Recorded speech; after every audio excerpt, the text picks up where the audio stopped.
Try this trick and spin it. Yeah. Your head will collapse if there's nothing in it, and you'll ask yourself, where is my mind? Where is my mind? Where is my mind?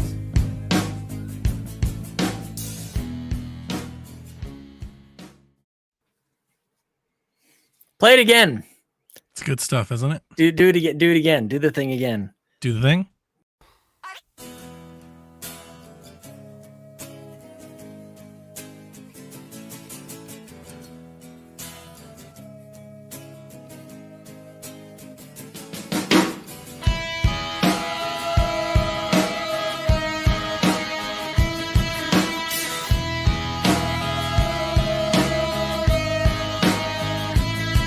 With your feet on the air, your head on the ground.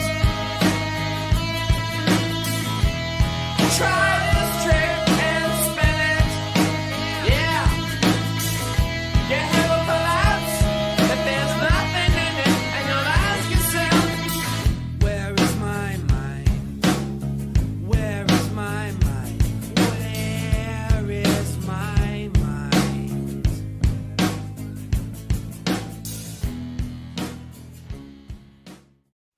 The people thank you, Donnie. The people thank you. It's good stuff, man. I thank you. Never gets old. Little Black really Francis, doesn't. Little Kim Deal. Such a good selection. You could have literally chosen thousands of songs. Could have been anything. Could have been anything. But instead, it makes me think of all the credit card buildings getting exploded by Brad Pitt. Is that I like, haven't seen I don't them. know, is that like the default answer to that? Like, what do you think of when you hear that? Like, that's Fight Club to me. Yeah. I mean, if I had to like place it with a scene, yeah, I would agree. Yeah. I just think of the Pixies. I just think of good times, Good jamming times. Mhm. listening to the Pixies. Oh, A band I've man. never seen live. It's one of the few bands I'd really like to see. I haven't seen them live yet. I haven't seen them live. Do they still play? They're still Yeah. around. Yeah, Yeah. they're doing their thing. That's good. Nice, man. How are you? Oh, I've had a shit day, Sean. Oh no. All right, well, That's why I'm It was here. fun. It I've was had fun, a everybody. It was- Shitty day. What I've the had hell? a terrible day, man. There's Oh, I have- water coming through the wall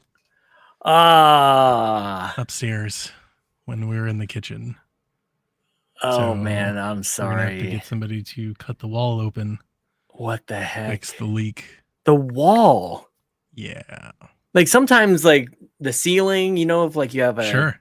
like a toilet in or the like- wall. Yeah, with a wall. There's no leak under the sink. There's no leak under the dishwasher. There's no leak in the kitchen. There's no water to be found until you walk the other side of the wall and you see it coming out from the bottom. Is this where you discover that your kids did something really stupid?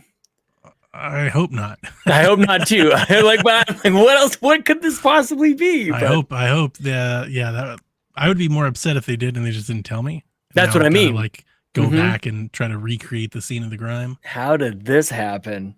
And Why then, like, is there a fish tank in the wall? This morning I was woke. This is how I woke up, Sean. My cat peed in the bed. Oh Jesus! Oh, you got to call in sick. You canceled It's the been day. a rough day, dude. Yeah, that's not. I went that's down to work. shitty. There was like, I know Atlanta has like world-renowned traffic. Yeah, So amazing. normal traffic wouldn't bother me. You almost come to expect it. Yeah. I had to go downtown to work today. And on the way there, I hit a wall of traffic about a mile and a half away from the exit, Not like okay. the on-ramp Yeah. to the freeway. Yeah. That's how bad the traffic was. Are you today. up? Are you up? Like, or are you on the ground? Like, is there a freeway, like a elevated kind of freeway, or are you on? Yeah, it's on the ground. But I couldn't you even ever- get. I couldn't even get to the freeway. Just get off of it. Dude, I like, did. You're like, and I who had cares to take, about roads? I had to take back streets all the way downtown. Oh my gosh. I've have a day. My My wife feels that she's like tomorrow. She's like, you're gonna wake up and we're gonna go get some sunshine Hell yeah. because she's like, you're depressed. Like, Yeah. she's like, I can tell you are not digging this right now. No. And those are like not insignificant things. Like a cat peeing in your bed. It's just like, what the hell, man? Exactly. Like what the Like what? Like seriously, like why? Why?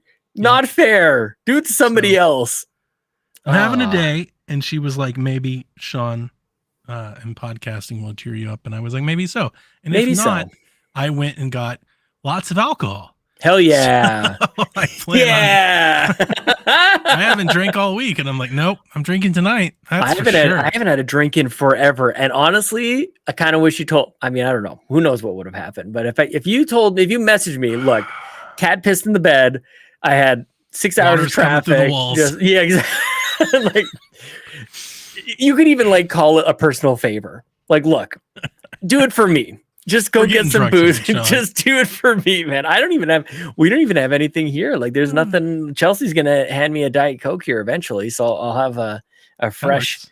only $1. But that's all I got. And I have some. I've got some Advil here, so I'm just as bad as it gets for me. I'm just nursing a bit of a headache. That's it. I feel it coming on. That's all. But it's all Gotcha. good. It's all good. Just a little How dehydrated. about you, man? How's your day? How's your week? I mean, pretty amazing. That's awesome. I'm just kidding. No, it's been fine. The best week of my life. Let me tell you, man. So I won the lottery.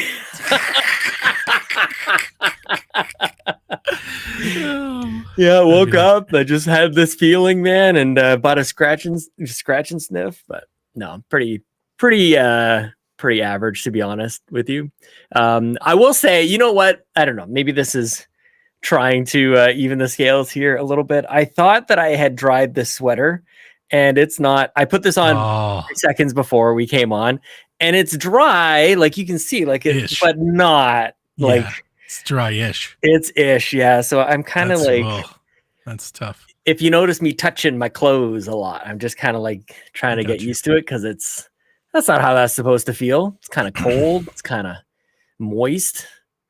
Nobody wants moist clothes. Nobody wants moist anything. You must deal No, with a that's lot not of true. anything. Anything? Anything? But when you're, it's so hot down there. Like nobody wants to be that kind of moist. It's all sticky and stuff. That's not Mm. good, man. Xbox just closed. Yeah. You know what? I wish there was just a little bit more time, Donnie. And I don't know if you want to do the Empire intro because I like it so much. I wish that the time between the first or the last milestone and then this one was a little bit longer. I wanted more time for the internet to discover the Ninth Circuit. This thing that I wanted people to like, you know, almost pretend like they knew about it the entire time. I saw like a glimpse of it, like, oh, this Ninth Circuit. Like, oh yeah, I knew about that the whole time. I absolutely knew this would hit the Ninth Circuit. I was concerned about the first, second, and eighth circuits, but the ninth one to be worried about, you know, just as the experts come out from everywhere. But it's over. It's done. There you go. Yeah, they'll have to figure something out with the CMA, but I'm assuming it looks like they're on their way of doing that, and and this will be done. And well, we they can move saw forward. Turkey. They saw Turkey approved it. They're like, well, if Turkey approves it, they've got it. Then we might as well follow. I don't even think you're supposed to like pronounce it as Turkey. I think there's another way to say it Is now. that real? I don't know. I think so. Like I saw it How like else would you do it?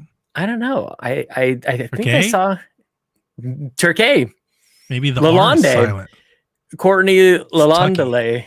Tucky. Yeah. Courtney Lalonde. Courtney Lalonde.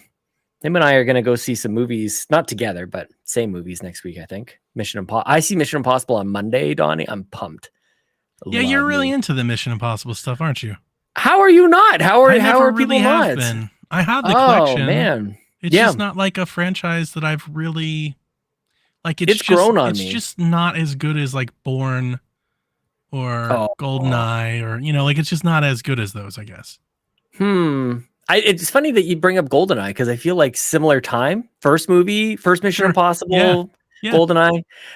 Dude, like we were quite a bit younger, when the first movie came out. That's a long time ago. He's been It making has Mission been a long Impossible movies time. a long time. Mhm. That movie confused the shit out of me. I didn't know what the hell was going on. I What's find this most of- knockless? that's the thing. Most of the Mission Impossibles, I'm just like, what is happening? Like, Well, then what they is have this? masks and Like, everything. what is and their story? It's You gotta kinda see hard 3. to- check out 3. Philip Seymour Hoffman. It's good stuff. I remember that one. Yeah. Was it That's good. Carrie Russell? Who had like the bomb in her head? I can't remember if it was Carrie Russell or Mm. for somebody who looked like Carrie Russell. been a I'm not long even sure time. if I know who Carrie Russell is. Who the hell is this?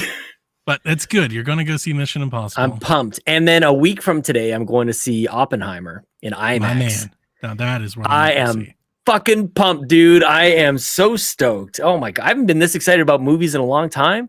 I went to see Across the Spider-Verse while in New York. So it's like, I'm back, man. You're feeling it? Love movies. And I'm going to all of them by myself. Actually, no.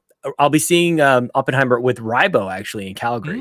I was going to go by myself, and then he found the seat right next to me. So we're going to go together, maybe share some popcorn, but at least Mission Impossible all by myself. Just going to do it. Well, Donnie. Yep. I love it. Movies alone for years. Dude, it's the best. It's just an easy way. It's easy in, easy out. Easy in, easy out. Cheap on the wallet, you know? Definitely. Enjoy a movie.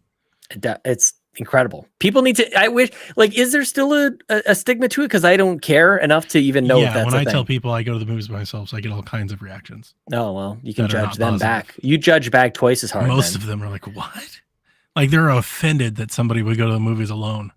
Like, well, "That's oh yeah, so because you talk to the sad." person next to you Yeah, while they're you like, go to "They're the movie the whole so time. That's so sad. Why did you go by yourself? I had dinner by myself last night. There you go. Yeah, just walked in just for me. Just have a dinner. Just do I'm the gonna go thing. see Oppenheimer as well. I've been excited for that one all year, but my wife and I are trying to line up. We were trying to line up a couple of days off together, Yeah, where we're just gonna probably just stay home, but we're like gonna go have like really cool lunch and like go to the movies every day. the and, best. Yeah, you know, man. like go shopping and just go Yeah. hang out together. Yeah. And we'll probably go see it then. We'll probably see The Conjuring and Oh and yeah. Oppenheimer. Double feature. Do it all day. Probably back-to-back days. Probably each Yes. day. Oh, that sounds amazing. You guys do that well, man. You guys live life well. You know. Until the damn wall starts leaking. We were gonna go like what is in there? we were gonna go to the beach or something, and then I started cleaning my garage and was like, "What the fuck is happening in the wall?" My car, no joke. My car started leaking today inside. Sean, Oh no. I don't want to talk about automobiles. Just kidding. I got rust all over my car. Does that make you feel any better? I got rust. I got my gas cap doesn't really work. I'm gonna take a drink. Oh, okay. I don't think I can compare to this. It doesn't sound like I got a call from my shop about a week and a half ago, Oh no. and they go, "Hey, Donnie, we've got the Ventura in the shop." I Oh, was like, "Oh shit, it's about to go down. My yeah. patience is paying off." They're like, "We've got the dash ripped apart. We're putting in your air conditioning." Awesome. Okay. Yeah. I go, the air conditioning kit has the wrong bracket. Okay. I get on the phone. I bought this thing like a year and a half ago. Yeah. So I get And on they the just haven't phone, even looked at call them, and I'm like, "Hey, it doesn't fit. I need a new bracket." Luckily for me, because if anybody else doesn't know, auto parts industry right now, huge delays. Everything's out of stock. Oh, It's hard to really? get a hold of anything. Yeah. He goes, "I've got 15 of them. I got them on the shelf right here in front of me." Fantastic. He goes, "So why don't you pack up the old one?" Nope, absolutely not. I'm going to buy that one that you have, and I need you to send it to me as soon as you can, Mhm. because my car has been in the shop for over a year, Yep. and I'm so close. Yep. I take them to a new bracket, only to discover that the paint is popping on the trunk. It is a whole piece of it has popped off and crumbled What? from underneath it. Like a good, like a hand-sized piece, like a plate that you could just, like a puzzle Oh. piece. And they go, "Yeah, we pulled it in today and we noticed that." And I was like, "So we're just going to repaste the trunk?" He's like, "We can't." He's like, "It won't match." He's like, "Because when you mix the paint, you mix the whole batch. Like if you try, it's super hard to like mix the same paint twice." Totally makes sense. So Of they're like, course. "If we spray the trunk, it won't match the tail and it won't match Oh. the side." He's like, "We have to paint it again." Oh. So I was so close. Like, You have to, I was- and you have to pay for that? Like, it's, no. Okay. Okay. No, Well, yeah, it's at just a this waiting point- thing. At this 'Cause it's point, a- it's a huge loss all around. Sure. I have paid them and it's been not good. Yeah. They've painted the car like 4 times and it's been terrible. It's like we've all lost in this project together. Mhm. We've collectively sunk. But it's just more time, further away, Yeah. more work. They're like, we're going to work on get your air conditioning in, get your door panels on. They're like, we're going to get the car back together. and then we're going to paint it. Yeah. And they told me, they're like, this time we're sanding this whole fucker down. Yeah. They're like, we're going all the way to the base through the Mhm. primer, everything. Like, we're going to take it to steel. He's like, and then we'll paint it. And this time when you come to get it after it's painted, you're coming to pick up your car, which I guess they were like, that'll make him feel better. I don't feel better at all. I'm like, this is terrible. God, this car has been the death of me. I think I don't want to commit to it, but I think I'm going to sell it as soon as I can. Are you really? Yeah. think Like it's so. all the joy is just out of it. It is. It's You're gonna just drive been it and go like- ruined Yeah. after just start and restart and start again and restart over and parts and missing part and people coming and going, and I just hate it now. Well, now you have your Roadrunner too. Exactly. I have my Roadrunner. It's depressed like my whole week. I found out last Friday, and I haven't really Man. been. The only thing that saved me was Clock Tower. I got like a Yeah, boost good. of dopamine when Clock Tower was announced, and then that wore off, and then I Mhm. fell back into my hole of. God damn it. That Existence. sucks, dude. I Ah. was so mad. You were like, cars. I'm like, what? It was gonna come up eventually. Yeah, I would have asked you about it. know. I absolutely was. I've been thinking about it for a long time. And you guys have been talking about 90s basketball for the last 4 months on PSVG. It's like, where's the cars? You I gotta don't know what get the hell Chalfie any of back. this stuff is. Oh We do man, cars when Chalfie's around. Chalfie, like where did he come from? Where did we find Chalfie? Like where does he come That's from? a good question. I don't know. The hell did He he, just arrive was there from? one day. I know. He just like showed up. He's like, hey, we're like, hey man. I guess he's married to the games. He had to It be a must part be. of it. It must be. Because Yeah. I knew Chalfie, I think, before I knew Delvin. So it's not, he didn't like just show up with Delvin one day. Yeah, I think I remember now that you mentioned it. I can like think of questions coming in from Chalfie. Like I That'd remember. be that. hilarious if Chalfie's like, I don't fuck this guy's. I don't know. Yeah, what you're talking what about. is that? Married to the Married to the games. I wrote them the other day. I wrote them on Facebook. Married to the games. I responded to one of the Facebook, questions. nice. Yeah. Mm. Oh, nice. I can't wait to hear your. Hear my Can't wait to hear question? your answer. Yeah, I can't wait Yeah. to hear it on the show. What a moment, dude! Like that was the show that, like, you know, because they're an indie podcast. I was listening to, especially back then, like Podcast Beyond and these big deal shows that Mhm. you'd never get chosen. Beyond! They would have hundreds of submissions in, and you'd be lucky if yours was chosen. On Married to the Games, like if you wrote in, that was it. You'd hear your question, Mhm. and that was actually a big inspiration for We the Gamer Cast. Was like, oh my gosh, that feels amazing to be like have my like quote unquote my voice on a podcast, like hearing Yeah. what I have to say on a podcast. I'm like, I want to give that to other people, but like not just in a moment. I wanted them to have, you know, more than just a 5-second kind of segment.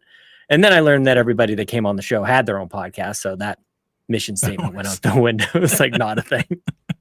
Discover like Bobby is like this whole crew of people who've been podcasting for years already at the time. Like, oh, okay. So everybody's got a show. Cool. That's fascinating, you know, because Yeah. you're like that one for me. Yeah. Like you started it, and like you were kind of the one that I was like, oh, I could do that too, I guess. Yeah. Yeah. It Yeah. never I love dawned on me that. It never dawned on me, and honestly, never dawned on me to try. My wife, I think we Mhm. told that story. My wife was the one that was like, you should do this if you care Yeah. so much. Like you're probably pretty good at this. Mhm. Yeah, it's interesting. There's like a whole butterfly effect in that place and time. You know, I wrote them to join them.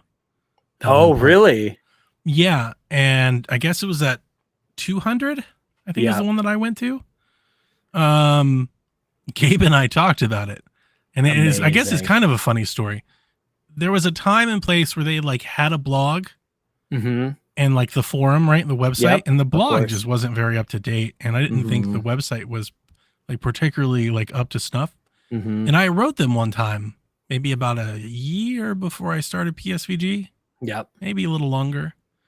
And I was like, hey, so I do some website stuff at work. I'm pretty good at this. I'd love to help out. I like writing and stuff. I could do some reviews for you guys. Why don't you let me contribute to your blog and write? Maybe I can join the show every now and again. Mm-hmm. And I wrote that email and I sent it to him, and I never heard back. Yeah. So we were joking. We were talking at 200 just in between times. and I brought it up because he was like, like you started PSVG. I was like, yeah, I know. I wrote to join you guys. He's like, what? I was like, yeah. I was like, I don't know, like 2 years ago. I wrote. I was like, hey, He was like, what? Oh like, wow. We never saw the email. He never would be the one to check that email, I'm sure. I guess so. He was like, Yeah. are you serious? I was like, yeah. And I think at one time it was when they were maybe between hosts or had a host or somebody left or whatever. And yeah, and I think back to that. Like, I'm wondering if parallel universe. I wonder if that would have even been a good fit. I don't think so. Yeah. Like off the top, man, probably not. But two, like what a strange, like butterfly effect would have come out of that. Totally. Had it just gone any different way. Because I specifically like started PSVG out of like a want to like counter or compliment Married to the Games, really. Yeah. Yeah. So no, it's one of those things. Like, I'm glad that it worked out that way, even if that was not a fun experience to like not be heard and not be accepted. Honestly, and all it that never kind of even stuff. Like, never even joined me. Yeah, like it never even phased me. I just assumed they either didn't see it or didn't want, but no, I was fine about it. I never really gave it any other thought until 200. Yeah. We were sitting at 200 and I was like, funny story, I wrote you guys one day. Oh my gosh. Yeah. No, this worked out because you also, I remember when like the PSVG like network, like when you started to think about it in that. He's too rough for that. Too rough. I think so. I think so. Imagine? I'm a bit abrasive, I think, for the Married to the Games community. But I think like one of the things, I think you and I have chatted about this, like it needs a little bit, like even just a little bit of knowledge about Nintendo, like just a little bit. I love those guys. Yeah. I like to death. Like I saw them at 400, 500, 600, whatever the last one was. 500. God. The two. Look at them go. Look at them go. Yeah. Yeah. What the hell was I saying? I don't even know. A little bit of Nintendo. Oh yeah. Oh, I love them to death. Love them to death. But just a little bit of not PlayStation. It's all PlayStation. They all know only know play. And it's funny because when you listen, it's not, this is a PlayStation podcast. It's just a video game podcast. Yeah, I think it's just like a general gaming. But they all play mostly on PlayStation. But that experience, that story is like the representation of like, I think the common gamer. Yeah. Like in the States, everybody's mostly playing PlayStation. PlayStation. Yeah. Right. So they're too big. They're too big, man. Can't play on the controller. It's too big. They probably started a prayer group to get Donnie to MTG. Jesus. Yeah, maybe. I love Gabe. Gabe and I think, share a common thread amongst video games. Like we have like there's like a Venn diagram there between Gabe and Donnie where we share like a core central amount of games together we both really, really like. Video games. I think that's the title of that. Yeah. Like we both share like a common jam. Like typically, if I really like something, I think Gabe will really like it. Yeah. I think if Gabe is like, I'm really loving this game, typically, if I play it, I probably will agree with him. That's funny that you say, like, now that I think about it, I don't know that I would like identify in that way with almost any podcaster. And maybe because I don't even know like how to even define my own. Well, gaming. I'll throw the extra one out there.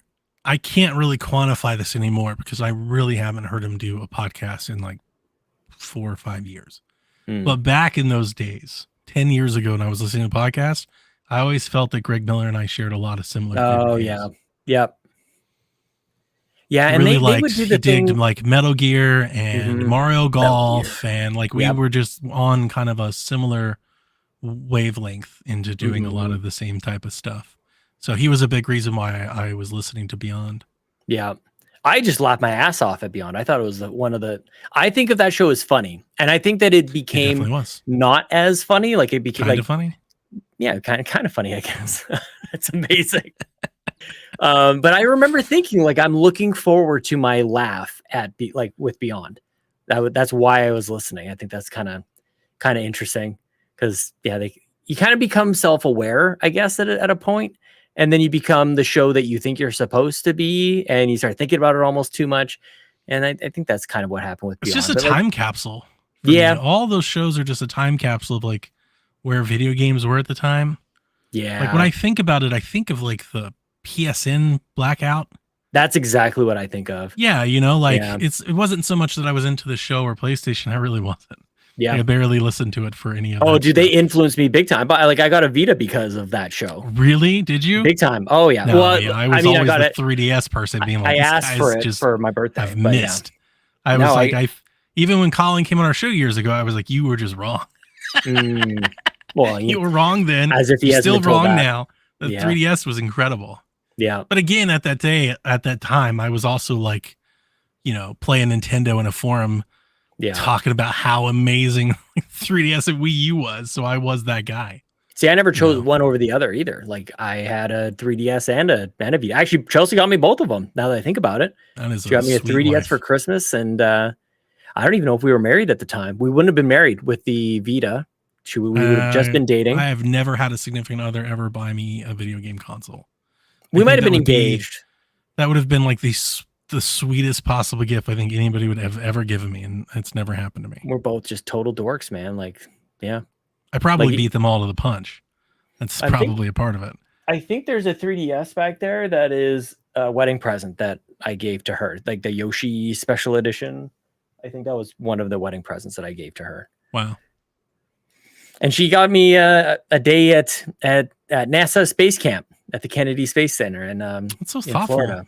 So, dude, it was the best. And the problem was, it was the day after I was barely recovering from food poisoning. I've had food poisoning twice, both in the U.S. By the way, once was in That's just Florida because on my you're weak honeymoon. Canadian I gut know, can't right? take it. God, I can't believe like all the people like serving food up here wash their hands, and I go down to the U.S. and these filthy heathens over in Publix. You think just- you've got it set up with poutine. You've got nothing on Yeah. the great American Greece. Oh my gosh. Yeah. Food poisoning one day, space camp the next day, man. But Mm. what a day that was though. They kind of had like this simulation. You had to like land the space shuttle. It was like this computer generated simulation. It was just a computer game from like the 80s. Like it was just like you had a joystick and you just had to land it. And I just crushed it because I'm a video gamer. Well, of course, you were like You piece know, cake. Yep. So the person who scored, you like there was a score that you could get. You're You had sitting to, there, you're like, Flight Sim No was harder problem. than this, guys. Come It on. was. It is. Microsoft Flight Simulator is way harder than this. So you Flight get a Sim good like. is freaking hard. It's important. Okay, thank you for saying that. It's Thank so you. damn hard. It's so hard. Every I can't time do I've a ever thing. played that game in all of my years, my Yes. immediate response after about 35 minutes is, how does anybody like this? How does anybody play it? I'm just like, where's People the just, like, fun? Chilling What's- out up there. What's the Like, enjoyment? I don't know, man. There's not even like people to crash into for some fun. Can't even jump out of the plane and let it crash somewhere. Mm. It just kind of tips over, I guess. There's this one YouTuber that pops up on my feed every once in a while. He tries to land planes on the smallest runways ever. It's really like stupidly entertaining to watch. He just has these gigantic planes on like helicopter landing pads, just like try to see if he can get the plane to fly, and he'll adjust like headwind and how much gas is in the tank to adjust the weight of it at all. I'm like, this guy's got it, man. And I would not do that. I would not do it. No. He does these No. time-lapse videos where he like goes around the world, and it's like in real time. He'll just do it and it'll take him like a day. And you can just see him by the end. He's like, that's the video. And it's this 30-second short. It's a TikTok video. And you can just see like, dude, I got nothing. that's something else. Mhm. Wow. What are the rest of us doing in creator land? Steven Totillo tweets, Microsoft is now on the verge of becoming PlayStation's most important third-party partner. Mm, What a time to be alive. I guess that's true. He says in Yeah. 2022, the most downloaded game on PS5 in the US was Call of Duty. Yep. The most downloaded PS4 game was also Call of Duty. Amazing. The third most downloaded PS4 game, Minecraft. Oh, snap. They're already there. Where's Gran So- Turismo in that? When are they going after Take-Two? Let it all happen. Let it all burn. Put it all on Game Pass. All on Game Pass. Man, my Game Pass stocks have just went up. Yep. Right? All those codes I've been hoarding and everything, everybody make Mhm. fun of me, it all just went up. They're Well, that raising the plus prices, inflation even. Right? They raised the price. They didn't raise the price on me. Yep. Not for several more years. Yeah. What are you good until? I got to check this again. We do this, I think, every time. That's go to let me do it. Xbox.com. I'm going to do it. But yeah, remember, I got to look up I have a list of codes somewhere on my computer. So do I. The last time I tried to use one, I was maxed out. So yeah, I don't really remember where they are. I want to say it's August. Oh no. I always have to find them. It's like I don't know what folder or directory they're stored in. I just have to like search. Oh my goodness gracious. Yeah, I think it's August when I can finally input one more code, and maybe we'll get into the era of Game Pass where it's excellent. Garrett Bland says we're on the big screen. Pretty excellent, man. I know it's not like it hasn't reached its, ultimate potential, but I mean, I love Game Pass. Look, we are less than 2 months away. I know you don't care about Starfield, but that is a funny thing is I bought the stupid edition for that, so Game Pass doesn't really impact it. Yeah, you're like at all. Like Game Pass is amazing for Starfield. I bought a $400 watch. That's my this is the first time I've ever done anything like this. This is my birthday present and probably part of my Christmas present as well. Like I kind of did it that way. So I guess I bought myself my first birthday present. What is 15 times 3? There's no way to know. 45? Yeah. I have 45 months of codes that I haven't used. 45 months of codes? You have almost 4 years of codes? I have 14 3-month codes. I don't know how to do that math. There's no way. So that's 3 months. 15 times 3 is 45. Divide that by 12 is 3.75. I have 3.75 of codes that haven't been used. And my subscription is currently set to expire December 28th, 2025. Good God. So I'm into Game Pass until at least 2028. Into the next generation. Yeah. Probably. Yeah. You might even get Elder Scrolls. You might have Game Pass till Elder Scrolls 6. And I'll keep amassing them. I'll keep amassing them if I need to. The good Lord. He has Game Pass till 2028. Yes, Steph. Oh my gosh. I have until 2026, I think. My current load up has me until August 2025, and I've got another year somewhere on that. I'm happy you guys got the watch. I think that's really cool. Stoked about the watch, and then the next I need month you to play Planet Alana though. I need to play that. I need to play Everspace. It's pretty excellent. I need to finish Resident Evil 4, which is also excellent. I do need to play that. Did you play it on? You played it on the Rogue Ally? I did on Game Pass. Yes, very nice. Oh man, play great on the Ally too. Yeah, I'll bet. Like we've been talking about this for a long time. I don't know that I was really ever swayed at all, like tempted much by the Steam Deck. This Ally has my attention, dude. Is the hype starting to get there? Starting to get around? Yeah, kinda. It has issues. Have you heard on PSVG talking about them? Like it burns SD cards. Like the thermals aren't like super. People have issues with it. Mm-hmm. I don't. Like I'm like, who needs an SD card? True enough. I just put a bigger hard drive in it. I was like, these guys. That's the way to do it. Mm-hmm. Fixed it. Yeah. If I were them, I would just I would take it out and just start selling it in different, storage config. Mm-hmm. Yeah, well, even the speed of the drive, like SD can't be nearly as fast as that. Oh yeah, no, it's my new SSD is noticeusly faster. Even the one that I used to have for it, but incredibly over the USB card, like way over, or the micro SD card, the micro SD card. I might wait till like one more generation here. Like I don't know whether Steam Deck or Ally. I don't know if anybody's even saying that that's even going to happen. I'm just kind of assuming that another one will come. We keep getting iterations of these mobile PCs. Mm-hmm. Like the new ones, like the new Aya Neo and stuff are basically the same thing as the Ally. So I would imagine, but here's the thing, the Z1 and the Z1 Extreme APU that they're putting in these are new. Yeah. So I think we'll probably have that one for at least 18, 24 months. Garrett would know better, but every time they get like a leap, that usually tends to be like the SKU for like at least like a year and a half before they come out with like the next leap in SKU. Yeah. Like the Z1 on the Ally was like that next leap, and now you're starting to see all the other competitors adapt to that thing. It's not, they don't have the same Z1, but they have like its equivalent, right? The same thing. So I don't think we'll see another one. I don't think we'll see a better iteration probably for at least 18, 24 months from now. The other thing I need to do is just start kind of putting some money away. Yeah. So that one day I can just make that decision. Like the price is, I wouldn't say just like it's quite a bit beyond the I'll figure it out later kind of stupid price. It's not a Switch.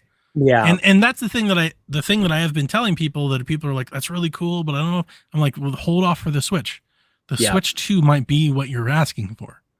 Right. Well, man, I don't know where this came from. I don't know how rumors like this kind of start, but this conversation around backwards compatibility and like it being questionable with whatever this next Switch or next Nintendo handheld is being, wasn't there like something in the news about the Nintendo account that you have? Like they're trying to make some work so that is continuous. I'm like, I thought that was done already. I thought that shouldn't be a thing anymore. That's Furukawa just admitted to that. That's all that news came from.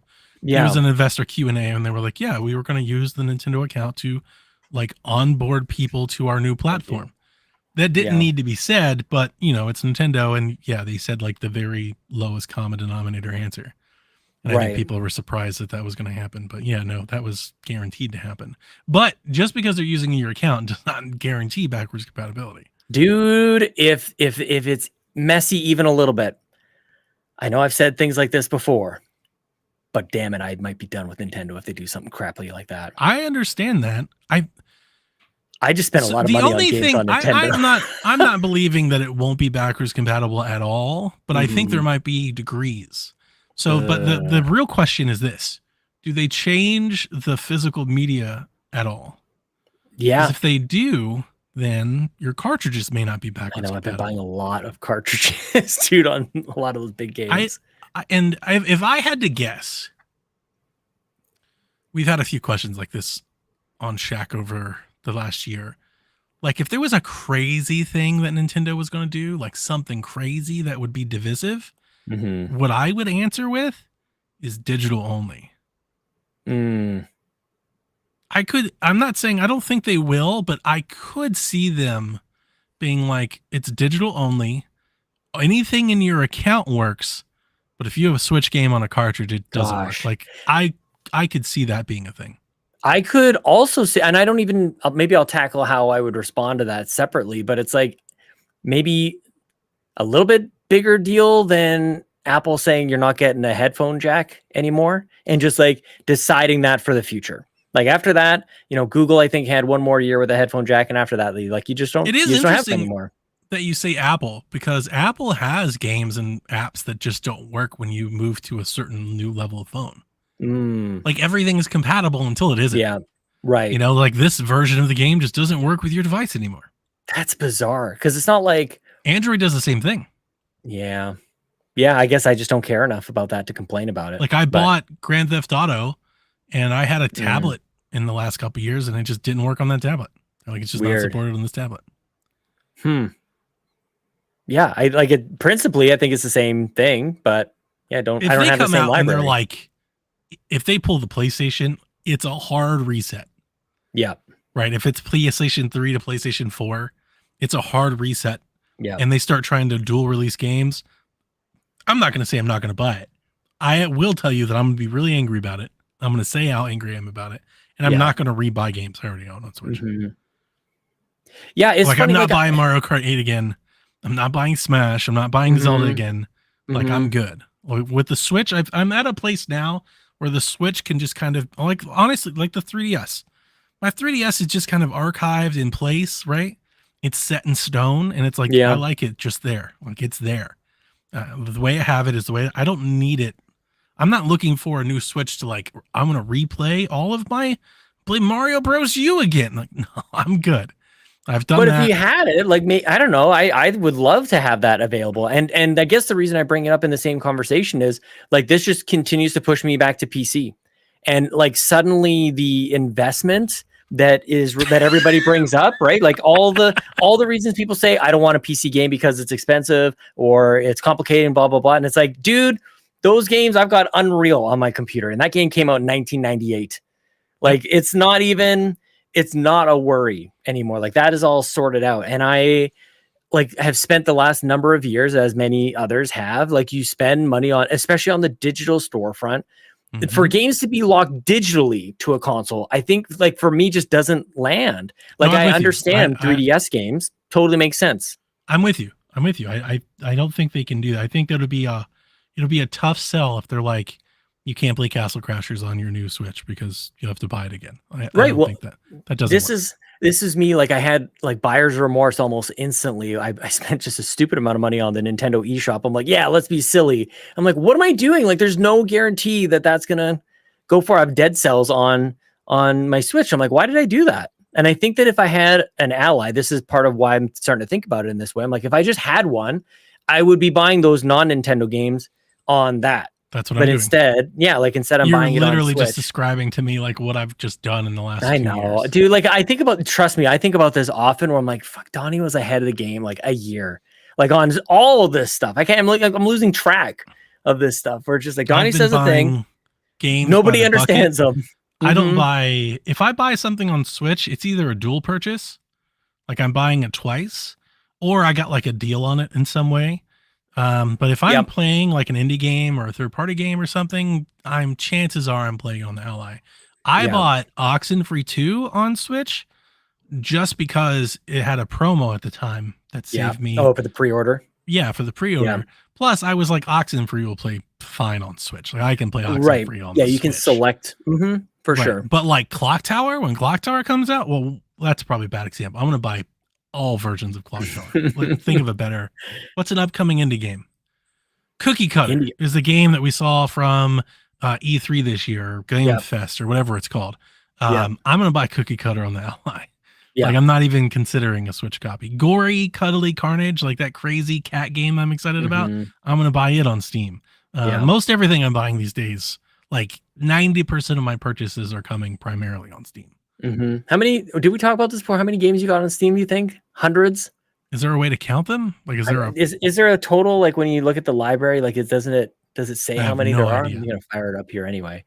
But no, this is kind of where I was kind of the same thing as you. I bought those games, they were all on sale, but definitely thinking about it a little bit more. And that's why I've been buying like even Blu-rays. I'm like, at least I know this is gonna work. Well, I also have a pretty extensive Blu-ray collection. I've been doing that for a while. Dev's been teasing me for a long time. My Steam profile tells me I own 525 games on Steam. Yeah, that's pretty good. I don't know if that's a lot or a little, or I'm at 180, which is kind of maybe amazing. 500 is a lot. Well, I think so. 500, yeah. Okay. I don't know that I would call myself Steam is like ever big. I thought like maybe like 1,000 or 10,000 or something would be a lot. That's probably what quite a few people have, but I feel like I'm also just there getting it is. To this. That's what I was thinking. Rookie number system. Gotta get those numbers up. 798 games, Ryan Turford. What the heck? On top of library. So I click on library. Where is it say on top of library? Like I have just the category like on the side. Oh, that's recent. Oh, hang on. I got to turn my things off then. I have favorites. Like your filters. Yeah, I got to turn all that off. Currently playing. Play soon. Pre-orders. Yeah, click that play button. They're all filtered out. I don't have like a all games thing. Oh, I am hiding a few. So I might have a couple more, but yeah. So I'll just take my profile thing for whatever it's worth. And maybe that's it. Were you guys talking about Turok the other day? I categorize mine a lot. I've got a lot of categories that I drop. Oh, do you? Into. Yeah, I do. I should do that. I should definitely do that. Shelves, I guess, is what Steam calls them. You have shelves. Oh, I need to get things organized over here. I have them by, let's see here. I have favorites. Yeah. These are just like any of like my favorites. They kind of separates like my junk from the regular stuff. Yeah. I have games that I'm currently playing. That's just so it's like I kind of use it like quick resume. It's just so I can quickly see the games that I'm like actively playing. I am just seeing now how to Add a new collection. Amazing. Okay. I have games that I want to play soon. That's a category. Love it. I love this so much. When I pre-order a game, I throw it in its own category for pre-order. So like right now I have all the Metal Gears in my pre-order bin. Metal Gear. And it's just so I can monitor, because like what I noticed would happen is I would pre-order something and then like 6 months would go by, and that's 6 months of purchases, and then it's buried somewhere in my new release in my recent library. So anytime I pre-order something, I throw it in the pre-order thing. I love it. I have an indies category, and then I have like a try these category, and it's like anytime I hear somebody that's like, Donnie, you got to play this, you might like this or something, I have a category, and like that's like my Sean Brackett spin the wheel category. It's like I want to play something new. Yeah, I just go to my that try all makes these, sense. Yeah, and I just pick one. I'm like, I've got a bunch of games here. So in my try these one day right now, I have Black Mesa. Yes, I have Deathloop. Yep. I have Ellickhead. I have The Forest. I have How to Survive 2, Little Nightmares 2, Not Sleeping Dogs. What is that? Oh, I think that's in the wrong category. I've played Sleeping Dogs before. Tomb Raider Legend, Tunche, Val Ferris. Yes, do it. Play it. Oh my see, gosh, like when I hear dude. these things from people, I throw them in this category. And whenever I'm just in the mood to play something new, I just spin the wheel. I come in here and I just grab one and kind of take it off the shelf and take it for a spin. Oh man, this is one I'm nervous for you to try. Like I don't know if you're gonna love it as much as me, but we'll see. It's okay. We'll see. Tomb Raider Anniversary I've got recently installed. I picked up I think every Tomb Raider for like $1 a little while ago. Deal. And as it turns out, I already had them over on GOG. So I've decided now GOG is like, that's just for like the DOS of DOS games. Like that's it. Even if it's a good deal, like I'm not going over that. I can't keep track of all these libraries. There's no way. I can't be expected to. It's unreasonable. It's unrealistic. I do not like it. I will probably be playing Tomb Raider at the end of the month on my birthday, I think. I'm going to spend some time. Tomb Raider Anniversary, actually. Oh, Anniversary. Wow. Yeah, going all the way back. I played Rise of the Tomb Raider last year as part of my, you and I talked about this. Like, I think I played Gears 4 and Rise of the Tomb Raider last year, among a few others. And I'm like, I was having fun last year. Rise is really good. Rise is really good. You know, it's so funny. I installed the Tomb Raider reboot on the Ally 2013, like 2 weeks ago. Yeah. And I was like, I'm kind of in the mood to play something. I think this would be a great little, heck yeah, like it's a big game, but it's not a big game. You're like, this is a great game to have portably. Mm-hmm. Yep. Yeah. Heck yes. I love Maybe the next Switch will get there one day. I was having fun. People are all like, Batman Arkham Asylum's finally coming to Switch. And I was just like, boom. Nice. Already there, baby. Mm-hmm. Mm-hmm. Paid $4. Pulls up the Wii U. Batman Arkham. Was it Arkham City on the Wii U? Yeah. That first Asylum. Round. Yeah. Asylum? Was it Asylum? Was it? And that makes sense. That makes sense. I really liked it on Wii U though. Yeah. Yeah. It was the second screen, man. I'm telling you. Was excellent. Yeah. For sure. I booted up Arkham City on the Ally, and I was like, I wonder how it runs amazing. Like, so why do we play new games? We have these great games. Why do we have to try new games? Dude, I've kind of been on that path with you lately. I've been playing a lot of like GTA. I started replaying Cyberpunk. I could get myself into GTA 5. I could see myself. I replayed GTA 5 last year. I'm playing Vice City now, the definitive edition. I never played Vice City. I never did those ones actually. I like it a lot. Like barely a little bit of 3, but those skip me. It's my favorite. GTA 4 is when I actually jumped in. I went bowling with my cousin. Playing. I wouldn't mind GTA 4 remaster, like a remake. Yep, same. Pretty cool. I like New York City. Like I like Liberty City. Like for whatever reason, that kind of I got this cool resonates. I made this theme, this Windows theme of just cyberpunk stuff, and the theme just like rotates. Ooh, so my Ally just looks cool, and like when it rotates, all of the what the heck? I have it set up to where like all the menu bars and everything will rotate and adjust to it and everything. How do you have time to do all this stuff? Oh, it's just it's very easy. It's just a collection of wallpapers, like 8 wallpapers. Yeah, but it matches my desktop. I can send it to you. I would spend all night doing that. Like I'd be like, what are the 8? Like it's again Fight Club reference. Like what are the wallpapers that speak to me? You know, what's the I'm a big fan. And oh my gosh. Yeah, I had an animated wallpaper, and I was like, I think we can do this better. And I collect wallpapers on my computer to just like theme my Chromebooks and tablets with and stuff like that. Amazing. So I was like, I need but the cool thing about this is I liked it so much. Like, there's the next one. Oh, that's awesome. Is that I didn't know that you could do this, so I can export the theme. So I just sent the theme to Dev and Delvin, and literally you just click on it and it just applies everything to your computer. That's cool. So it was super easy to just throw it on the Ally because I just literally clicked on the same file and it's just like, yeah, here's Things the are theme. not supposed to be that easy. Things are supposed to be much more difficult than that. That's sets the mood, man. I love that. Well, that's the thing. Like, I got my keyboard lights up, and I've got some RGB in there, but I get a little lost in that stuff, and I would really like to make it look cool. I refuse to pay for RGB RAM though. I don't know if you have a bunch of light colored lights inside your computer that you see through. No, like, my computer doesn't even have a gate or a window. You can't even see my computer. It's kind of under under my desk over here. Yeah. I do have RGB on my sticks though. I know, that looks so good. Yeah. Remember we thought we were going to get RGB in Xbox? Moved. That was perfect. Look at that. Yeah. Oh, Garrett Bland is totally in your realm here. Currently playing new Atelier game on Steam Deck. Terra Rising. Exactly. Yeah. Highly recommended, Donnie. I was trying to open up Steam to the games that I booted up. But like, what if I was just, wandering through a Best Buy? You don't just go to Best Buy anymore, though. I just picked up a Rogue I Ally. never go if I'm not like going to pick up something. It was the new releases that had me going, like when they sold Blu-rays and stuff there, when they had movies, you go and just pick up a new movie. But now there's way too many movies.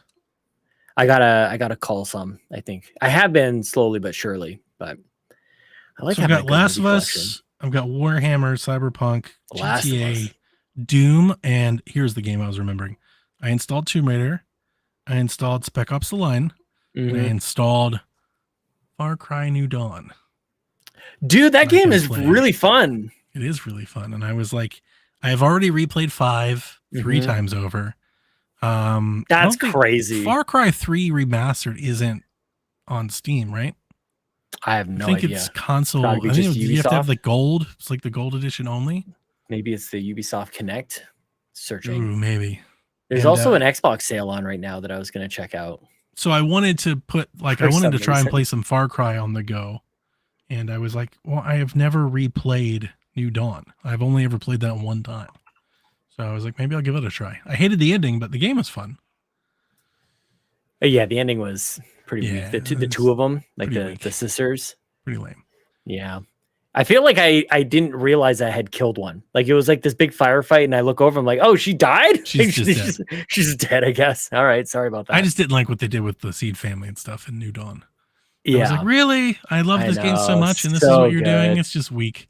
But the game itself I love Far Cry 5, so it was a lot of fun. So I was like, it's just cool. I can just play New Dawn just on my little handheld. What a time to be alive, Sean. It's pretty nuts, man. Like I said, like, I think we talked about this last time, like the whole gaming laptops. Who needs one of those anymore? Not me. That's who. Yeah. I mean, I still appreciate what they do, and like they do a lot more than I think you can get out of an Ally, but I would prefer the form factor for sure. Just the Ally. Yeah. The VRR and the 120 hertz does so much for like lackluster performance. Yeah. Like what you're getting out of this with FSR, with VRR at 120 hertz out of a game that's running at 45 frames a second is a lot. Yeah. Like it punches up. It's surprisingly good, even at lower settings. I just wish I would play in my bed. Even with a Switch, like this would be, I don't know. Is that where do you play much in your bed? Like laying, I never do. I've brought up my Switch often, and I get up to bed. I'm like, what am I thinking? Like, I don't want to sit up at all, and I don't want to be like laying down, but with my head kind of like. I primarily play my Ally in the same way that I played my Switch. I usually sit in my chair or I sit on the couch. Yeah, and I'm just kind of playing as I'm sitting there with something on the TV, or even if something's not on the TV, I'll just sit there and play, just comfortable. Could I like, trying to think about this because I don't think that I would really want to play it portably all that much. It's so strange that I still even want one of these things. But like in my house, I would say if I'm going to play a PC game, most of the time I would want to be here. But if I'm not here, I'm like, where else would I even play it? And I guess it would be maybe just in my recliner in the other room there. Yep. Could I just run a HDMI cable to a TV, or would you guys make fun of me like Delvin did that, or did he do something like that? Did he dock it? No, he did it like some weird screen he tried resolution. hooking up his dock to a 4K Yeah, that's what it was. smart TV, and yeah, that was never going to go well. I wouldn't fault you for doing that, but it's sometimes like, I don't know, there's just something cozy about settling up with the handheld. Yeah. Like the 3DS got me on because I didn't grow up with portables, but ever since the 3DS, like that's so I just true. enjoy that coziness feeling.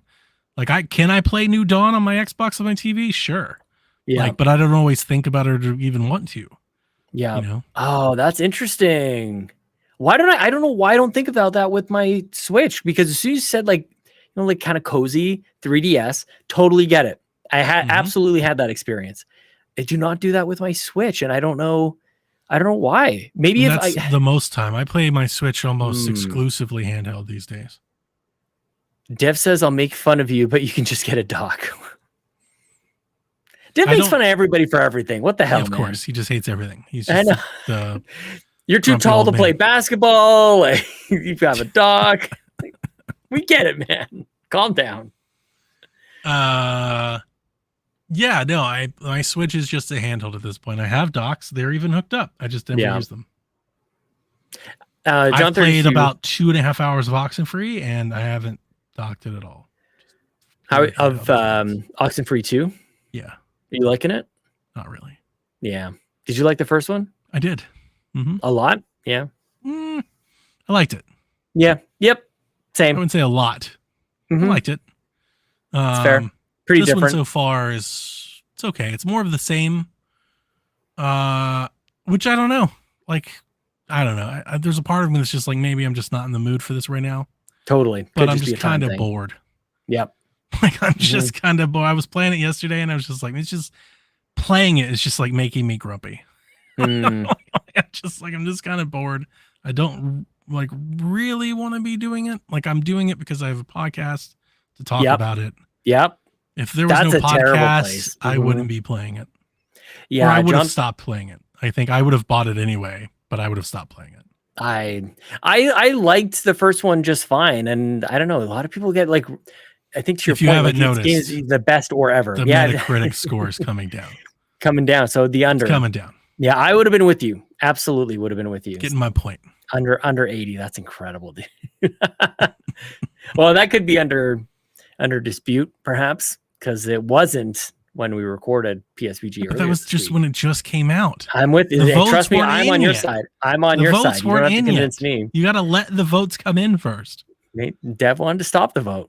We can't allow that to happen. Just like we couldn't allow the Trump to have it. Like we just can't allow that to happen. We can't cower from bullies the time that we're needed the most. That's right. Okay. We need heroes.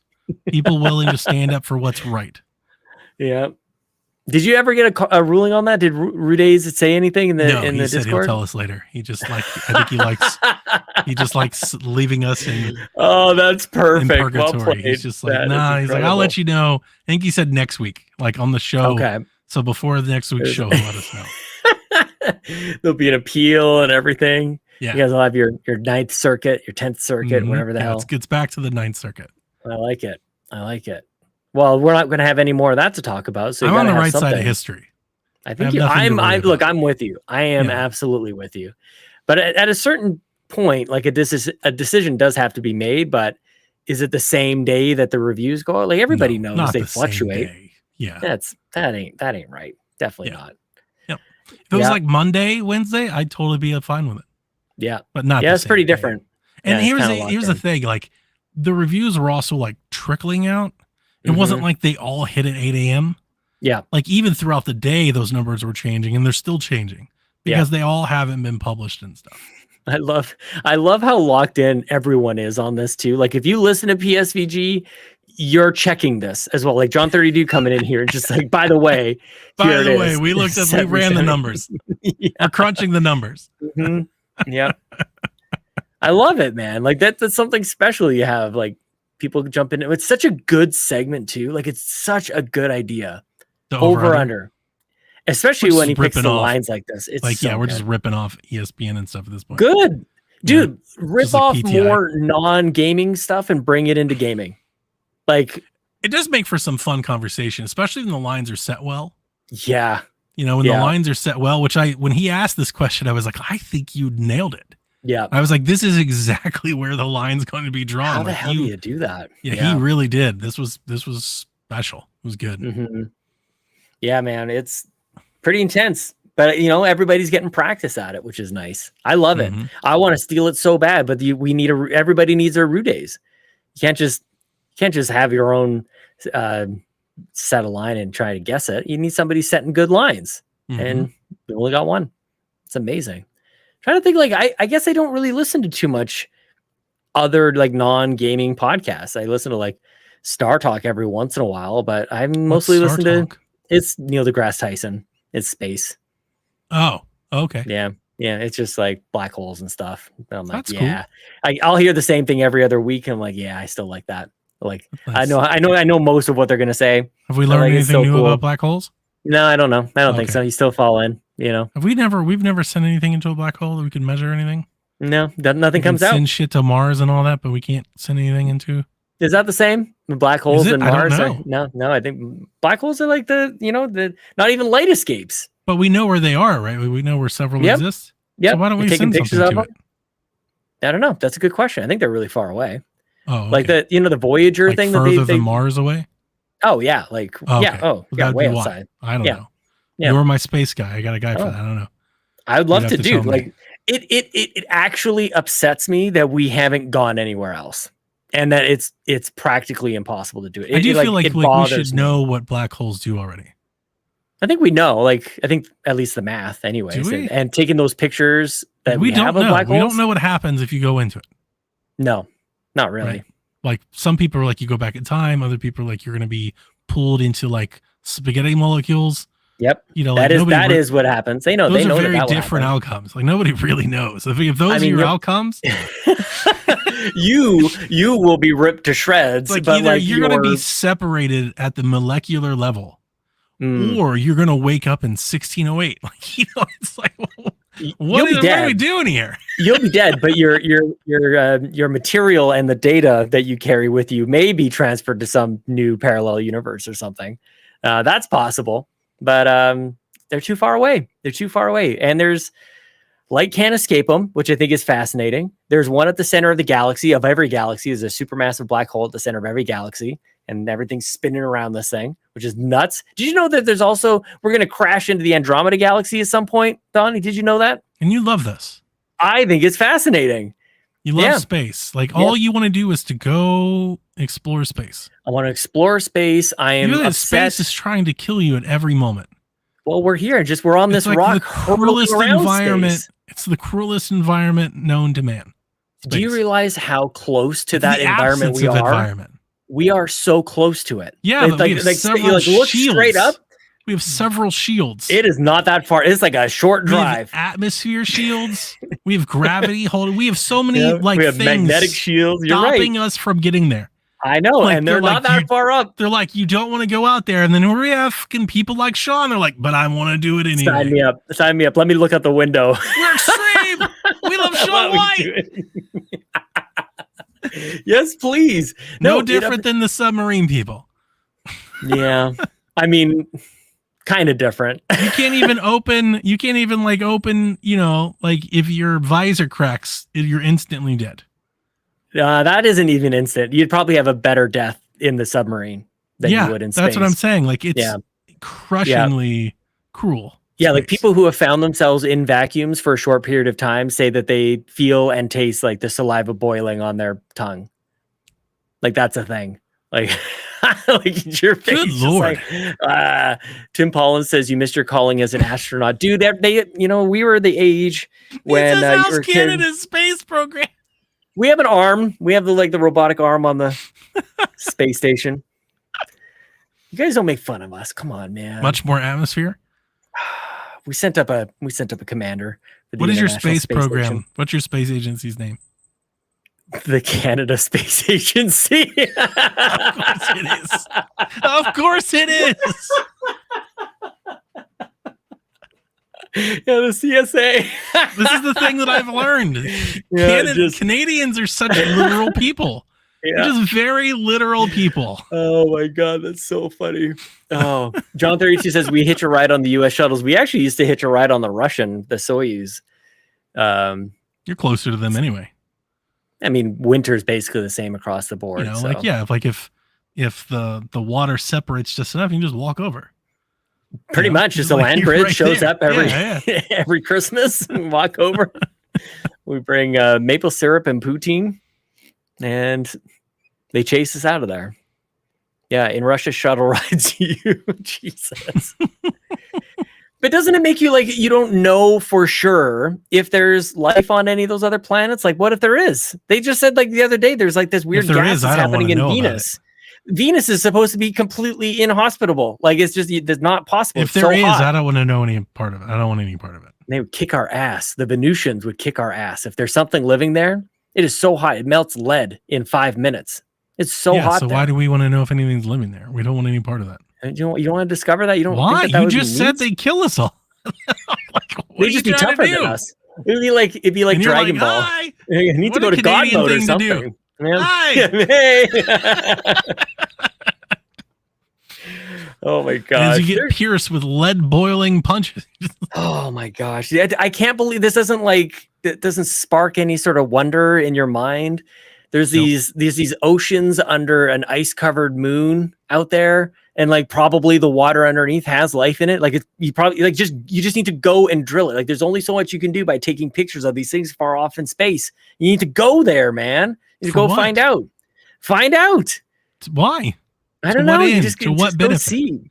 That's so much money that could be used to help so many people. What do you think? Where do you think? How do you think we're even talking right now? This is You're space right. technology right You're now. right. You're That's right. it. Yeah, we're brought together. But there's a difference between going to the moon and creating, telecommunications that can communicate from here to the moon, and let's go to Venusian ice oceans and see if we can find microbes. I think it's I the same thing. don't need Pluto tadpoles. That doesn't help me in any regard. I think it would be totally. The thing is that it's frustrating that you can't take a picture good enough from this far away. That you actually have to go there. That's frustrating. That's to me. true. The barriers are what, really? You just got to go there? I think ultimately the thing that scares me is like the nature of man. Yeah. To me, it's more of like a philosophical question, right? It's not a can you do it? It's like, should you? Yeah. Because I feel like if we find a hospitable place, it will instantly be capitalized and sold to the highest bidder, and they'll just remove and like turn all of us left here into like worker bees for the better high. It's just the way man works. You know what's actually going to happen? Because that might sound like far-fetched. They're going to start mining asteroids, and you're going to get all the metals and materials you need out of an asteroid to build skyscrapers that are thousands of feet high on every square inch of Earth. There's so much metal out there, and it's just going to change everything. So you'll have like these weird space station bases on the moons, on some of the moons around Jupiter and Saturn maybe. And then you just go like mine asteroids. It's aliens, basically. You're going to be on the Nostromo, just like working for the company. Sounds awful. That sounds It's terrible. happening. I don't want any part kind of that. We shouldn't want that. I don't want it either. Like we have spent decades preparing man about these inevitable AI overlord matrix alien outcomes, and we are just like barreling right at it. Yep. We're So like, get it's us out gonna of be here. great. Go live somewhere else. We're running out of not gonna space to be have great. separate societies. There's only so many but Canadas. again, it's separate societies for who? For those that can versus those that can't. Mm-hmm. Right. What I feel like we find out tomorrow that like Jupiter has a beautiful, lush jungle we can all live in. Right. All the people, all the people with all the billionaires go to Jupiter. Yeah. And then they set off like some plague here and then come back and reclaim Earth. Yeah. Like, have you seen why I like Horizon, Outriders? man? That's why I like Outriders so much. Outriders are like, we got to escape Earth, and they go to this planet. It's going to be like their saviors, and then the planet like completely destroys them. It's like the planet is attacking them, and it's like, what's going on there? Outriders is a great game, man, because of space. That's why I like that game so Is much. it though? I had a lot of fun with it. Mm, You didn't like it? no. It's kind of Gears like with powers. You probably chose the wrong class. Maybe. Yeah, Multiplayer is know. not my thing, but I wasn't. I didn't just play it wasn't multiplayer. I just I played just it wasn't single very player. impressed with Outriders. Yeah. I don't know. I like it. I like space. I like things out there. Want to know you about it. are in luck Yeah. because you have the ultimate space game. I showed Lincoln a trailer of No Man's Sky, and he's all into building things right now. He likes space also. Him and Ellie will sit down like, can we talk about space? And they'll ask me a bunch of questions. I'm like, have you heard about Betelgeuse? And Donnie, have you heard about Betelgeuse? Betelgeuse is a gigantic star. It's going to go supernova. You're going to see it in the sky. It's going to be as bright as the moon. Not Beetlejuice like Michael Keaton Beetlejuice. That's what I was thinking. Yeah, 100%. no, not that. I was like, nope. Mhm. Yep. I was like, Nope. yeah, I've heard of And, Beetlejuice. like, and I you were know like, you have "It's not a heard of supernova." Beetlejuice I was star. like, I don't know what Nope. the fuck Sean's talking about. Nope. I'll tell you. Anyway, I want Lincoln to play No Man's Sky. I'm excited for him to I don't want him to grow up any faster than he is, but he is. And love for if I can't have time for No Man's Kid needs Sky, to play Zelda. he could play it. Yeah, he's playing. No, he can't play Zelda right now. He's playing Paper Mario Sticker Star Mm. right now, and he's loving it. I He does. I enjoyed Sticker Star. Mhm. Not like great by any means, but I didn't know that everybody was supposed to hate Sticker Star until it was too late. Like Sticker Star is one of those that I played and it was like fun Mario game. Yep. And then you get on the internet one day and everybody was like, doesn't Sticker Star suck? And you're like, oh, I guess nobody I likes it. guess. I didn't get that memo. Yeah, I remember that it was either that one. What was the one before Sticker Star? I feel like there was another Paper Mario just before that. Anyway, I think it might have been Sticker Star where I was talking to Bobby about it, and he started saying he started talking about some specific mechanic of the game that he wished it was something else almost entirely. And I'm like, I don't know if you're allowed to do that. I don't I was so confused in our This conversation. game would be great if it was a different game. That's exactly my reaction. And I wasn't I don't know, I hadn't been podcasting with That's him great. for that long. It's just I That's hadn't very really Bobby. thought of it in that way. Yeah, he I wanted it to miss be a different Bobby. game. Oh, dude, I think about him all the time, man. All the time. There's his hat. There's his beanie right up there. That's his It's nice, used man. to wear that all the time. Yeah. Bobby shows up, he's all over the place. This was the little golden Mario. That's his Splatoon controller and his card and the holder thing. Freaking Bobby, man. He's very entertaining. He's still entertaining to watch. I still go to his YouTube channel. And he's just like, Wow. man, still totally. The guy was outputting as much as all of Carpool Gaming on a weekly basis. I'm Oh pretty yeah, sure. no, that's for sure. He was trying. He was Totally. going for it hard. Mad respect. Animal Crossing was it. I'm trying to think Breath of or Tears of the Kingdom. He would have loved it. He would have just been. We would have done. He so would have many been doing bots it together. justice. Yeah, exactly. Yeah, I didn't even know how to handle it. I didn't even know how to talk about it. I couldn't do it. Bobby and I would have had a pre-release crossover, a Bobby, day one a separate show. crossover, a 40 hours in crossover, and we Mhm. finished the game crossover. We would have started another podcast that. That's what he did. That's the thing. That's that butterfly effect that unfortunately we don't see happen anymore.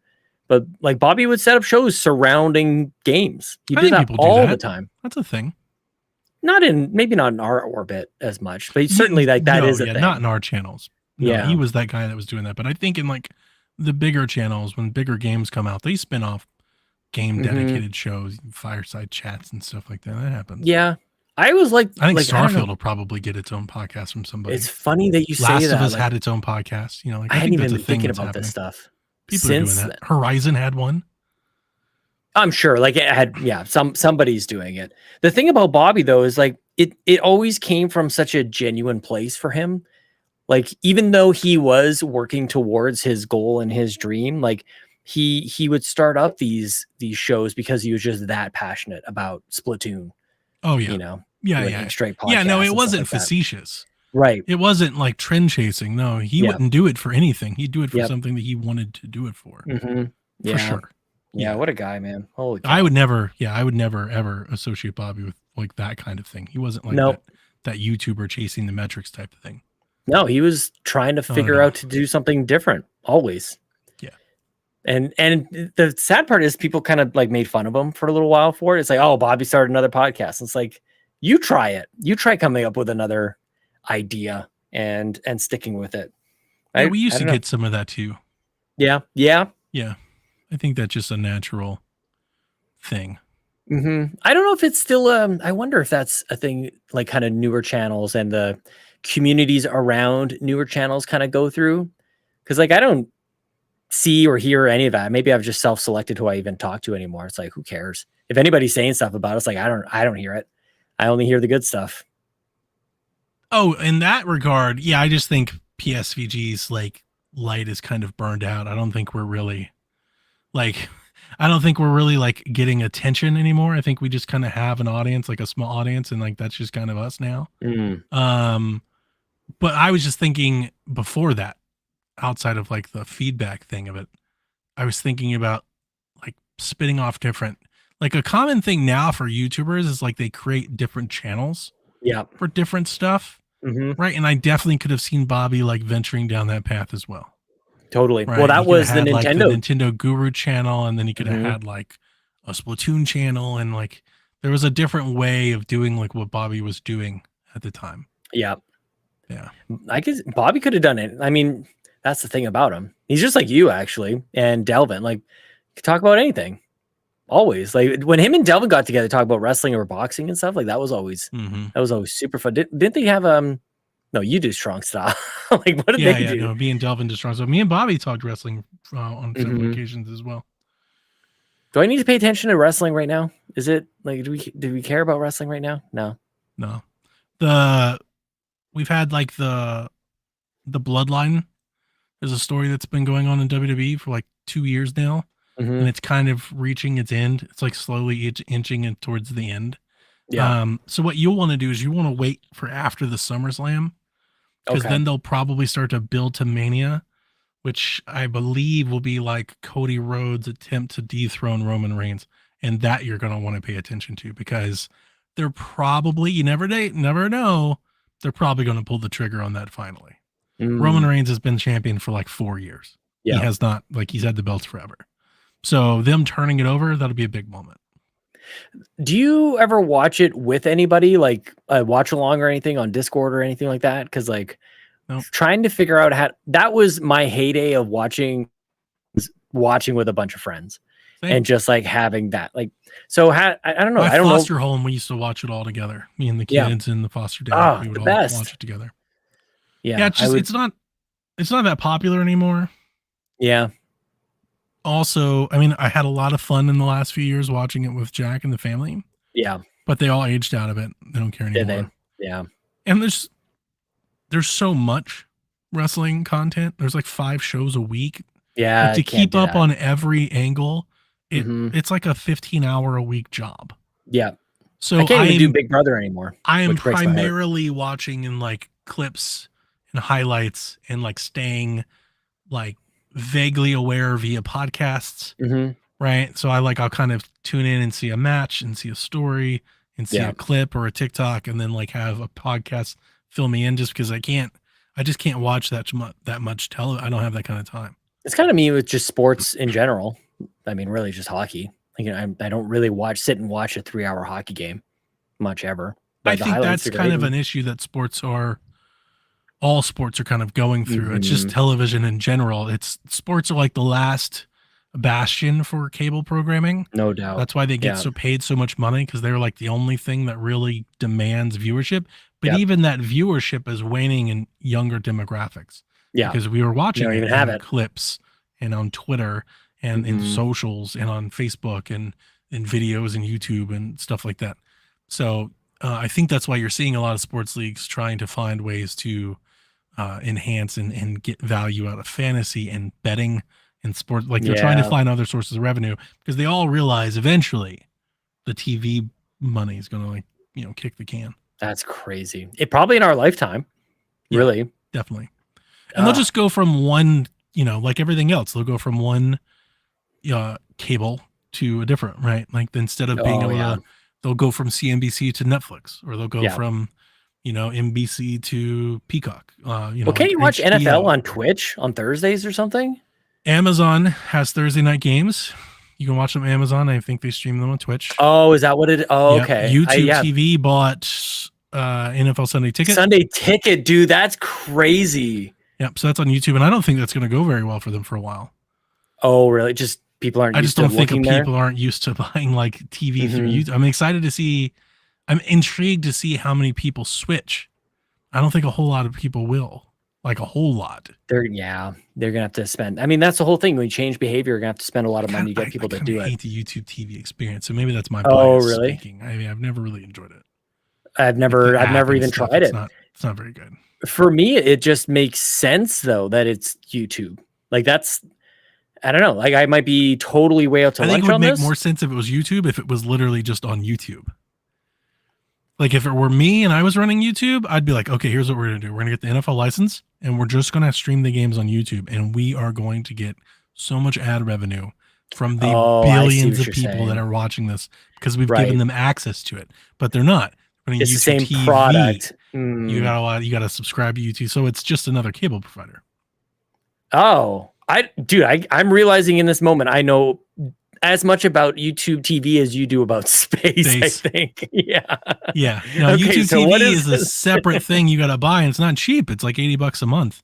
And it's okay. Oh. I mean, it's like any other over the box cable network. Yeah. It's got channels and stuff. It's just like it and the DirecTV equivalent of it. Like you just find out like I've been a cord cutter for 20 years. Yeah. My kids have never had cable. They don't Yeah. know what that's like. Yeah. So I'm probably speaking with a lot of bias, but like I tried YouTube TV and you just realize how much shit is on cable. Totally. It's just like Mhm. reruns of like Cheers and Yep. Cheaters and Jerry Springer. And you're like, what is this mess? Why is That all was- this here? Our lives. So like with YouTube, when there were rumors that they were going to buy the NFL license, I was hoping for more disruptive I see what you're change. saying. Like Yeah. let me subscribe to a team. Yeah. Let me watch just on YouTube. Like do something else. They're literally not. They're literally doing exactly what DirecTV did with it. Mm. It's like $250 for the NFL Yeah. Sunday Ticket. Yeah. It's like, oh, so we're just changing the logos then. So I'm still not interested. Which is funny that I say that because I do want to talk about this. I don't mean to change the subject completely on you, but there were reports yesterday. Bloomberg said that Xbox is going to sell off xCloud in the UK. And What? this isn't what I was expecting when we were on the podcast. We were talking about it. Mhm. So some details have come to light, and I wanted to ask you about it because it's basically the same thing that YouTube is doing, as I understand it. So I didn't think this was going to happen, but for like a specific reason. I was like, I don't think they can sell off xCloud because xCloud is just a service. It runs off of servers and networking and pipes and all that's Microsoft. They're not going to sell that, Mhm. right? It's all But they're pipes. not. So what they're doing essentially, and I guess maybe I don't fully understand the term diva tester. I can't really that word divestiture. No way. Yeah. Maybe I don't fully Beetlejuice. understand it because when I looked it up, like it clearly, when you use that term, it's clearly like you were selling off a business and getting out of the market. Mm. What it seems they're doing is they're licensing the rights to somebody else to stream the games. That's not divesting in anything. That's just licensing. It's To like- me, Securing business. yeah, to me, that doesn't change anything. And here's the Mhm. funny thing. Then I saw Jez. There's a company in the UK called EE. Okay. They sell Game Pass. Oh. You just subscribe. And like, it's the same game. It's the branding. It's Xbox. Like you just go to this different company, not named Xbox, and you buy Game Pass from them. And he's like, these are the people that Xbox will give xCloud to. And I'm like, so what's changed? Like, I don't understand what's different. It's I just the don't logo's understand it different. either. Yeah, it's like, because it's like, I guess if the way that I was looking at it is CMA is saying Xbox can't have xCloud in the UK because it's not competitive. And their Mhm. solution to get around that is Xbox can give xCloud exclusively to one other person and then they can sell xCloud. And I'm like, Well, so then Microsoft and this other company still have the market. Right. Like literally all you've done is like walk up and like take down the logo and put a new logo up. You're like, Yeah. we fixed it. Jersey Like swap. you've done nothing. There's nothing changed here. The environment is the same. So I'm very confused. I'm at a loss. I'm trying to like creatively come up in my head like why that would somehow make sense, and I'm struggling with it. I also Because to me, it would make sense if they were like, all right. I was thinking like if they were truly compared about leveling the playing field and making it competitive, I would have been thinking, all right, you can't have Activision games on Game Pass in the UK. Okay. Like I could understand that. Or we don't want you being like the sole, like nobody else can compete with you. So we want you to put all of your games on all the other cloud services so people could choose whatever cloud service they want. And it seems like neither one of those things were happening. The report from Bloomberg was that Xbox is giving the licensing rights to Game Pass and streaming exclusively to one other partner. That is so stupid. So if they're like the example I brought up in our Discord last night is if, okay, let's just say, I don't know these to be true.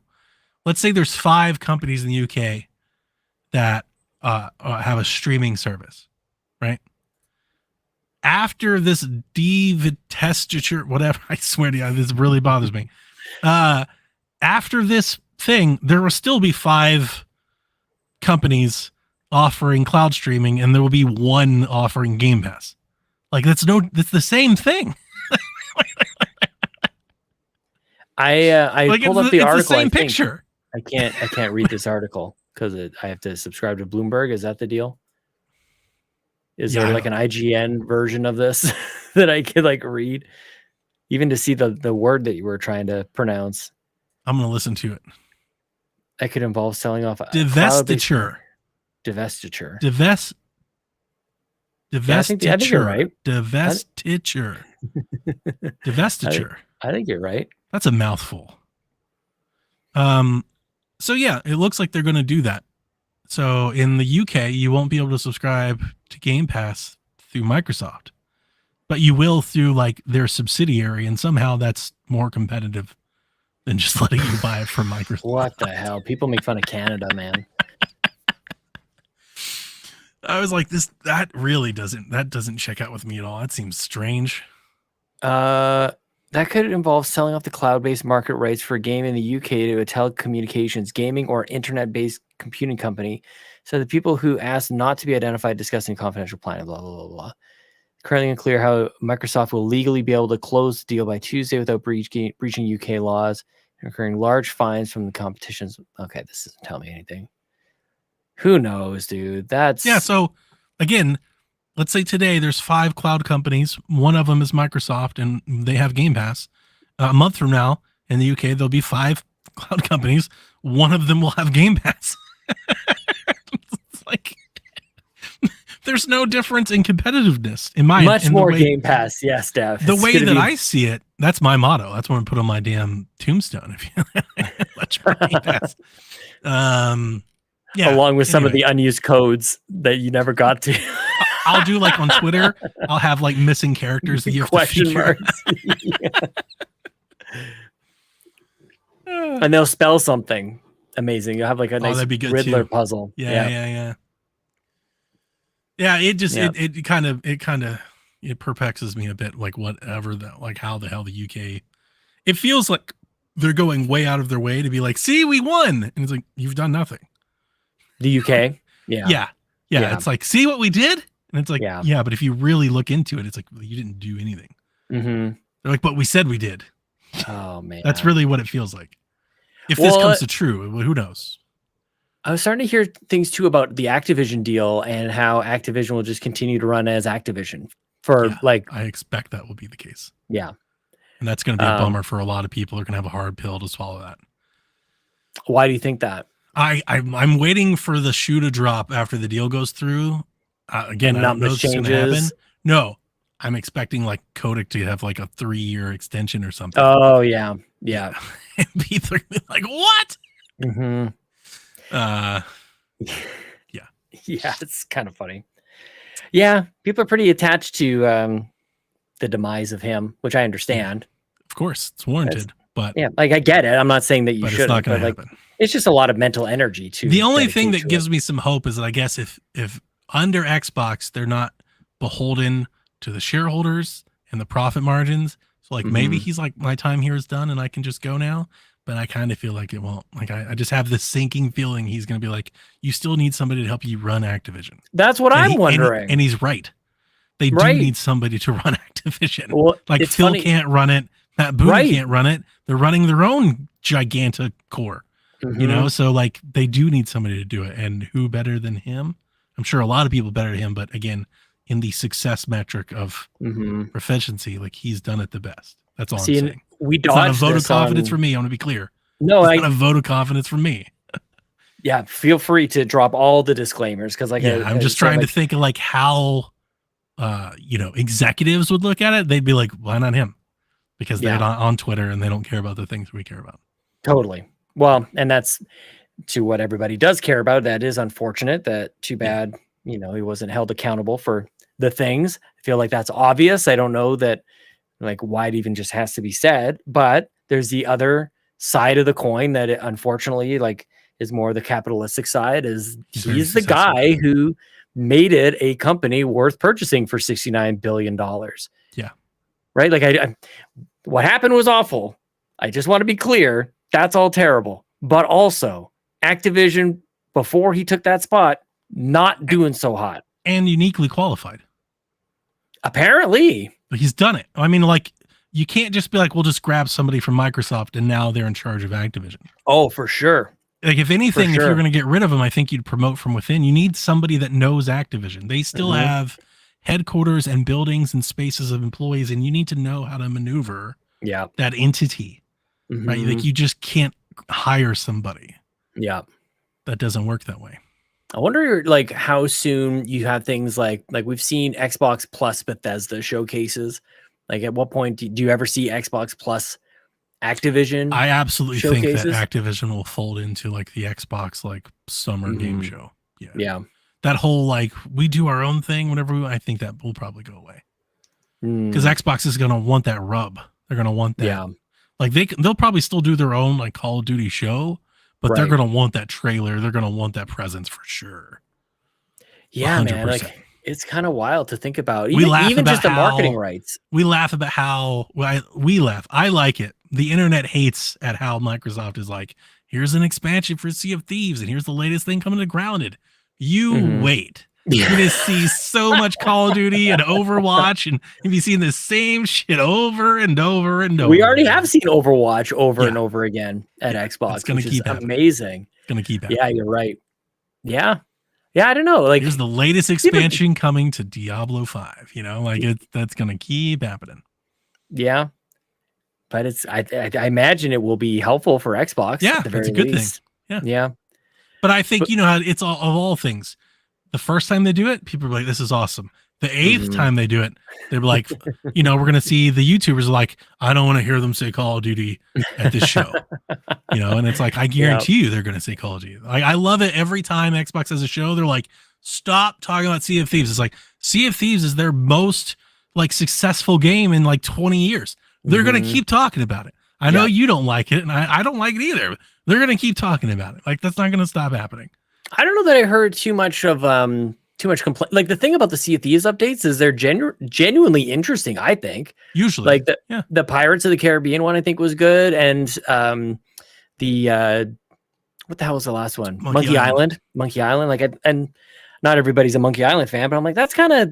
It's not just like there's more treasure chests to go find. Like, there's some kind of spin on it, which I think is, I guess, if you're gonna do it, that's pretty good. I don't mind that they do it. I like they do these things. Yeah. I'm not Yep. interested in these, but I don't care that they're there. Mm-hmm. I'm just kind of drawing that. I'm being that counterculture person to that stuff. Every time I For hear that sure. stuff, I'm like, why are you guys saying these things? Yeah, I love actually seeing Grounded. Every time they show up with Grounded, I'm like, do I want to play Yeah. Grounded I again? should play Grounded again. Yeah, like I'm like, do I want to go back? Because I love that Mhm. game. That game yeah, is it's good. really good. Mm-hmm. Yeah, no, I'm with you. Like, and I think sometimes it's a classic. You kind of need to be shown or told the same thing a couple of times. If it didn't work the first time, it's They're not live because service it was games. That's bad. what you do. Like that's Yeah. the thing. And what did they just buy? More of those. Yeah, So get ready. You're gonna On keep mobile. seeing them. yeah, Call of Duty Mobile is huge. I'm very excited about that's that. crazy, man. Coming to Game Pass, that could be incredible. They Mhm. should absolutely do that. I wonder if they'll ever start doing like pre-release stuff on the Game Pass app that doesn't come like day and date to Android or iOS, or if they really want to do the mobile thing, which they say they do. I still Yeah. question if they really do, but if they really do, at some point they got to start maybe taking some shots there at getting some attention. And Yeah. that's interesting to see how they navigate those waters. What else does King do? Everybody knows them for Candy Crush. Candy Crush. But what Yeah. else? Is that it? They have a bunch of other like farm sim Facebook games and stuff like that like, but it's Candy Crush. Candy Crush. And is they the really moneymaker. got King.com. Yeah, the first thing that shows up is Candy Crush games.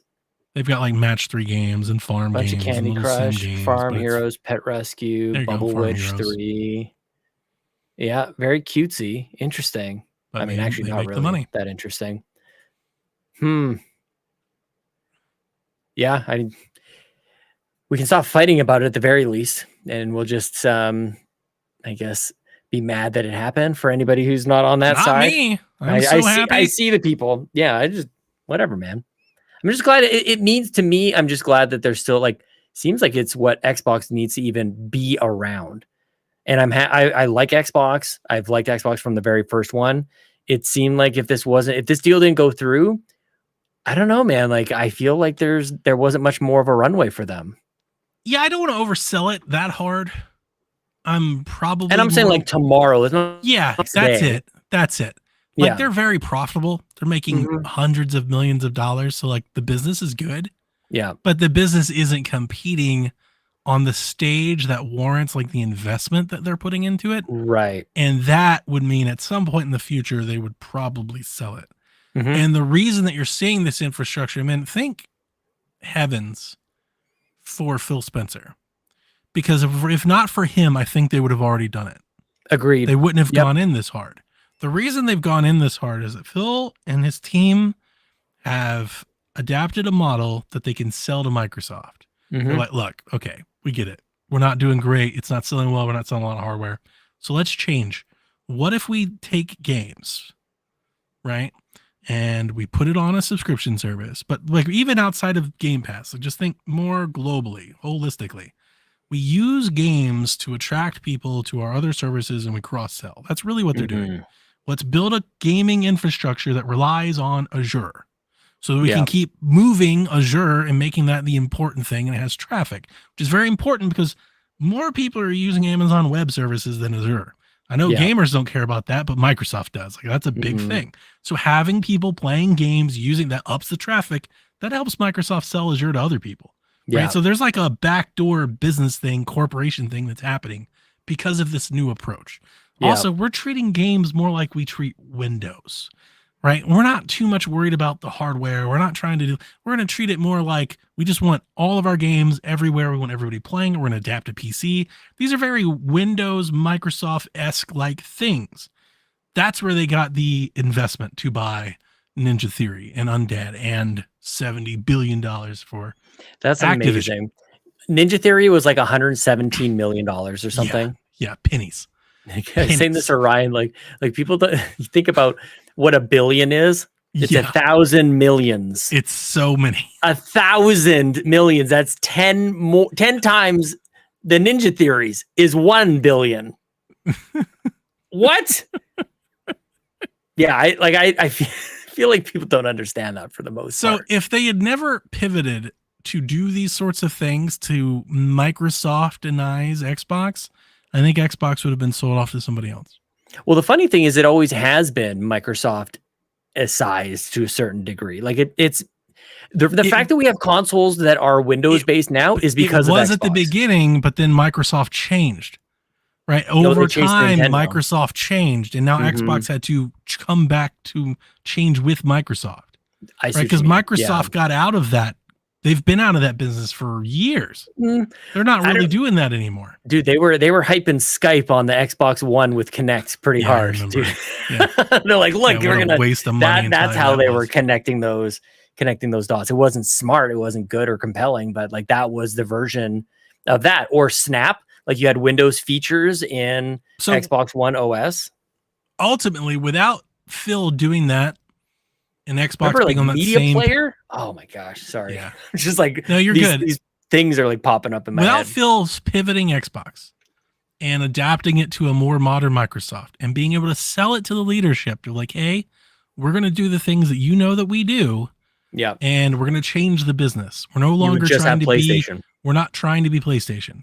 Without any of that happening, I think Microsoft spins Xbox out probably into its own thing with like Mhm. venture capitalists. Mhm. And then who knows? I don't think they go away, but they become Sega or something like that at some point. They become a publisher. Maybe. Yeah. Yeah. Well, I mean, without that arm, without that Microsoft But why would arm, they even be involved in less? Like, I think to that point, why would they even make games? I truly you think they think would they sell just it off. divest everything and they just sell off all the I think studios? so. They could. Yeah. They could. Yeah, for sure. Yeah. Yeah. So And then just focus on everything else this they do. definitely gives them more ground in the game. Like they have more skin in the game now. They have Yeah. to be taken seriously. But I think Call of Duty becomes like the spear that they use to penetrate like Whoa. not like today. Yeah, penetrate. Yeah. Not All today, right, take it not easy. next year. Think broader. Yeah. I think Call of Duty becomes the spear that they use to penetrate and become the Game Pass model that they want to be. I don't think the market's ready for it yet, but eventually Yep. it will be. Eventually this market will be less reliant on hardware. Yep. And people won't be talking about how many consoles you sold because eventually, I know people don't want to hear it. Eventually everything will just be easy to stream, right? Just Yep. like movies weren't, but then they were. Eventually games will just be easy to just do it. And when it kinda that day makes sense. comes, Mhm. and PlayStation has to change their business model to more of a subscription model, then Xbox is just suddenly going to become a package in the PlayStation package. Mm. And then I think they'll probably do the same thing with Nintendo. Like there'll be more integration with other services. And that's where Xbox finally has that's where they fully realize the vision that I think the path they're on. I think the path they want to be on again is ubiquity. They're Windows. Just everywhere. They're everywhere. Yeah. Right? You subscribe to them wherever you are. They just want your subscription. Mhm. And I think that's what they want. And I think Call of Duty becomes key to that because at that point, some point in the future, you can't not have them. Call of Duty's too big. You need them. Like you can't just be like, we're awesome. We'll have our own subscription service. Yeah, you might, and it could be good, but it's not going to be as good without Call of Duty. Like you're going to want Call of Duty. So Call of Yeah. Duty kind of brings them to the table Mhm. in a profound way that Doom and Halo and just never can. You're And right. it's the same thing on mobile, right? Yeah. Like having Call of Duty mobile gives them the opportunity to launch a marketplace competitor that Forza mobile games and a Halo mobile just can't. Nobody would ever download those games. But you say, hey, we're launching a new thing, and if you check it out, you get this cool Call of Duty, like that makes people go, yeah, let's try it. The thing that comes to my mind with this though, Donnie, and it was almost sad to see that King.com, the first thing that showed up was still Candy Crush. As I'm glad as I am that this has happened, it does provide security that Xbox is going to be here for probably the foreseeable future. This is a big deal on that front. As long as Microsoft is around. Does it always have to be Call of Duty and Candy Crush? That's I kind of hope for a future where it's something else that I think they want to do something else. Yeah. But I think that Candy Crush, Diablo, Call of Duty Mobile, they get you established. No, Do you there's know no doubt. How hard is it to break into the mobile space? We've Mhm. seen PlayStation try to do it for a decade and nobody can even tell you the game. They've published so many games. There's Yeah. Run Sackboy Run and Uncharted collecting, and there's so many PlayStation games that have been published over the years that nobody knows. Yeah. And even Nintendo with insanely powerful brands has middling returns from the mobile space. Fire Emblem Inconsistent is the word. Heroes Yeah. is I was gonna say. crushing Mario Run, Yep. right? It's easier to buy into a brand with Minecraft and Call of Duty than it is to create them already, because the space is so flooded. It's so big and so starving for attention. Yeah. So at least on the mobile side, this is their foot in the door, and it's their foot in the door to then say, hey, yeah, we got Call of Duty and Candy Crush. Have you ever seen Fable? What do you think about that? Have you ever played Halo? Like, all of a sudden, is Candy Crush going to get like a Fable skin one day? You know, like, is there like cool things? Like, is there crossover potential? Like, you know, like if they ever drop like they have a actually I say drop, they have a WoW mobile game, I think. I don't even know. You could see crossover between there, and you could see Call of Duty skins and like a Halo thing pop in, and there's things that they can do to get that rub. Yeah. Right. To attract people to other things. That's what I think is like the goal, is to like, let's reach new people and let's introduce them to who we are and what we're doing. Because their goal, and again, ultimately what this comes down to is their goal is we need to reach more players because we're not selling consoles. Yeah. That's their goal. We need to reach more players. So how do we reach them? Well, the most popular game in the world is Call of Duty. That's a great start. Let's start reaching out. You know, I think that's kind of like what we'll see this unfold over the many years to come. I'm fascinated to think about the cloud thing, as far as giving access, like really good access to powerful computing just everywhere. Like, that's the thing that really starts to get me excited about it. Like I said, like, in the my mobile head, stuff is, to try to paint your picture, if I will, in my head, what I'm envisioning is they launch their own marketplace. They heavily promote it with things like Call of Duty Mobile and Candy Crush and Diablo Immortal and these brands that people like to play. And they even in those apps, they even start promoting that they've launched this thing. Hey, you're playing Call of Duty Mobile. Did you know that we have this app where you can get extra rewards and stuff you've downloaded for Call of Duty Mobile? And when you launch that app, all of a sudden Game Pass is just there. And all of a sudden they're like, do you want to play Halo Infinite? Click this button. And oh shit, you're playing Halo Infinite right now. That's like the thing where it's like, oh, that's what I thought it should have been on Xbox. Have like we a Series increased? X. Have we increased like 50 million more Game Pass subscribers? Probably. But what's stopping them from? Is it just the Call of Duty thing? Like, they can, like, it's attention. It's how do we get people to click the app? They already have the Xbox app. How do we? That's what I mean. Like, how do we get 20 more people to click that app? Yeah. How do we get them to give us a chance? Content. Yeah, I'm just like, if you're not into Xbox, if you've lived in America for the last 30 years and it's been dominated by PlayStation, how do we get, and you're the person that's not on Twitter and you're not listening to gaming podcasts and you have no idea, how do we reach you? How do we get you to give us a chance? Yeah. We can't send out like a newsletter or an email, you know, like, let me how send do you we a do tape. that? All of a sudden, let's throw a splash page in Call of Duty Mobile. How many people would click on that? Not everybody, but can we get a third of them to do it? But what, isn't Call of Duty Mobile like already free? Like, that's the other thing, is like you're trying to get people to convert to something to then pay monthly to do what? Maybe call it, maybe Game Pass gets a free ad tier. Maybe it gets a trial. Yeah. Maybe like, you know, like there's ways around that.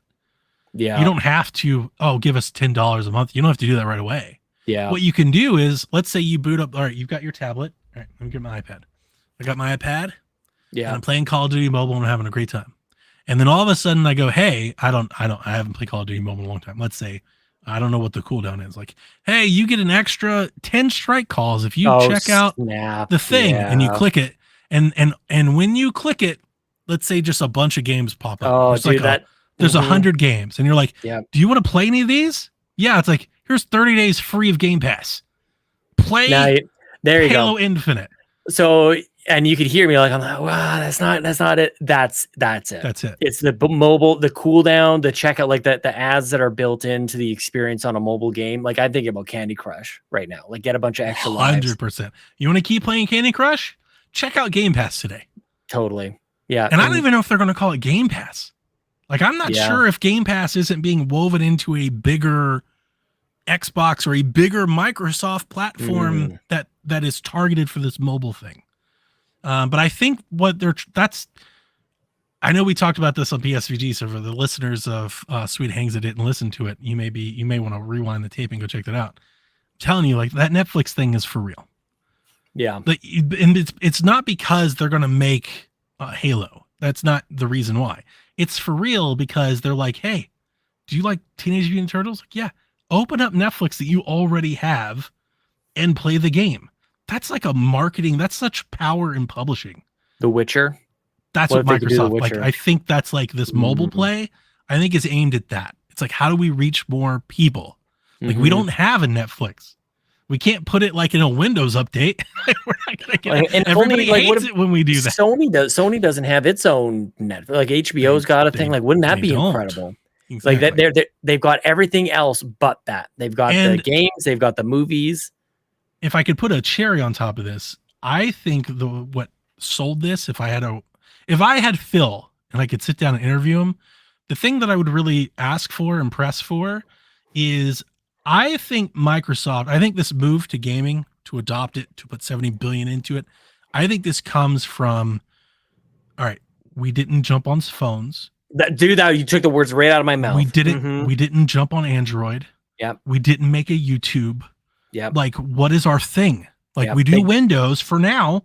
Mhm. Like, we have Windows and Azure, but Yep. we don't have music, right? We don't they have got LinkedIn. Spotify. They got LinkedIn. We didn't, right? Exactly. There have been Mhm. so many misses in the Microsoft catalog over the years Yep. that I think they look Skype. at gaming and they're like, "Fuck it, we're gonna do that." Mhm. And like that's how they replace not having a popular phone brand, not having Android, not having YouTube, not having Spotify, not having like they Mhm. don't have those things. Yeah. They're trying to make gaming that thing. John 32 points out Teams in the chat. The only reason Teams is even a thing is because of the rest of Office. It's not Teams itself. People choose Zoom. Like if they have a choice, they'll go with Zoom instead of Teams. It's only because it's part of. The only reason The the rest of Office is enterprise. as ubiquitous as it is because, at least in the US, there is like a standard on security that Microsoft basically writes the standard for. Right. The Yeah, thing that that's makes keeping sense. Google out of that space is Microsoft is just telling IT professionals it's not secure enough. Mm, Like, or everybody else would adopt it, but they're like, it's not secure enough. So all IT professional organizations are like, we can't do that. It's not secure Right. enough. that makes sense. You know, and who sets what's secure enough? Microsoft. Yeah. Well, they're gonna have to throw that might around in some ways, and then that's how they do it. So I think that's why, like, this big gaming play, and I feel like we just went on a journey, which is what we do here. But Good. like, there's a philosophy here that I have seen for some time. Mhm. I've been trying to convey this. I feel like for years before I get Empire, that. I was like, No, there's I get so you. much more here. People are like, Game Pass is ruining publishers, and it's not good for. I'm like, guys, 30,000 feet. You're so in the weeds. Mhm. This No, is I've you're- always you're- been with you're you. chasing pennies instead of ignoring dollars. I've always been with you. The thing that has changed is now that this deal has gone through, I'm like, all right, back down into the weeds then. Because from the 30,000 foot, like I understand the theory, the approach, the strategy. I get all that. You want to be everywhere. All right. How do you do it? Like, so it wasn't until you kind of like tied it into there. I actually think about like Office. I think about the Apple bundles that you can get. Like you get music and Yep. Apple Arcade and things like that. Yep. Like I start to think about it more in that way where people, if you know about Game Pass and you have a PC, like you're going to go find out how to get that. You need it to be like almost like by accident. Like I have extra storage on my iPhone, like mostly by accident because it's And like I've- bundled with something else. That's a really great way of like putting it in perspective is like step back, get out of the gaming Mhm. space, get out of the console, or step back. Totally. If you're an Apple person and you love your Mac and you love iTunes, right? And you have Apple TV, right? Mhm. If you love Google, you love Google Drive and Google Docs and the Office Suite and Chromebooks. If you love Microsoft, what do you have? A laptop? Is it a Microsoft laptop? Probably not. Yeah. Office? Like, do you love it or do you just need it? Like, Mhm. is it like a requirement at this point, right? I think I look at gaming, and this is beyond even Game Pass. I look at gaming as a whole, Yeah. like what they're doing gaming wise, publishing, dual publishing, sharing with other ecosystems, plus Game Pass. That's it. What they're doing with gaming is trying to be that. Right? Yep. They don't have YouTube. They don't Mhm. have like that's it. They're trying to have this. This is an extra thing that we have. And You think about, like- Microsoft. You think this. all the other like that's the thing when you become part of the subscription game, like now all of a sudden you have like these subscription products kind of sitting side by side, and call me crazy, but like what if you could have a subscription service that also put Game Pass on your Apple devices, or maybe more likely, I think that would be fascinating just with Microsoft and Apple. They but don't own a social network. yeah, They don't own a Apple Facebook. doesn't. No, I'm thinking Microsoft. They never got LinkedIn's they the only never one. got a Facebook. They never LinkedIn got a shouldn't be Twitter. discounted, but yeah. They didn't get a TikTok. Like Mhm. they've missed the boat on so many spaces. What about like Creative Cloud? Like, what if they had like a promotion? Like, you get your like Adobe Creative Suite, and you're paying that for $25 a month. What if they bake it into Windows? That's what I'm What thinking. if you bake it in Office 365? Well, that's where I wonder if antitrust stuff gets into play.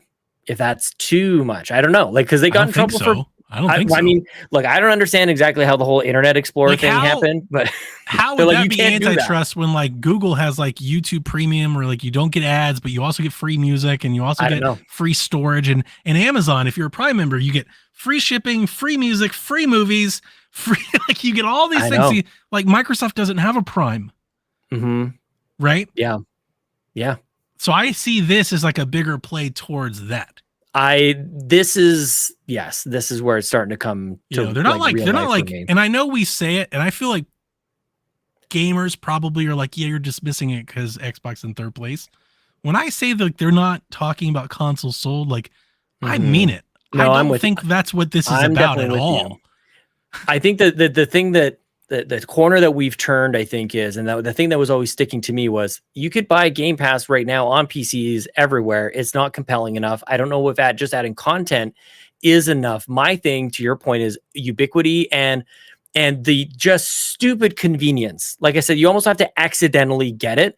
That's where it needs to be, where you're like, oh snap, like I didn't even know I had this. And that creates this crazy kind of momentum where they have people falling backwards into Game Pass, and then they go, oh, hey, we hit 100 million users. Yep. Exactly. And it's not because it's like unique Game Pass subscriptions. They didn't sign up just for Call of Duty. Totally. They just signed up because it was too good not to. Like you just had to have it. Yeah. We had somebody come in our Discord around the last couple of weeks when this was really being talked about. And I don't remember who it was, and I apologize off the top of my head if I'm forgetting your name. But you know, they were like skeptical of Microsoft being like, we don't want exclusives, we want everything. They were like, okay, and I'm like, but if you look at remove Xbox, like if your only familiarity with Microsoft is Xbox, you're not going to see this. Get outside of Xbox. Look at Satya Nadella's track record. They're integrating with competitors. They've been doing all during COVID. They've been doing constantly. They put all their Office stuff on Chromebooks. It's all on Android. Like this is what they're doing. Yeah. I think they want to do it in games. I just think they're early. And I think they realize the gaming market, it doesn't want this. They're not ready for it. And I think they're just trying to like set the board where they can. So when it does become attainable, they'll just be like, okay, and we'll just add it. And now all of a sudden Game Pass can be included with other subscriptions and our subscriptions, and it's on PC and it's on your phone. And it's like, and I think they'll start to see it. You see integrate it with YouTube. And I think that's the long-term play. 20, 30 years from now, I think it's going to look more like that. It's funny because I almost don't. I want it to be how do I say it? Like, still obviously want a space for PlayStation and Nintendo, but I don't know that they can.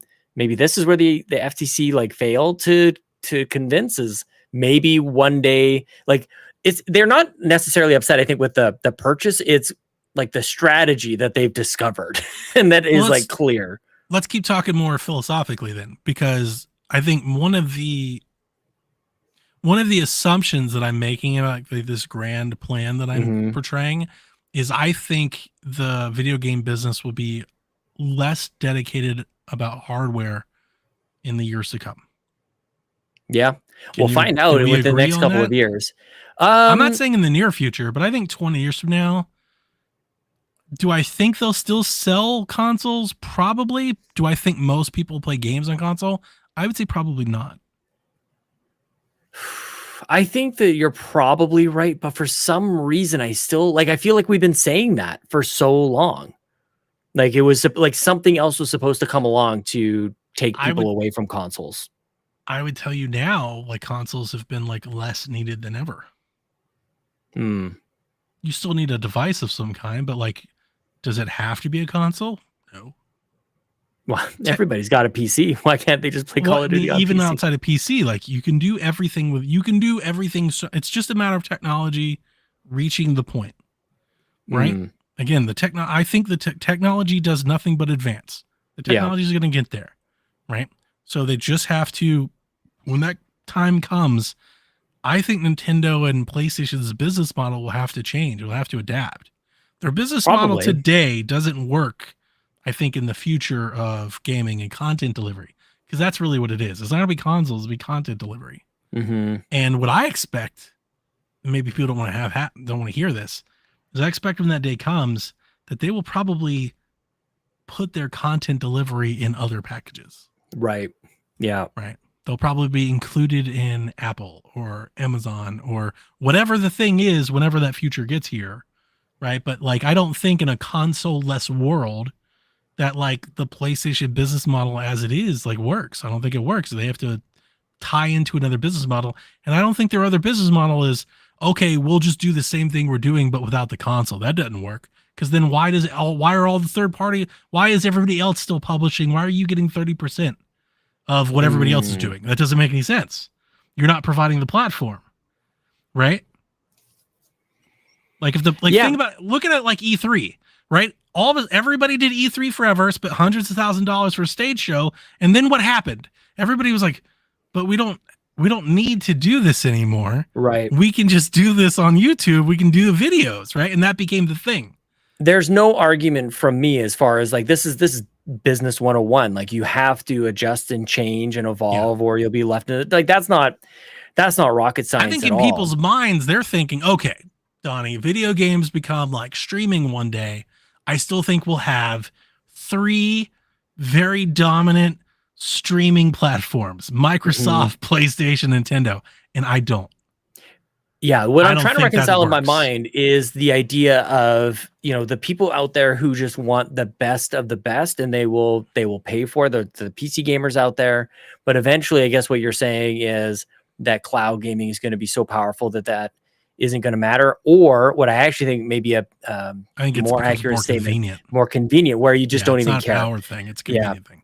Well, and like, is a 4K Blu-ray better than Netflix? Sure. Does Netflix still look great? It does. Exactly. I know. And like I say that, like, this is where I'm like, damn it. Like, I don't want that to be the case necessarily, because that's it. And that's what we nailed. I don't either.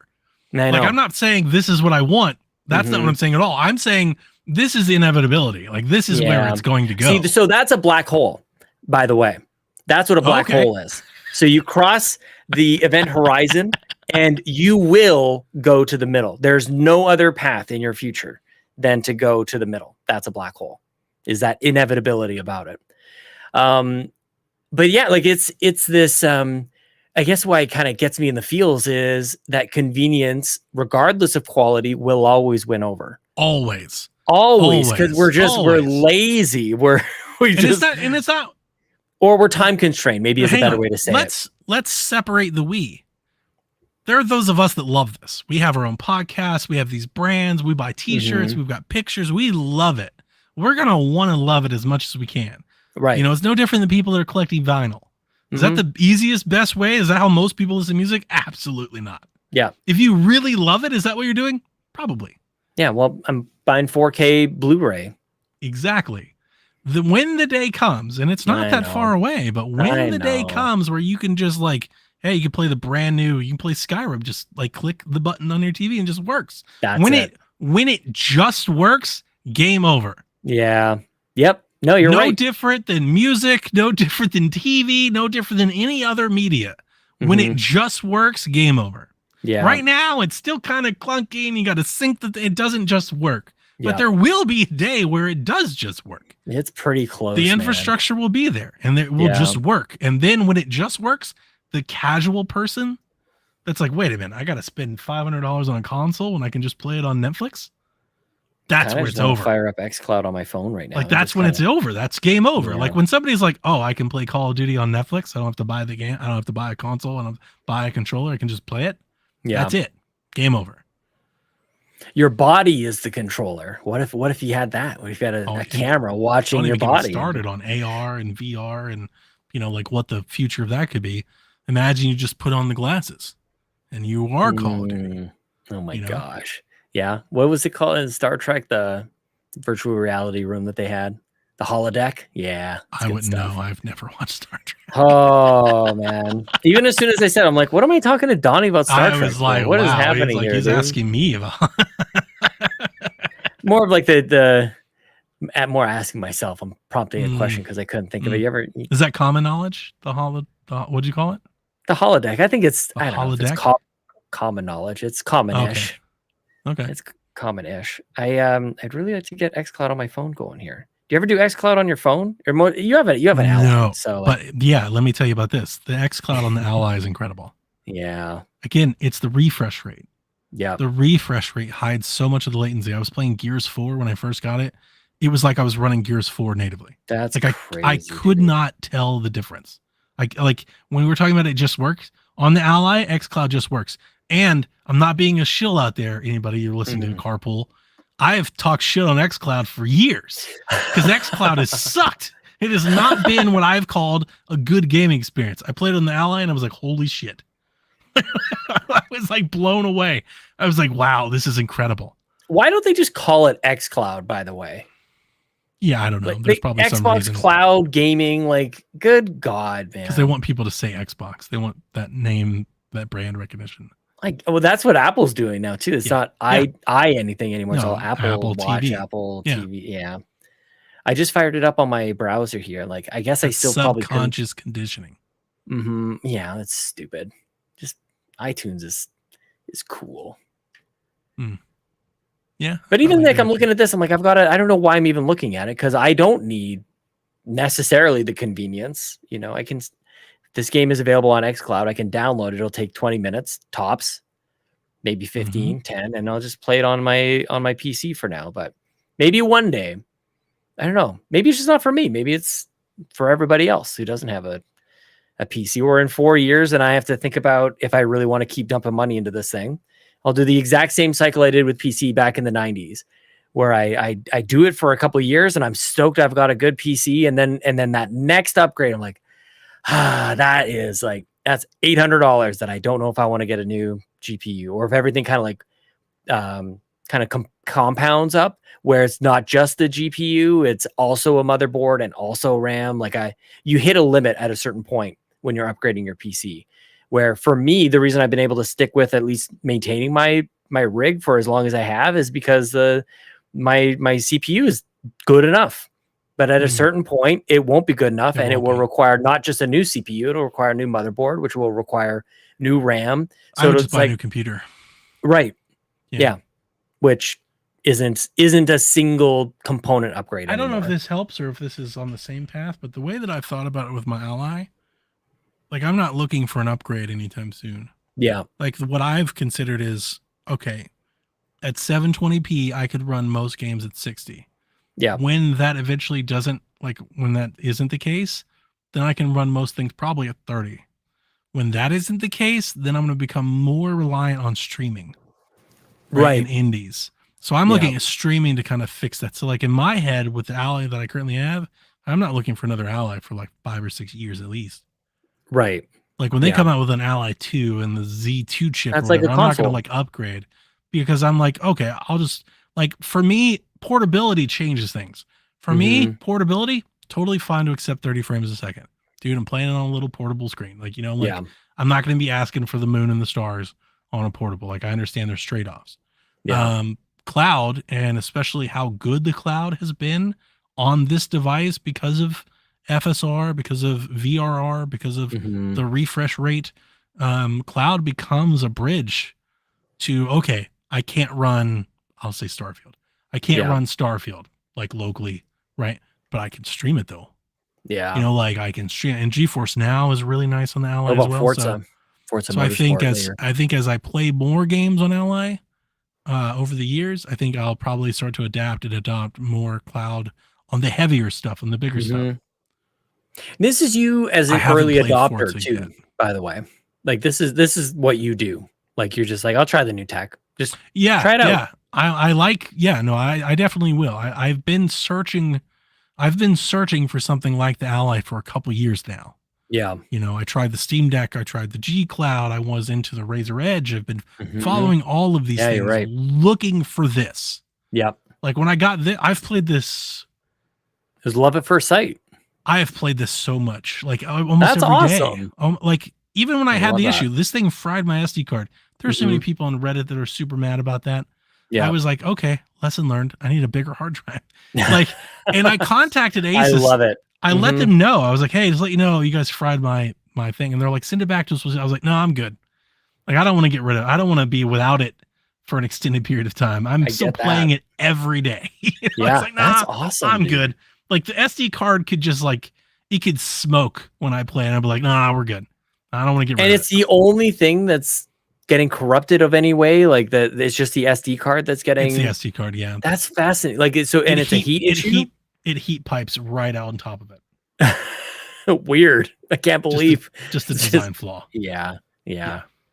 I mean, there's not too many options on where to put anything at all. They've increased the fan curve. Yeah. And I guess they think that'll stop it. I'm not. Who cares? Like it's so easy to change the SSD. It's 6 screws that plug it in and plug it back. Is it really just pop out the back? Just pop the back off. It's right there. Wow. You don't have to. I would totally do that. Yeah, I was like, okay, well, it's probably faster than the PS5. It was super easy. Yeah, I could definitely see myself doing that, honestly. If you do, I would tell you to factor in the SSD and just do it at the start. Do it up front. I would. What does it come with? How big? 512. Not very big. Not enough. Couple games. Couple. Yeah. If you're okay with like, renting them in and out, like I'm gonna play this game and I'm gonna uninstall. Probably not. I would be for a while. I'd be like, yeah, this is okay. I want to shuffle at least. I think on any platform I have, I want to have 20 options. Yeah. At any given moment, I want to be able to play 20 things. I have the expansion card on the Series S upstairs, like 512. Yeah. I've had one, because it's not, you don't get 512. You get less than that. You get OS and all that stuff. Of course. So. And this is Windows. Yeah. Interesting. So it's like 450, like 480 or whatever. I mean, to your point about content, like that could be the reason I've been overthinking this so much over the years. Like, do I play portably? I think that's actually beside the point. I hadn't really been spending time or money to build up my Steam library or my PC library. So I hadn't been compelled to go play over there. But like, what if I just had that thing and go, I'll play a little Dying Light 2. Do you think this generation, the last 2 generations have made you factor in the importance of like a library and backwards compatibility more than you used to? I think it's something to do with Steam sales catching my eye, and I'm just collecting at this point. Like it's just there is an affordability. It's creating a mass. Yeah. It's creating this thing where like I can't avoid it anymore. I really do. Yeah, and like same. I know people make fun Steam of me. Like summer whatever. Sale, I didn't even think was that great of a sale. Bought 15 games. Totally. Yep. Same. I don't even know. Like I should look up like I should pull up like receipts on this. Same thing. I didn't really think it was all that great, but I think between those two things put together, this realization that the games will just play there as long as I have a PC, like for the most part, Indefinitely. That's just gonna work. You don't have to worry about them changing the media, changing the architecture. Like, no, this is it. This is baseline. Yeah. Mm-hmm. I think that's part of it. I don't necessarily like. I am looking at you now on a beautiful screen. Here's what I bought. I bought Call of Duty World of War. I bought Metal Gear Solid Master Collection. I bought Postal Redo and Brain Damage. Starship Troopers Extermination. Kingdom 80s. Nice. Yeah. I bought Blood West. I bought a new game that I'm really enjoying a lot called Golf in It. Mm-hmm. And I bought Cyberpunk, a game that I've already beaten and already own on PC. And I bought it on Steam. Where else do you own it on PC? I own it on GOG. Jesus. I have it on Xbox. We got a review code way back when. Oh, good for you. The PlayStation thing had the Cat Quest game I thought was cool, and I wanted to play Cat Quest, so I bought Cat Quest on Steam for like $1. Yeah, I think the other thing too, Donnie, is I don't, like I said before, I don't want to be managing so many different libraries. So that keeps me away from GOG, but it's also making me think like, do I need to be managing a Nintendo library and an Xbox library and a Steam library? Like kind of getting, I don't know, like impatient. Is that like, I just don't want to have to keep track of all these things. It's just easiest if it if it plays on PC, I'll just play there. But I'm not quite there. Like I'm obviously still playing on Xbox. I'm playing Resident Evil on Xbox right now. I'll be playing Dead Cells on my Switch. So like I'm not all the way there, but you know, you get enough of these games on here. My Switch I don't know. has been a first party machine for a while now. And that's and why I was don't- feeling I buying don't those see games that on Switch. changing. I don't Like see that why changing did at I all. buy all those games? And none of them were first party. Yeah. I don't think. They were just there. They were just on sale. Where's my? So I have the storage space here, so I can. I don't even know where my um, Switch is. There's really no reason not to do it on PC. It's This just- for me. Yeah. This screen is ridiculous. This like I've now gotten used to a 49-inch screen. This thing is just insane. I think to your point, as gaming becomes more available in more places, like a PC library offers more advantages than being locked somewhere else. It does feel like that's a great word Like to it's describe become that. way more open because you have things like the Ally or the Steam Deck or GeForce Net or Cloud, or like they're even putting Steam stuff on Chrome OS now, and Yeah. you've got Steam Link, and it's like you have like the reason I bought Cyberpunk on Steam when I already owned it is I didn't know how well Cyberpunk would perform on the Ally, and I was Mhm. like, well, if I buy it on Steam, I can still stream it via the Ally, right? Because Oh, Steam yeah. Link, I can't Yeah. stream it because I can't stream GOG. Right. So for me, I spent Why did you buy 15 GOG the first time? I Just was some a sale? deal. It was a super Yeah. sale, yeah. Yeah. So to me, it was like I'm paying $15 to be able to stream Cyberpunk indefinitely. Now, Yeah. what I realized was streaming worked great, but I can actually play at 60 frames a second just on the Ally. And I was, well, Yeah. let's install it then.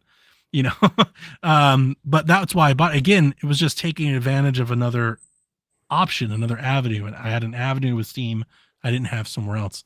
And it seems like the more and more I kind of invest, it's like, you know, the more you put into it, the more you get out of it. Oh, there's no doubt. Would you get, I feel like I already know the answer to this. Would you get a mid-generation upgrade, like an Xbox Series X, S, X, Not right now. X?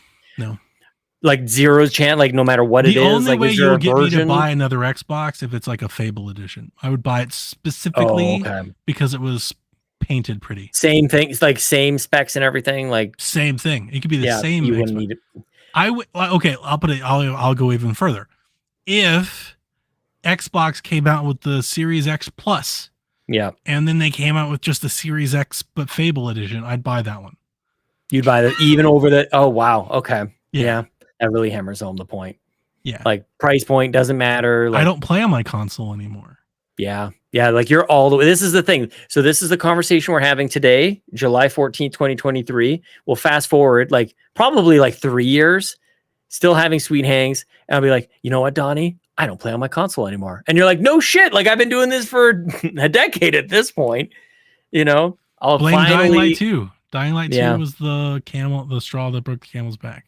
Yeah. Right. Like the consoles are fine. They're good. They're an improvement.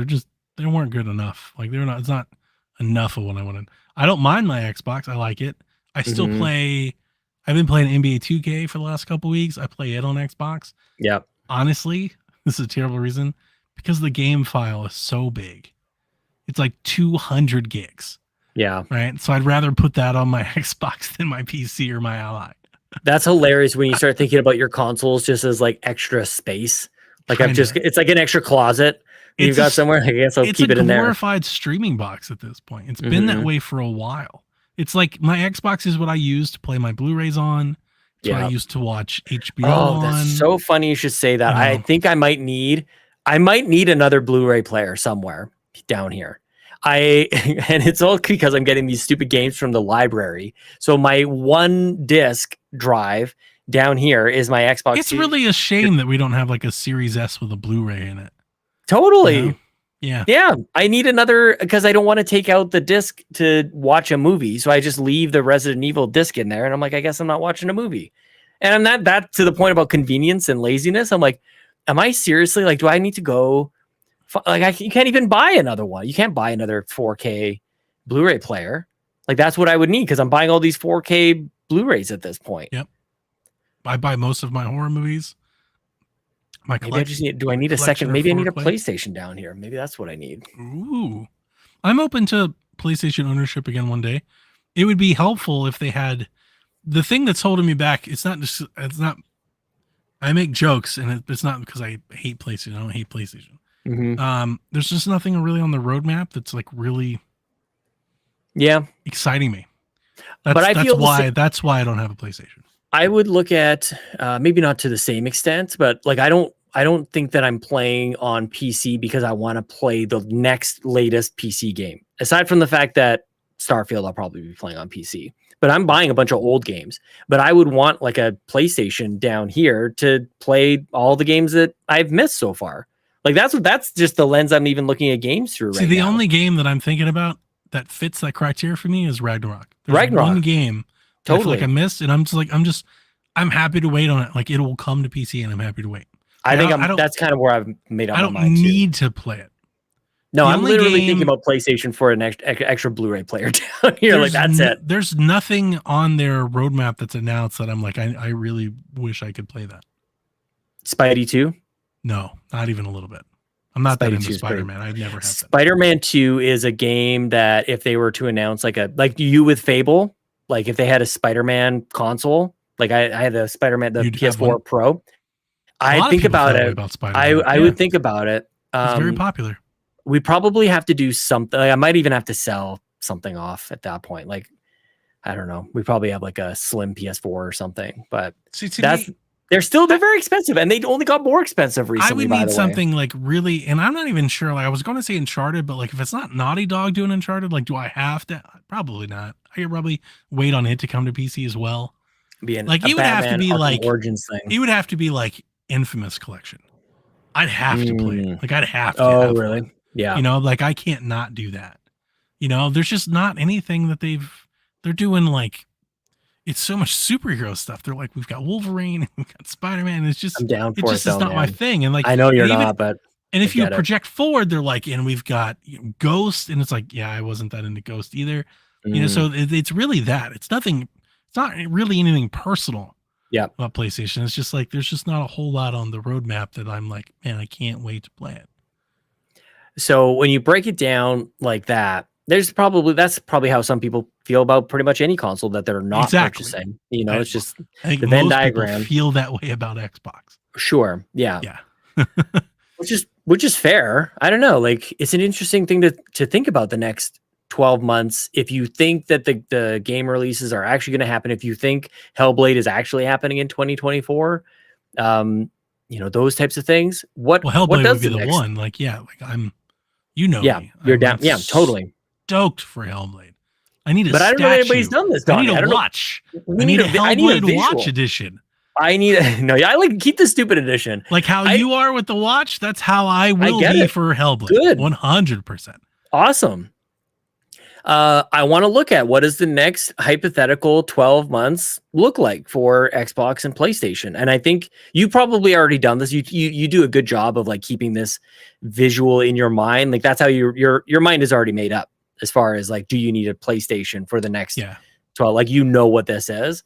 I enjoy that exercise. Like what, like you're probably right, but what is the next 12 months? And is PlayStation in the Nintendo zone now where they don't need to tell you what February looks like? And I think that's amazing. Good for them. Yeah, that stuff is good enough that they don't need to tell you. You're going to be there. Most people are going to be there regardless. So don't distract from Spider-Man, dude. Like that. Yep. It's almost like they can put all their eggs in the Spider-Man basket, and then they can wait 45 days, and then they can come back with and here's the cool thing. What about like an ultimate Spider-Man, just like collection, like all the Spider-Man games, like Spider-Man 1, Miles Morales, Spider-Man 2, Definitive Edition. Just like give me the console, like give it a couple years. It's $1,000. No, like on release, right now. I don't know. And it's same with Xbox with Starfield. Where's the Xbox, like the Starfield Xbox Series X console? Yeah, it seems like they got literally everything else. It seems like a huge mess, especially for the S. Oh my gosh, dude. Like with it being white and everything, like it's begging for it to have like a Starfield Series S that matches that controller. What is the deal with that? Like maybe this might be the realist part of we don't care how many consoles we sell, to the point where we're not going to make special edition consoles. Well, they had like the Diablo bundle, And there's I nothing know. Diablo about the damn console. It's just a know, that's console with Diablo. It was the lamest, unbelievable. most boring bundle the world has ever seen. They're like, Diablo, Xbox Series X edition. It's like, here's a console here's a copy of the game. Sadly, that's the norm. Aside was from boring as hell. Cyberpunk, Xbox One X, and the That Gears Cyberpunk 5, console was so good.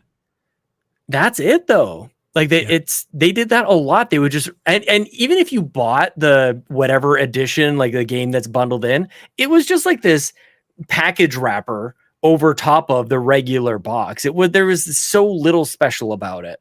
It's like, oh man, that kind of stinks. But Spidey with a console, ugh, I don't know. With PlayStation, their roadmap is kind of fun because apparently they're launching a new console. I've shared my thoughts on it. I think it's a unification of their two SKUs. I know people are like thinking it's like an extra one. I don't. Like, I think they're going to market it as a PlayStation 5 Slim. I think it will have a detachable hard drive. I think it comes with it. I think they'll sell both. I think they'll sell one with it and one without it. Interesting. And then I think they'll sell it separately, probably on their own store. So like if you want to buy the digital version, but then later on you want the disc, like you could buy the disc drive. But I think instead of having like, we've got two separate SKUs that are locked, we got to manufacture them there. I think they're literally like, no. Like, this is taking too much time. We don't have enough resources. I think they're just unifying the two SKUs. That makes sense. I'd I'd be in for that. It's a modular PlayStation 5. And then they're launching the Q. Yeah. The damn portable tablet thing. You know, like, it's kind of wild what PlayStation apparently is doing. Like, they're going to have Spider-Man, and then they're going to have a bunch of hardware. And the Q, here's my crazy, maybe not so crazy prediction. It's just going to upset people who already spent a bunch of money on their VR. But the Q will sell more than PSVR 2. I said that when it was rumored. I was like, this makes more sense than VR. Yep, totally does. It just has more application. Yep. Roadmap wise, I don't think we have a whole lot outside of beyond Spider-Man, right? Like, there's games in development that we know of, but like, right. That showcase was just that. Helldivers might be the closest. Helldivers. Yeah, they're I'm going to down for Helldivers. That extra stuff. Mm-hmm. We got third parties, Warhammer and Sonic, and extra stuff. So, I mean, not that they have anything. Final Fantasy VII. Yeah, I think Persona 6 is soon. I think that's going to pop up at some point soon. Yeah, in the next year. I'm going to be. I'm fascinated to hear about those things like that. Persona, Final Fantasy 16. What's next? Like, what is the next kind of third party thing? The second party arrangement that they've got. That's always made PlayStation kind of an exciting place to be, anyways. If you're into that sort of thing, I know people don't like exclusives for the most part, but I've always kind of thought that was interesting. They sell and PlayStation. People love exclusives when they get the exclusive. Well, and also when the exclusive is great. Like, that's the thing I think is often overlooked, just because they've been so good at it for so long. Just like Forza is Forza. Who cares? It's always great. Of course it is. It's not, of course, that PlayStation lands these exclusivity deals with games that are phenomenal. Yeah. Because Xbox does not do that. PlayStation picked Deathloop instead of Redfall. Yeah. They picked Destiny instead of Titanfall. Destiny, dude. They locked in on Destiny. That was my first PS4, was the Destiny, that white Destiny edition. Oh, you got the white one. Nice. Oh, yeah. Yeah, I didn't get PS4 right away. And when I got Uncharted model for Nathan PS Drake on the side. What should I? Oh, I didn't like that one. I didn't like almost any of the PS4 other than the Destiny one that I got. I think I would still argue was pretty damn epic. That was good. Yeah. I like a lot of, the one that I've always wanted, and I've just never brought myself to spend the coin to make it happen. I really want that damn 25th anniversary edition PlayStation. Oh my God, the gray. Yeah. I wanted that one so bad. I went to my GameStop the day. Yeah. I packed up all my stuff and they were sold out. That's a good point. I don't know why I'm thinking like that so many were bad, but you're right. Those are good examples. The God of War one was good. Bad Bit did a great unboxing of that one. Yeah, Destiny was good. I didn't like the $100 million, like the blue. I didn't like that one. No, I just felt like there was a bunch that, you remember when you used to be able to like burn CDs, but then HP had like this laser etcher that would like, you could draw things on the top of a burnt CD. I don't even know what the heck that was called. Mm-mm. But it looked like that for PS4s. It just looked like this basic, terrible design that didn't really do too much for me for most things. But I'm here for Spidey. I'm here for Wolverine. Absolutely. I'm trying to find, was it the 25th? What was that PlayStation? It must How have been was that 25th. console? 20th. Oh, is that it? It's just a 20 because 20th PS4. Yeah. anniversary PS4. Like if I could just get one of those just to Mhm. have like on the shelf, I would. Or even a never get controller. and they're so fucking expensive now. Oh yeah, they probably They're they collectors, made thousands. so few. Thousands. Yeah, not So- not tens of that. Oh, thousands of dollars to buy. Thousands of dollars. Cars. Um, car money. Yeah, Cheap Well, used you're about to vehicle sell- money you're about to on sell your car. PlayStations. just trade up. Not to spend $3,000 on a PS4. Can you imagine a PS4? When was the last time you fired up a last gen console? Actually, very recently, Yeah? I moved the Uncharted PS4 upstairs because Jack's Mhm. been jonesing to play some Spider-Man. Nice. So we threw it upstairs. I even bought a copy of Spider-Man. Oh, Sean, you should have saw me in the Discord. Yeah. I own Spider-Man on PS5. I bought it when we Yeah. had a PS5. I went to go play it on PS4, Oh, yes. and you yes. just fucking can't. And like, you Yep. nope, don't have. I was like, this is what a mess. Yep. I know What are those they are doing over those are here? the kind of things I just want to God, like Rafiki with Simba, just like yeet them right off the mountain. just a like, disaster. get yeah, that's brutal, dude. Yeah, So, that brings me right back to PC gaming, man. we bought a copy of Spider-Man remastered on PS4 on eBay for like, I was like $9 or whatever. Oh my You god, know, dude! it was I'm an just easy realizing solution to fix. I bought Warhammer Chaos Bane and Vermintide 2 on Steam sale. What did I haven't buy played those for? I've only played the Gears of War one. Oh, Space Marine. Yeah, I had Yeah, my eye on that that's one. the It one was I've been still going through. still just was it like $30 or something? Like it's just a little too. Oh, really? I got it for like $5. Oh, did you really? Yeah, at some point. Yeah, I didn't spend anything. There was a huge Warhammer sale like 6-8 weeks ago. I bought like 5 Warhammer games for like $10. And that was the one that I wanted to buy was What the Warhammer heck? Space Marine. Because I'd never played it. Oh, there's a people said demo. that's the one the sequel's coming to. There's a Space Marine 2 coming. Yeah, I'm pumped about it. And I wanted to play that one. I was like, well, people say it's like Gears. I love Gears. I wanted to try and get into Warhammer. And I started it, and then Tears of the Kingdom came out. I got to get back to it and finish it. But the plan is to beat Space Marine for the first time before Space Marine 2 comes out this fall.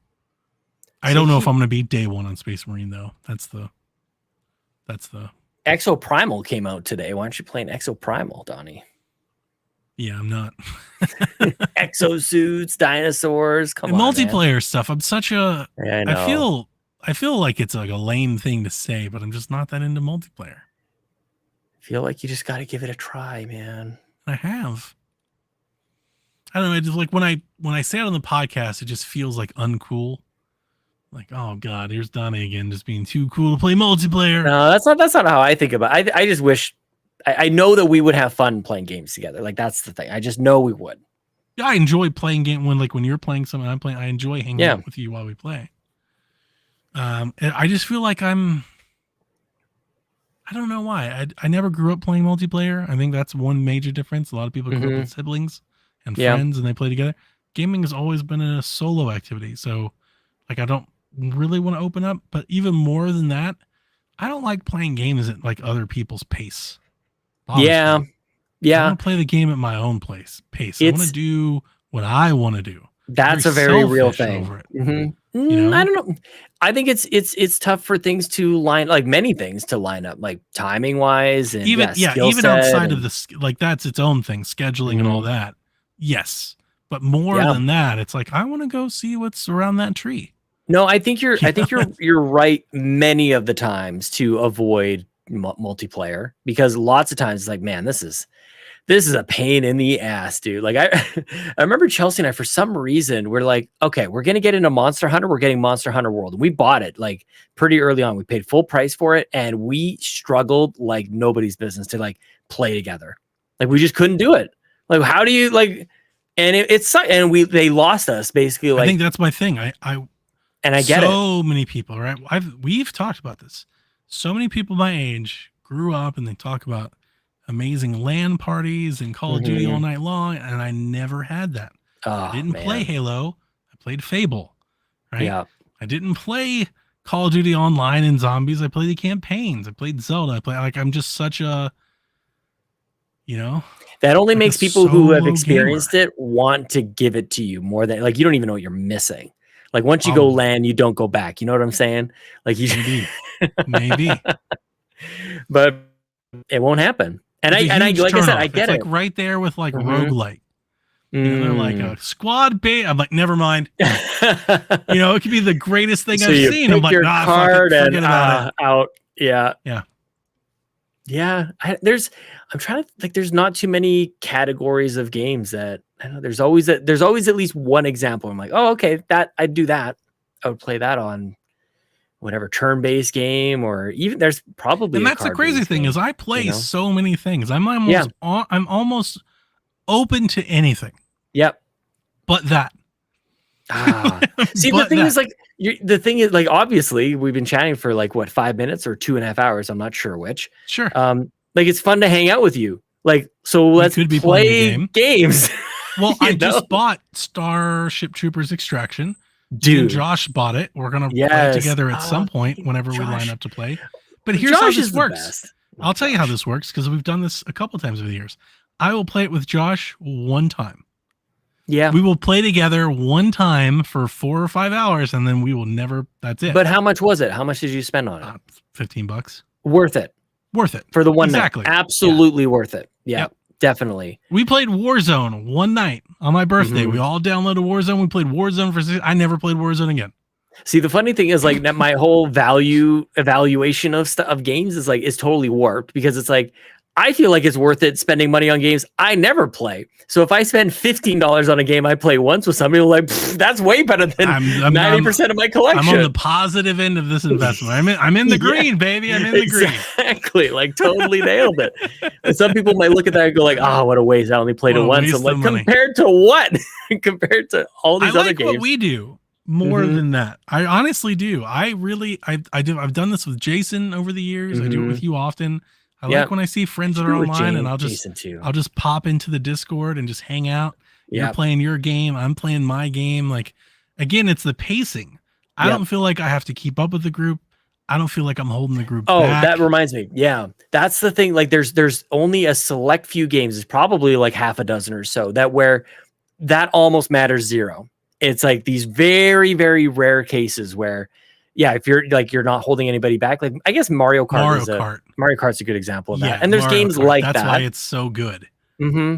Yeah, because but it just if we get into like a new squad based share, I'm like, what if I don't understand what I'm doing and I don't want to Totally, like, I get it. Like Mhm. I'm gonna be a dead weight on everybody. It's like that's Destiny. I get for sure. I understand like not getting into like I've tried many times and maybe I've probably gotten as much out of Destiny as I ever would. Just all other things considered. But like you still know that there's that other level. There's probably 16 more levels beyond that, and that's got to weigh on you too. So it's just it's knowing that you're missing out. I guess it doesn't feel like missing out. It's just not. It's like an ending that exists that you're not seeing. Yeah. And for raids, it's literally that's exactly what's happening. I haven't done a Destiny raid still. So to a certain extent, I guess Destiny on and off over the years. Yeah, and no raids. And I don't feel bad about it. Like that's the thing. But I could understand why, if you're not going to do the raid, like why bother playing at all? Yeah. Like I get that. I don't agree with it, but I understand it for sure. When you could complete something else instead, why not? Yeah. That's probably why I'll play Resident Evil. I got Street Fighter at the library waiting for me. Dude, I totally go play that. I want to hear how good that is. But Yeah, again, I think Street Fighter 6 looks incredible. Looks amazing. Visually, I'm all in. I just don't play fighters. I know. So, it's like I'll get it one day when it comes to Game Pass and I'll play it. And then, I wanted to like play it for me. I don't even know. Like it's got like something else, some other way of inputting into this game because how it is, I'm not good at it. Like 3DS I don't know had what the else. easy button. I like Street Fighter on 3DS a bunch. Did it really? It's had where you could map combos. I guess that's to just touch. Smash. No, you could map combos to the touch screen. Yeah. So you could play with your stick and your buttons, but then like for the advanced stuff, you have it tapped to the touchscreen, and you could put like 3 or 4 moves on the touchscreen, like in zones. Oh yeah, and you could just tap the touchscreen; it would do the special move. I've never seen that before. Yeah, it was in Street Fighter on 3DS. It's pretty cool. Was it Street Fighter 4? I think. Yeah, probably. That would have been probably about the right time. 5 was exclusive to I played a bunch of that on PlayStation. 3DS. That is fascinating to think to play Street Fighter on a 3DS. Street Fighter 4 3D. Hell yeah. Interesting. Street Fighter 6 has the easy button. Maybe that's what I need. I don't know. There you go. See, my thing is with all fighters is that I buy them, I play them for like a day, maybe a weekend, and I just never play them again. See, that's one that for me so almost entirely locks in on multiplayer. Like that's couch co-op, which simply doesn't exist for me. Yep, same. And actually NHL to that, and sports games in general, was I need a good always story playing mode. someone else. Like I played a lot of Infamous because the story mode was good. It was compelling to keep playing. Mm-hmm. Yeah, that's what everybody said. I tried it. I don't. Infamous. Those games. I don't understand Way the motion. better than Smash's campaign, which I was like, this is a giant waste of time. Yeah. Yeah, that's a game that I guess you just like unlocking characters, I guess. Wasn't the single player on the 3DS like way better than the Wii U, at least? I thought it was the same. But the one before like it Smash had like Run or something like that? Emissary and stuff. Yeah. They actually had levels and you would play and you would jump through platforming and stuff. That was a blast. I liked that a lot. I think people make fun of that, but I like that a lot. I wish I was more into Smash. There's a lot of games I wish I was more into. I'm collecting games for my retirement one day, Donnie. One day when I retire, I'm just gonna have like this massive library. Just do it. All the Gears. Yeah. All the Halos. Yeah. Have you played Fables? I've not played Fables. Man. I played no Fables. Those were probably at a time like when did those come out? Like early 2000s. Halo days. I guess so. I honestly back in the day I wasn't really like Halo 2 was my Halo game. That was pretty much it. Played Halo 4 when that came out, and then by the time Halo 5 was out, that's us doing this. Yeah. That's podcasting time. So I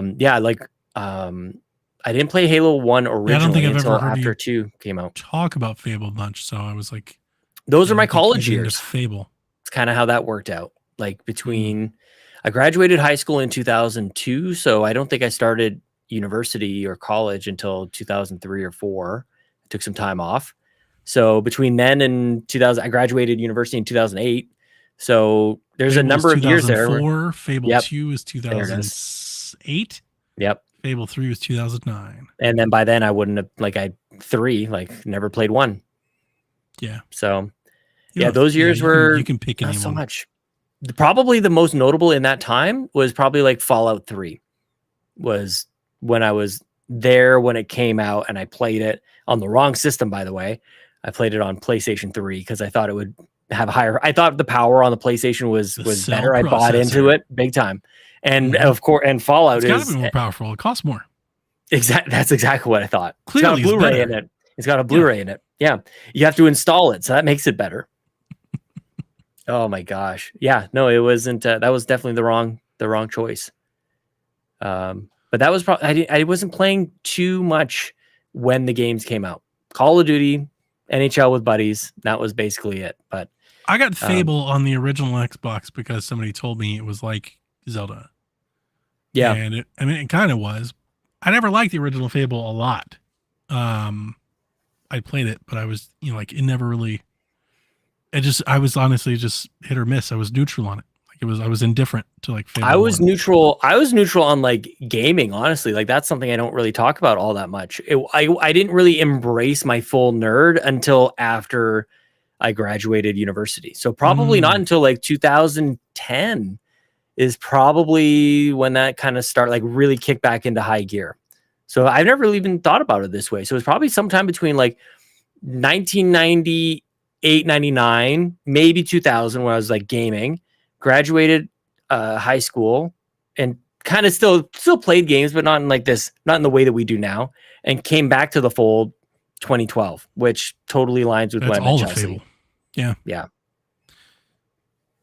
I was indifferent in Fable 1, and then Fable 2 came out, and Fable 2 was probably like I was in my peak gaming time around that time. I had just gotten out of high school. Yep. Right. I was working, but like I was into gaming. So like the thing that I often, I think, point to on PSVG is when I look back at my youth, I wasn't as into game or as knowledgeable about gaming as I feel like my age group is. They remember Nintendo Power and console wars and kiosks. And because of my upbringing, I never had access to any of that. So I didn't know what games. At no point in the 90s was I like waiting on a game to come out. I played whatever I could afford at the store. Like I didn't know game media. I wasn't like, this game comes out next year. I was never anticipating a game or a console. I didn't even know when consoles came out. Yep. My awareness was I walked into GameStop and they were like, have you seen this? Like that was my awareness. Right. That changed in like the mid 2000s, like right around those high school years. That's when I started working and I had my own money. And that's when I was like, oh shit, there's a new Xbox 360 dashboard that's about to update. Totally. Like we've got the Summer of Arcade that's about to go that's live. Something else, man. That's the 360 might have been the first console I was like aware of its release date when it happened. Well, for me, it was the Wii. Was that before 360? That's what I always feel like. I feel like I always get these backwards.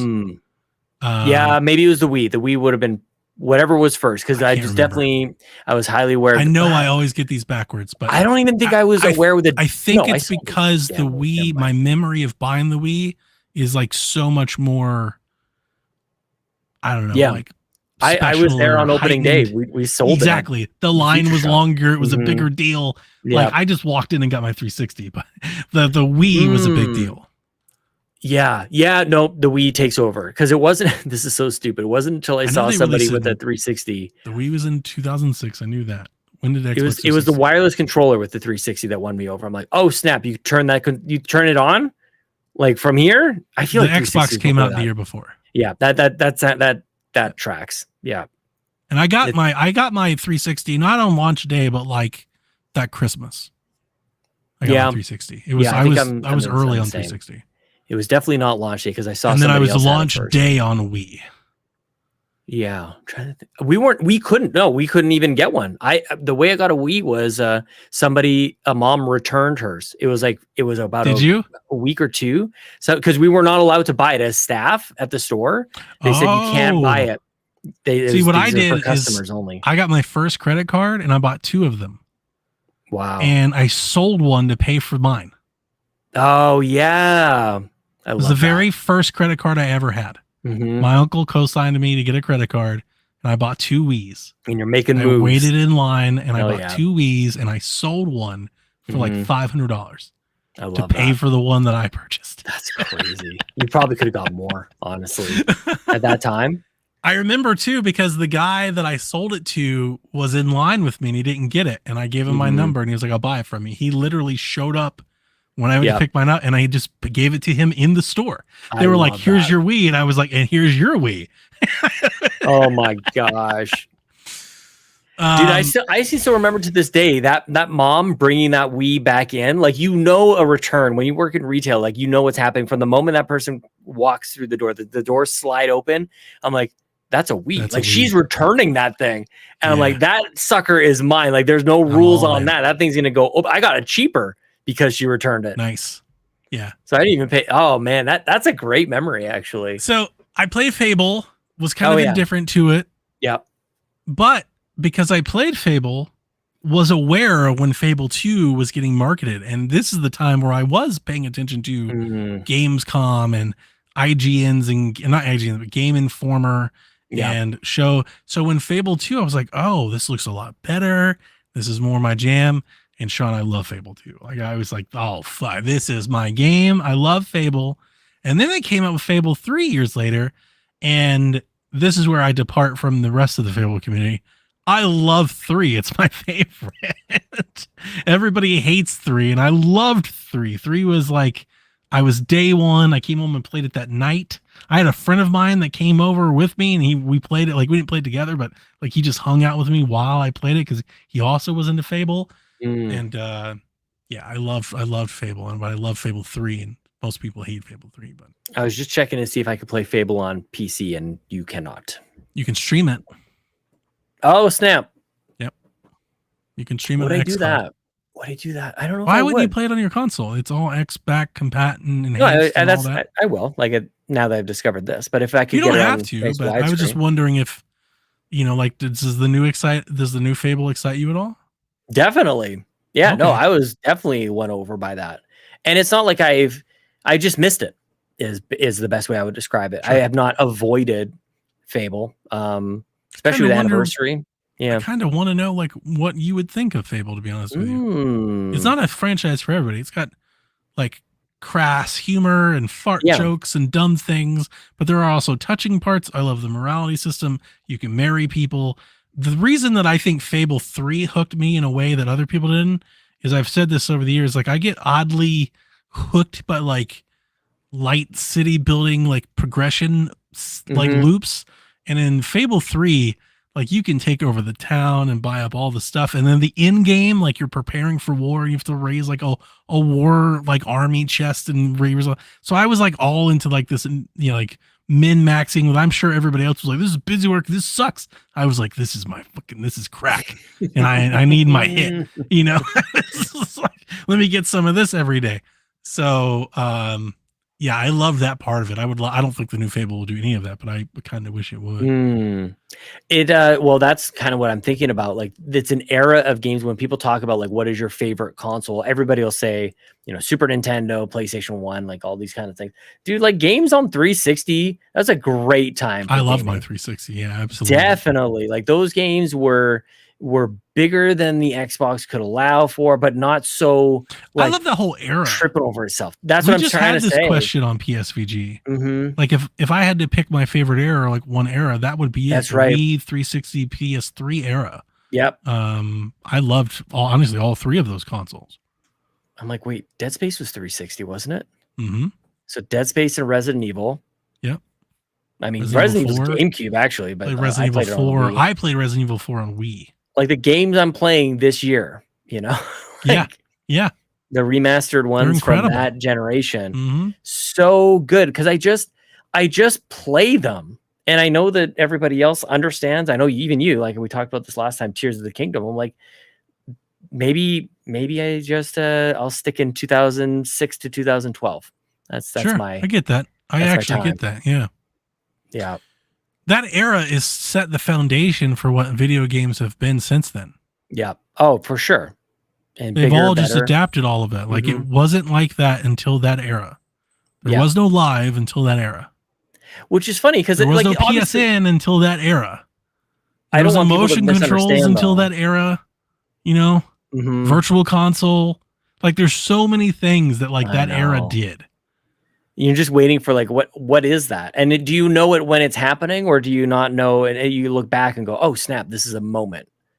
Because like, what would you say? Like, can you Hard say those same drives. things? Right? We were on memory cards before Yeah. Yeah. HDMI. Yeah. Dude, I had the monster cables for. It would have been probably my 360 as well, but definitely my original Xbox. Monster component cables, optical. Did you ever have cables. component cables for the Wii? I bought. Definitely. I imported- Yeah, I got them for my sister too. Had to get the 480i. Mm-hmm. Get that Mhm. extra. Yeah, I need 480p this extra progressive, man. 16 pixels. Dude. Holy cow. We bought all the stupid stuff. The wheels and everything. We just bought all the extra stuff. We bought guitars and drums and everything else. Just thinking how gaming before was great. Don't get me wrong. There's amazing games to point to. Mario and Link to the Past and stuff like, but that era brought us Fallout and The Last of Us and Mass Effect. And like, look at the Galaxy. glow up that Call of Duty got. Yeah. Like during that era, like what it went to from like, World War II musket shooting to the Super Call of Duty that we all think of it and know it, and like Modern Warfare. sports games. Like what an NCAA game was on PS2 compared to day one on 360. And you could see like fucking reflections coming off the damn helmet. Like, I remember the TVs you were playing those on too, by the way. yeah. I love that era. Like I am nostalgic for that era. So am I. In a way that I don't think like our counter campaign. What are we talking? What do we call them? Yeah. Our age group, our friends. I agree with you. Yeah. They skip back a generation or like they kind of, I'm with you on that for sure. Yeah. Not many people talk fondly about that era, which is strange. Dev says we're just older. I don't know. I mean, that could be it. I mean, in Dev's case, he is just older. I don't believe it. But are you older than me? I don't think I even know your age. I think I'm old. Yeah, I'm older than you. I'm 30. Yeah, I was gonna say, I think when I think of your age, I think of your age more like Dev's age. Yeah. How old is Dev? Is he 40? Dev, you 40? How old are you, man? I don't believe it. Whatever age he tells me, 40. I'm not gonna buy it. Yeah, and I think I'm right on the cusp. What's so I think point? It's like for older. Like, how does that make any sense? 42. So if you're older than 42, me, Dev you don't looks look like he's fondly. Like damn 24. I know. What the hell? Right? Yeah. I mean, but to put in relation, I'm 36. There's like a 6-year divide, and that's like right on like a generational divide there. I don't know why I thought you were way younger. 30, like, do you just turn 30? Like, I don't know why. I thought there was more years. Yeah. I'll be 39 in a couple weeks. So I don't know, 3 years. That's nothing. We're the same. A whole lot.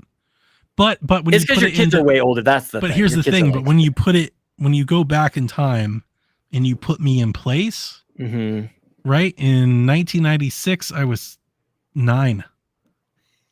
Yeah. When everybody was like, "Oh, I love Super Nintendo," I remember talking about it. In 1994 or 3, 1993, I was 6. Yeah. I didn't know what a fucking Super Nintendo. Yeah, it would have been 9. Yeah, it's funny because that is a big difference between 6 and 9. Is a difference. It's like Lincoln is 6 right now. It's a coming of age awareness. Yeah. The Dev in 96, he was in 10th grade. Wow. In 96, I was in like 3rd grade. So then in 1990, so in 2000, so I'm trying to think like my brain breaks here. In 2006, he's out of college. And I'm probably graduating. I graduated high school in 2006.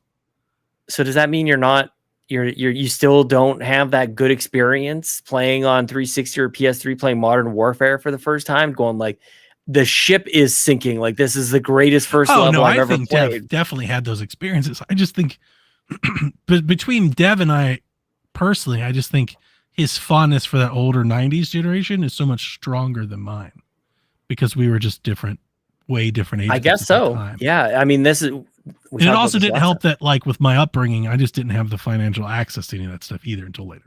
But we weren't far apart on that front. I got a Nintendo Entertainment System when I was in 3rd grade.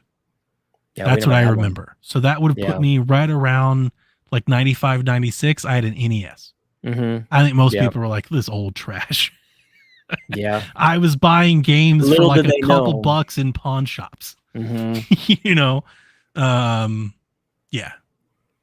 Freaking 360 PS3, dude. Like, I remember going to a birthday party where a kid had an N64 at some point in the 90s. I don't know how old I was. And that shit was mind blowing.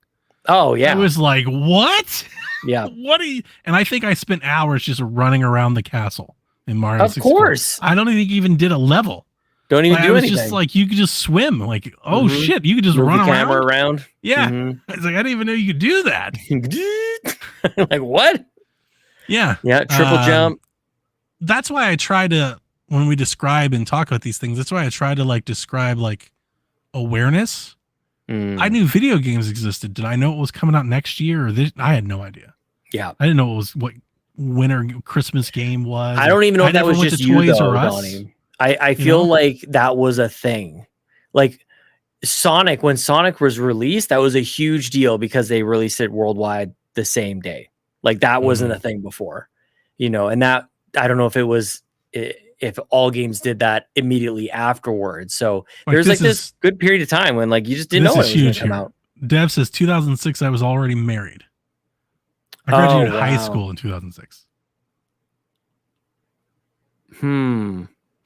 Like I was working at like Domino's and like the golf course and stuff. In 2006. So I'm trying to think like, okay, so it's not even necessarily like age, but it's like the stage of your life. So I Yeah. got married in Yeah, 2014. it's not just the number; it's like your awareness Yeah. at the time. Yeah, I don't know, dude. Like, I was married in 2014, and that's right as Xbox One, PS4 started out, and I have a lot of sweet memories there too. And maybe it's cheating a little bit to a certain extent because it's also aligned almost exactly with podcasting. So I've got like this time of life where I just got married, is just before, like would have been a couple of years before kids. Lincoln was born in 2017, and got to discover this new thing, writing about games and meeting a whole bunch of friends, and the whole you can be friends with people on the internet. It's not On a the terrible internet. thing. Like a lot of stuff kind of happened between 2014 and well now, but just over that PS4 era. I feel like my coming of age in video games was probably like right in middle school. Mhm. So around 2000, 2001.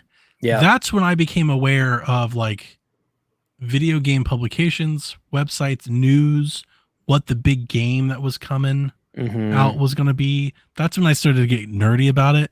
Yeah. And then by like 2006, 2007, I was deep in. yeah.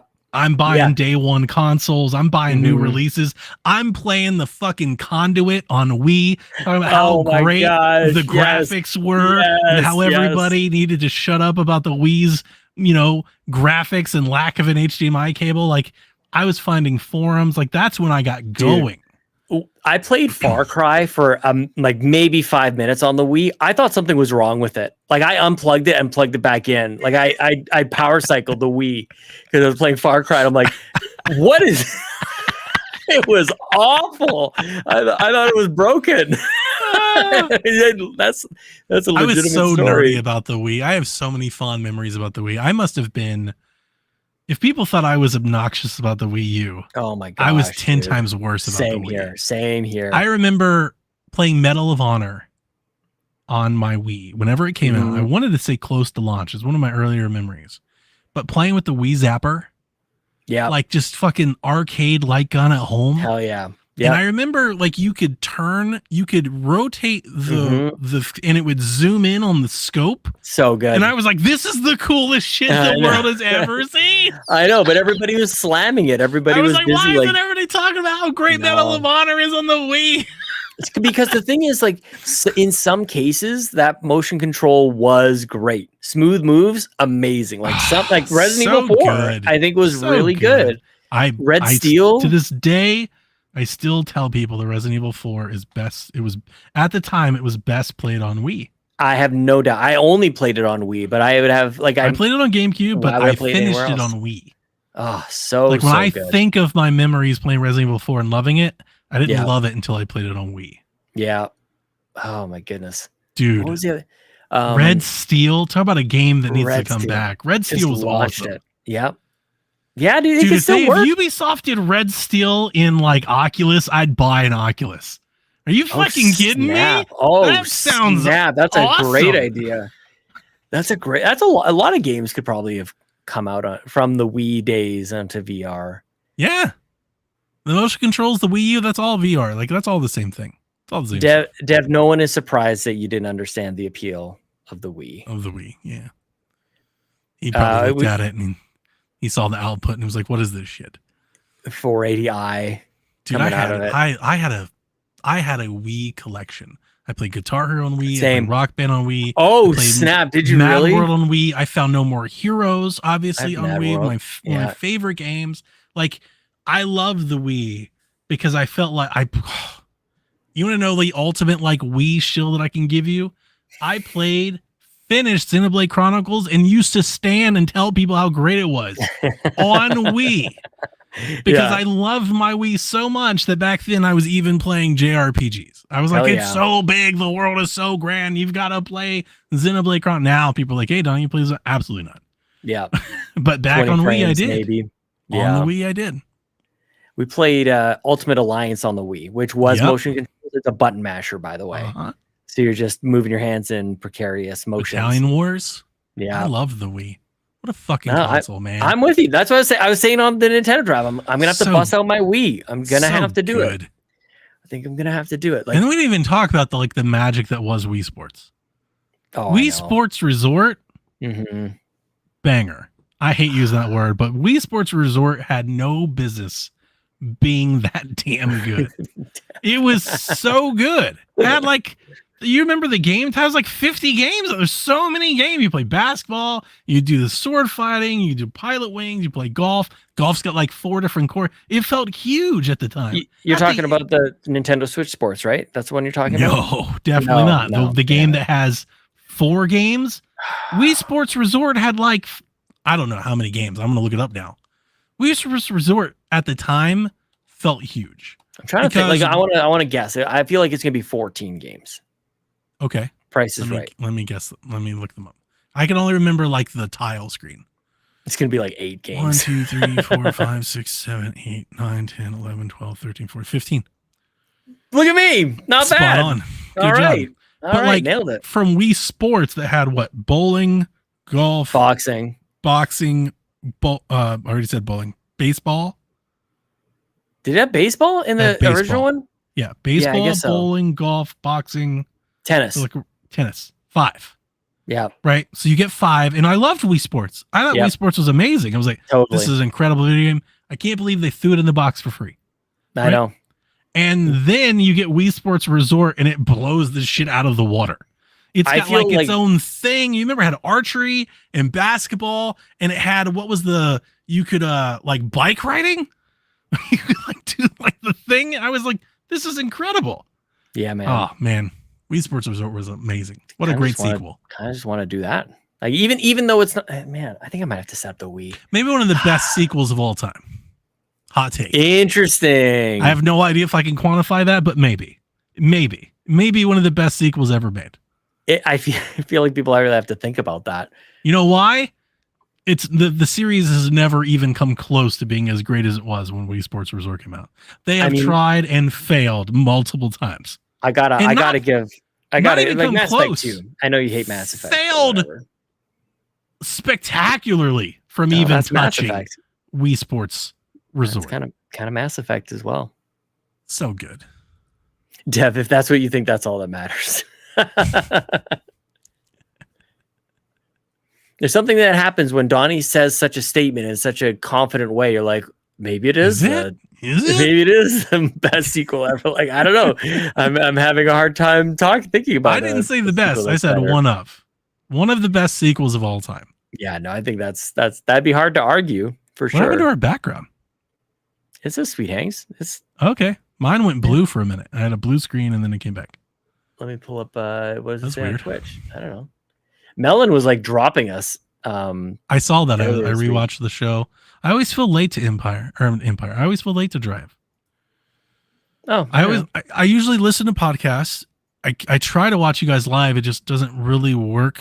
With my work schedule often, right?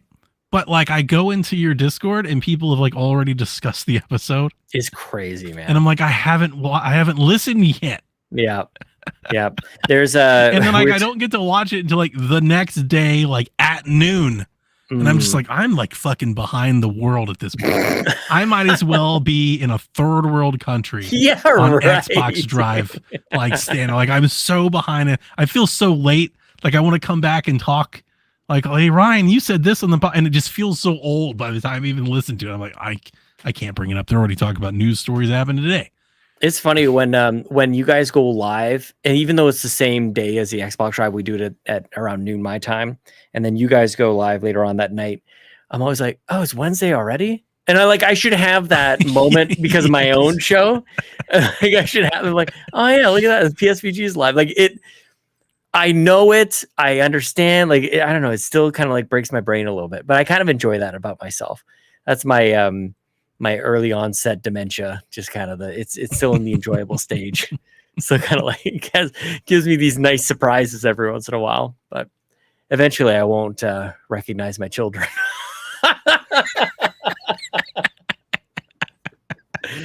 I have to laugh about it because it's really depressing to think about. Nah, it's actually scary. Yeah. Man, I really think, you know what, the other thing too, though, Donnie, I think I might have to, I've talked about this for years. I think I just need to do it. I need to mod the damn Wii. I need to get over the fact that one of my the Wii U, one of the Wii U's is broken. It's not coming back. It's dead forever. I just need to plug in the other one, mod the shit out of it, put all the games on it. I want to play Mario Galaxy 2 so badly. That's what's going to do it. It's a shame they didn't bring the not just one, and I'm sure one would satisfy just as well. And yes, I could play that on my Switch, but I am soured by it almost entirely. That 3D All Stars, I don't want to do it. So I would rather bust out the Wii U, learn how to mod it. Not like this. No. I wish I learned how to mod the Wii. I didn't. Speaking of Switch, wasn't her name Switch? Whose? On the Matrix. Oh shit! Yeah, wow. Not like this. I just paid somebody to do mine. Yeah, easy button. I think I'm gonna. But I really, did we talk about this at all? I ran into a situation where I thought it was all broken. The Wii U, yes. Yeah. We talked about that. Yeah. Is it not broken? Into it, and I YouTubed it, and I found that apparently some setting or whatever had been flashed or reset or whatever. I had to go into the hacker programs and reset some things, and then they all started working again. I have since forgotten what that solution was. Yeah. But I think I would remember it. Like the way that it used to work is I would load it and I would get like a blank screen that would give you like an option to like boot regular or boot the other thing. That option no longer appears. It just loads into the Wii U. So when I pick on a tile, it crashes. So what I have to do now is when I load the Wii U, I have to go to where that hacker program is, whatever they call it. Yeah. Start it. It will then reboot the system from there. And then when I pick up the games, they all play. How do you feel about that? I mean, as long as everyone keeps playing, I'm okay. Yeah. But like at first I was like, oh, yeah. Sometimes just one, even though it doesn't sound like it's a huge deal, it's just one extra step that keeps you from doing the thing. So many games have come to the Switch from the Wii. Like it is just stolen so much of its library. Yeah. That for me, it is just a Mario Maker and a Wind Waker machine at this point. And I'm assuming that Wind Waker will show up on Switch at some point. Yeah. You're probably right about that. And I still want to do it. I'm all for it. Why is that? What the hell's the matter with me? Here's the best thing about it is the backwards. I have so many GameCubes on my Wii U. Oh wow, yeah. And it loads up, and I can play them on the gamepad if I want to, or it throws them up on the TV screen, and I don't have to jump through hoops on virtual console though, man. Controllers or anything like that. It all just works. Yeah. So we use it a lot for GameCube games too. At this point, it's kind of a neat system to have. It's just kind of cool to have. See, when you and I talk, in my brain, suddenly I can just play all the things. Yeah. And this is where I end up loading up my Vita with a bunch of stuff. I modded our 3DSs in this house, a bunch of stuff. And it's not going to happen, but it's fun to think about. I get to kind of live in a fantasy world for a little bit. I've done so much emulation on the Ally. Yeah. My Ally has all of it. I've got Clock Tower. I got all of it. All the Game Boy games, all the Vita games, all the PSP games. So much emulation stuff. I spent a long time setting this up. We're talking earlier about sometimes you need to hear something 50,000 times for it to click. And I've heard you say this, and I'm like, yeah, that is the secret to the portable gaming. To load up a bunch of however many of those games there are. Hot Shots, Clock Tower 2, Hot Shots Golf, Advance Wars, countless Castlevania, games, totally manageable size. That's not like those take up a lot of room. Kirby, Nightmare in Dreamland, ESPN, NFL 2K5, Zelda, Midnight Club. I've got all the Midnight Clubs on my Ally. Just play those at a moment's notice. I've got so many. So all the time I spent modding the Vita, totally waste of time. Could have been. Yeah. Damn. I was on Reddit the other day, and somebody was like, I'm in the NCAA football Reddit. Somebody posted a picture from a game that I enjoy, NCAA Game Breaker. Oh wow. And they were like, God, do you guys remember that they used to have this game? It was never as good as 2K. And I literally sent them a photo of me playing Game Breaker on my Ally. I was like, I've been playing this game all week. Hell yeah. It Do we still just holds become up, best guys. friends? It Oh still my holds up. gosh. Between That's this amazing. and that little Game Boy thing that I showed you, I know. I have so many things. I have so many things to play. I've been thinking about that way too much. I should just like pull the trigger on it. I thought about putting it on my birthday wish list. I'm like, do I want another handheld? I'm worried about it just like sitting around collecting dust. For Do you some know reason, what I that found worries out me about more on that? that. Did you get one? No, not yet. I don't know That's if what this I'm helps saying, like- you or not. Maybe not. So Jack is playing a lot of the Game Boy. Right? Mhm. I haven't messed with modding anything. To be honest with you, I don't really like setting up emulations and mods and ROMs. Like, it's not Yeah. fun for me to like figure out what No, same here. GU hack program XY work. I don't care. Yep. I just want it to work. hmm I found a person that sells SD cards specifically for that Game Boy, and you just buy it, and they're like, "Here's 5,000 games. You just plug it in, it just works." And it's like That's so illegal. it's like $30. And I was like, yeah. for $30, it saved me the time. Like, Yeah. I could even download that many ROMs, let Mhm. alone set it all up. And like, it literally is plug and play with Just that works. device. You just get the SD card, you just put it in, and it just works. Now, I've done a lot with my Ally. I have got like 100 ROMs in my Ally, but that's so different than like, here's the entire library from Game Boy. You know, Yes. it's like, God, I bought that. I bought it for Jack. I haven't messed with it yet, but he put it in. He was like, yeah, it just works. Like, everything just pops up. Oh my gosh. I was like, amazing. It seems like when you put it that way, it's like it seems something. It's almost like important to have. Yeah. Like it. I don't necessarily like subscribe to the like all-time importance of game preservation the way that a lot of people do. Like, not that I'm saying it's I don't either. not like it If isn't. you've I heard don't know. me I and don't know Rebecca exactly what I'm trying to argue say. Like, about it's it on good, Shaq. You know that I don't. but there is something about that, like that is just Yeah. all there. Like, I don't want to be missing like these 6 things. I don't want to be missing this like 3% of it. It's like, it just, if I'm so far ahead from 0, just get me all the way to 100%. This Yeah. like that sounds great. But like it's got to be a totally. It was illegal. $30 well spent, man. Yeah. If you ever get one, let me know. I mean, it's just an SD card. I could copy the library to you.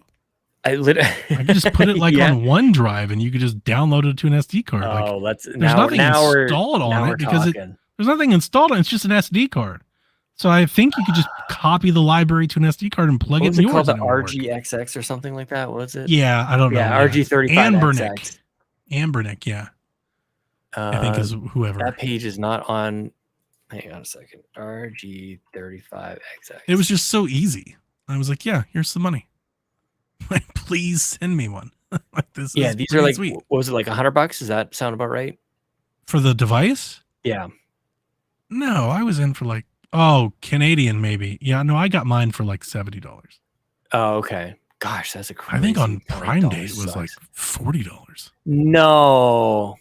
And if you look on like, I don't know if you want to buy somewhere else, but I think if you buy on what's the other website that people buy like Chinese goods eBay. from?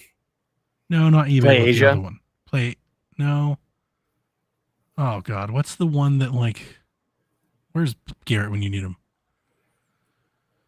The one where people buy all kinds of cheap shit from. I have Like- no idea.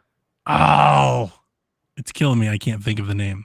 There's another website that people buy cheap stuff from all the time, and it's like Mm. direct from China, and you can get it like even cheaper but some people are like scared to buy stuff from that website.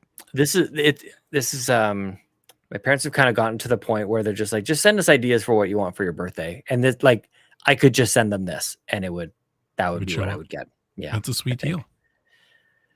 Yeah. I'm like, why have I not done that? I don't know why. Like, cause it looks sweet. It's not a priority. It's most like, and dude, it connects to the TV. That's wild to me. I've never even done that, but yes, it does. Yeah. Like, why don't I have this? I should, yeah. Yeah. And free delivery by July 28th, which is my birthday. Look at that. AliExpress. I never would have got there. Yeah, it took me a minute. I don't do a lot of shopping there, but if you go on AliExpress, I think you can get those things for like $40. But I think on eBay you can probably get one for like super cheap. It's one of those things I'd love to have for like the kids, actually. Like you say, you handed all those games over to Jack. That sounds incredible to be able to do. It's a super Pokemon machine. The only thing it doesn't have on it, like out of the box, it's missing like Mario stuff. Yeah. If you want Mario stuff, you got to do it yourself. But like it oddly has like Donkey Kong stuff though. It's weird. It's like they specifically chose not to put Mario on it to like stay under a certain radar. Totally. Yeah. You know, that would have but been they were one like, step but too- here's Fire Emblem though. You're like, what? Yeah, exactly. Like Nintendo doesn't care about preserving Donkey Kong.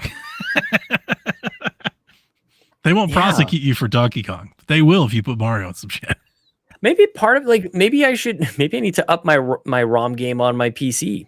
Like maybe that's the other part of it is I could just, it's not like I can't put That's true. You emulators can on just on do this all thing. of it. Just So put it the all thing here. that I'm using on my Ally, you could use on PC if you wanted to. Mhm. So on Steam Deck, there's a thing called EmuDeck. Yep. You ever heard about it?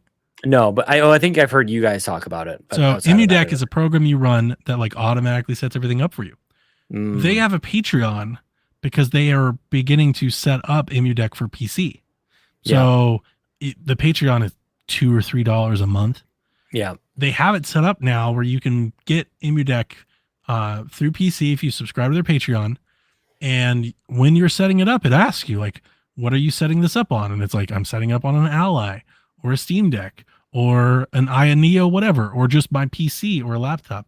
And then when you select that button and hit install, it will download all of the emulators. It'll set up all of the directories. It will set up all of the controller config, all the cloud save config, all of the visual for every emulator. And then it is as simple as you putting your ROMs and BIOS in the correct folder. And that and everything just works. It is so easy.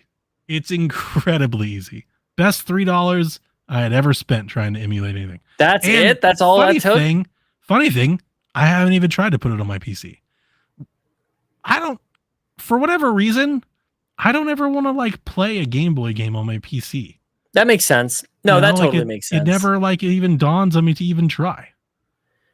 I'm trying to think, like, I'm just looking at this emudeck.com and it like this is so compelling. It has a great front end. Let me open it for you. I'll show it to you. No, it looks so cool. The way they selected great games. I'm like, yeah, I would love to. Like, they've got PSP. Let me see if I can reload because the way they've kind of like ordered this, like Atari Donkey Kong is the first thing that shows up, It comes and to then it Emulation flips to Station.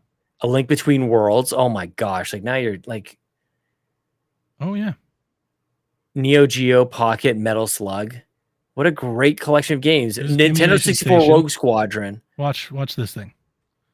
Oh, Game Boy Advance, Mario Kart 8 from the Wii U. All of this, holy cow! What? NES Castlevania. Look at you. so that's the Emulation Station, and then I just flip through consoles. That is way because the And funny if like I just pick on one, Yeah. here are my games. oh And that I is click on the game nice. and I just press the game and it just starts. So while you were describing it, it's like if that I can does do sound it, great. anybody can do it because I hate No, fucking for with sure. this stuff. Well, the thing is, that's what I'm getting at is like I had whatever a Z SNES, like I had some of those emulators in the past, and Sean. it's not brain breaking. It's Yeah, beautiful. I know. But this is like to have a nice I guess kind of OS around it, like this nice presentation, Mm-hmm. just makes it like I don't know, makes it maybe feel less like you're hacking and Yeah. stealing. Makes it feel Like, it's console just- like. It makes it feel Yeah. cozy, comfy. Like Oh, I'm comfortable man. with this. Okay, so you become a patron for like a month? Yeah, you only did it once, but here's the thing. Eventually they'll make it free. You don't have to subscribe forever. But while you are subscribed, at any point you can reopen EmuDeck and it will any updates that they provide to the platform, they'll auto install for you. But why? So I'm staying subscribed until it goes free. Just so I can make sure I get updates. It But you don't says that have to. EmuDeck can- updates over the internet. You can like I can download it right now. Download EmuDeck installer. You have to. It needs a Patreon key to set up for PC. Oh, is that what this is? Yeah. Yeah. There's Yeah, like a because it's DRM like key. you gotta plug in. emudeck.desktop. Yep. Eventually, Oh. it will be free, so you don't have to subscribe in perpetuity, and you don't even have to subscribe month to month. Like you can like subscribe now and then like pick up a month a year from now and get all the updates Mm-hmm. if you wanted to. For me, the Patreon community has been such an easy place to go to ask for help or support that for me, I will give them I don't $3. mind being I don't mind that at Because all. I've had issues. Like I had an issue when I was first setting it up where like my controller wasn't working with a PS2 thing and like Mm-hmm. and it actually had nothing to do with EmuDeck at all. It was like I just didn't understand how the emulator worked. But I Yeah. posted that in there. I was like, hey, every time I launch this game, it crashes. They were like, oh, switch the API engine from this to that, and it'll start working. Right. And like trying to get that in a Discord where there's like 1,000 people that are talking all the time, like is hard. Yeah. But like for $3 a month, I have a place dedicated that I can go and ask. I'm And it's joining not right so now. busy that I can't keep up with or anything like that. So if you were interested in doing some ROM stuff on PC, I mean, I can only wholeheartedly recommend. Done. It made emulation easy for me. Membership And there's a confirmed. lot of YouTube resources about it. You can watch other people on YouTube set it up too. So you can like follow along a YouTube guide on how to use EmuDeck and how to set it up and how to dump your ROMs and all of that jazz. For the official guide for EmuDeck for Windows to install and configure your device. Do you have anything in mind that you're looking to do? I have no idea, to be honest with you. Nope. Because PC or I would start probably PlayStation Super 2 Nintendo. and PlayStation 3 stuff, you need BIOS files. Okay. So like archive.org is going to be like your friend. Oh yeah, that's You where can go I got all my freely grab 3DS that stuff, stuff. and Yeah. the Vita stuff was all from there. Yeah, no, I've paid $3.50. I am now looking at that video. That SD card I got for the little Game Boy, it has Game Boy, Game Boy Advance, Game Boy Color, and PlayStation 1 ROMs. You can play Clock Tower on the little Game Boy thing. Wild, huh? Maybe that's how I end up trying this game that you love so much that I have absolutely no idea What a anything about. wild! I was playing Clock Tower a week ago. Yeah.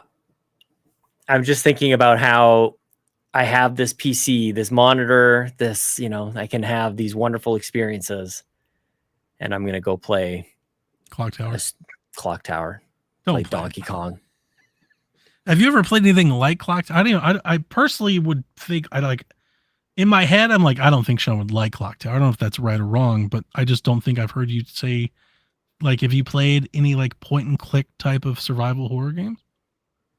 I'm trying to think. I feel like the answer is Because it's yes. definitely not for everybody. No. I feel like there must have been something on PC back in the day where, like, just trying to figure out puzzles in time before you. Can I give you a recommendation? Mm-hmm. What a great intro screen the original PlayStation had. Oh yeah. Let me get Steam open on my PC here.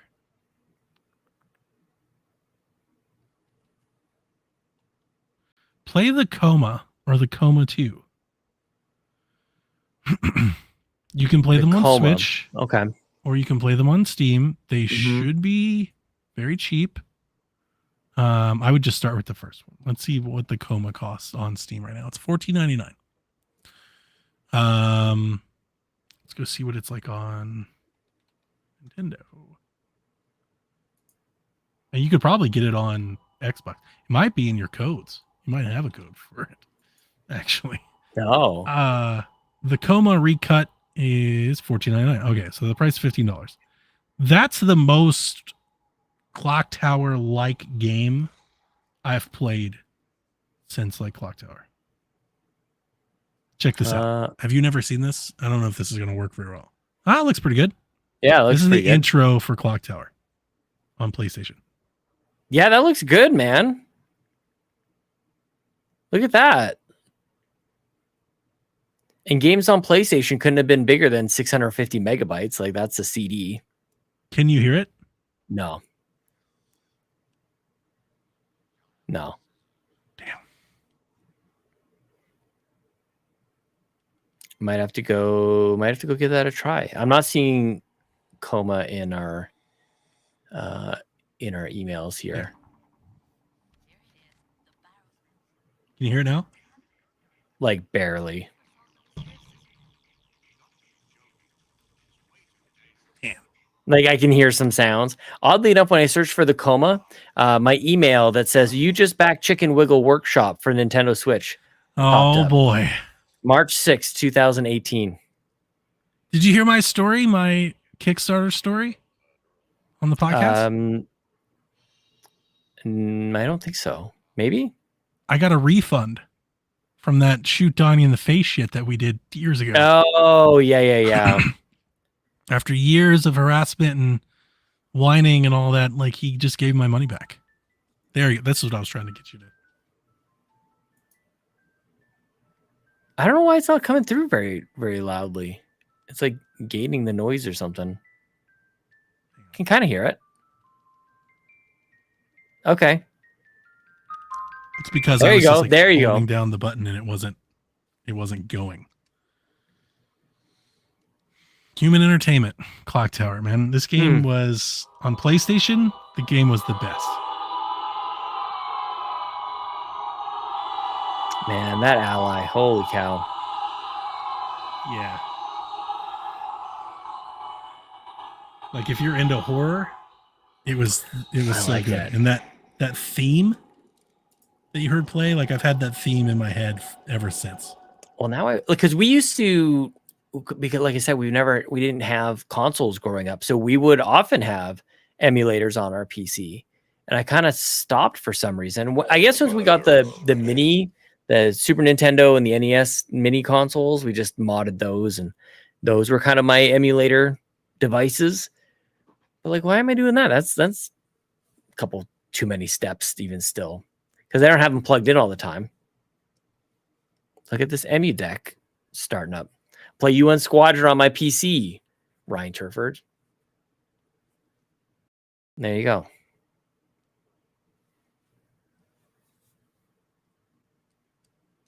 Apparently Siri was listening and it heard me say Ryan Turford, and it pulled up Ryan Turford's LinkedIn profile, I guess. Yeah, when the Coma came out, I played it on Switch for review. That's funny. And I fell in love with it because it was Clock Tower-esque. It had been a long time since I played. I'm trying to rack my brain on like what would be like that. We had a whole bunch of strange point and click stuff back in the day. It's a long time ago though. See, this is what I mean. My memories are fading, Donnie. It's a good thing we record all these conversations. Yeah. It's gonna happen to all of us. I'm hyper aware of that. Just it's happening day by day. That's sweet. Yeah. Is that haunting to you? Like, yeah. Yeah. Takes me right back. Yeah. Just the theme. It's funny because I hear it and it's like that's a lovely theme song. But like it's connects, it associates with the original time. The original. The PlayStation Clock Tower 2 was special. I had so much fun. It was communal. I played it with friends. We were confused. We didn't know what we were doing. We were trying to solve puzzles. And every time, have you ever seen it? Have you ever like seen a YouTube video? I've never even heard of it. Like I said, it was a huge surprise to hear you go like, I'm going to lead with Clock Tower. I'm like, they talked about Jurassic Park, man. Like, all right, Clock Tower, sure thing. You start playing Clock Tower. It's a point and click game, right? Mm-hmm. Where was I going to say? You're this journalist, and you're writing a story on these murders that happen. It's very adult, like it's very mature, right? You walk around, you pick up objects on the desk, you say things. You're in like the news place, and something happens. You take a nap, and you wake up in the middle of the night, and everybody's gone. And you're walking around this empty office building. You see a therapist, by the way, before you fall asleep. You see a therapist. You've survived the Clock Tower murders, so there's like a pair of scissors that are on the wall, and you're talking about Scissor Man. And then you wake up in this ward, and you're walking around, and eventually you discover those scissors are missing. Oh snap! You know, and you start walking around, and I love it. then you hear it. Scissor Man starts to stalk you, and when he walks and moves these scissors at the same time. So he lurches, and every time he moves, you hear the shing, shing, shing, and it gets Yeah. louder and louder, and you can't fight him. You just die every time. He will Yeah. kill you. So you have to run and hide. So you're trying to find the key card to unlock the door to escape, you know, like you're trying to do the survival horror thing, but it's Mhm. not like survival horror like you got to manage your ammo and move herbs and no. You are Literally what I'm helpless. playing right now. Yeah. And he will kill you, and it's at the time, it's not special now. I don't think anybody would be impressed now. At the time, it was super impressive, like how many options you had at your disposal. Totally. Like you could yeah. hide behind the lamp. Like you could put the Mhm. lamp shade on your head and be like, maybe he won't see me. And he comes Yep. through and slices you right in half. And you're like, well, that shit didn't work. You know? Yeah, And because then- it feels like a solution because you did a thing. Yeah. Or you could like get under the bed and you're like, you'll never see me under here, except he comes like maybe like he wouldn't see you if you got under the bed before you opened the door. Yeah. But if you were getting under the bed when he opened the door, then he would know you were there and he would just stab you through the bed. Like he would just take the scissors right through the bed and while you're under it and just kill you. I'd love You to know, watch it It's very actually. slasher friendly, very like Scream-esque. for sure. Yeah.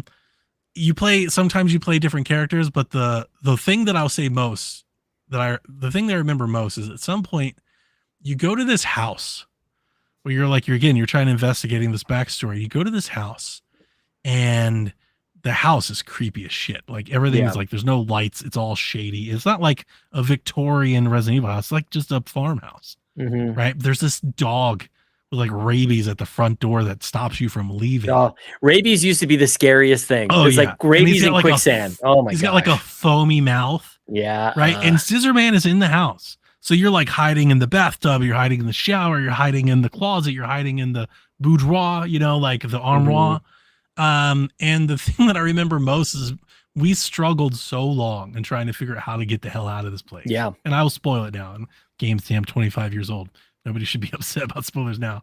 But like you had to go you had to get like soap from like the laundry room, like laundry soap to sprinkle in the dog's eyes. so No, you could that's like run by maddening. it. That's Yeah. dude, that's hilarious. There's old Sierra like point and click adventure games, like same thing. Like couldn't even imagine what the actual solution is. There's games that still haunt me to this day that we never found the solution to. I'm sure you can look it up. But that's hilarious, man. So to this day, I think Clock Tower, like if they actually release Clock Tower 2, the PlayStation 1, if they ever revisit and touch it up, I think it would be an excellent streaming game.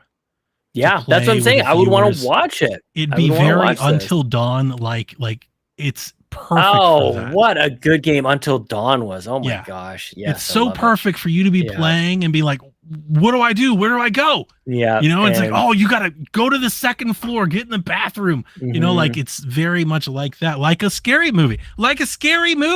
yeah. You're like, don't go in there. You Yeah, know, like yeah, it and was, you're the one doing it. it was that. That's what it Mhm. was at the time. Oh, I love That's that. why I love the game. So like, I love it so much. And it ends, you have to go to Scissor Man's castle Yeah. and you've got to survive Scissor Man's castle. Why wouldn't you just gotta go home? You just gotta like move or something. You don't So go to it's this like castle. it was a perfect blend of, it wasn't goofy. It wasn't like, at times it can be goofy, especially like, Mhm. because like you could throw like you could throw a blanket on his head.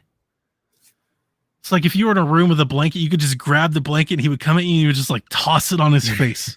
And like he couldn't see you and you would run away. That is so stupid. So at times it could be goofy, but like the plot of the story was very not goofy. It was very like, this guy is a fucking serial killer. Yeah. And he's here to kill you and all of your friends. You know, it wasn't like I think video games are usually, you know, like they try to make it, oh, it's about zombies. There's the monster, you know, like no. Mm. It felt real at the time. You're like, oh man, like, should I be playing this? Like, I'm 12. That was a lot of PlayStation This games. person's killing everybody like horrendously. Dude, It's gory.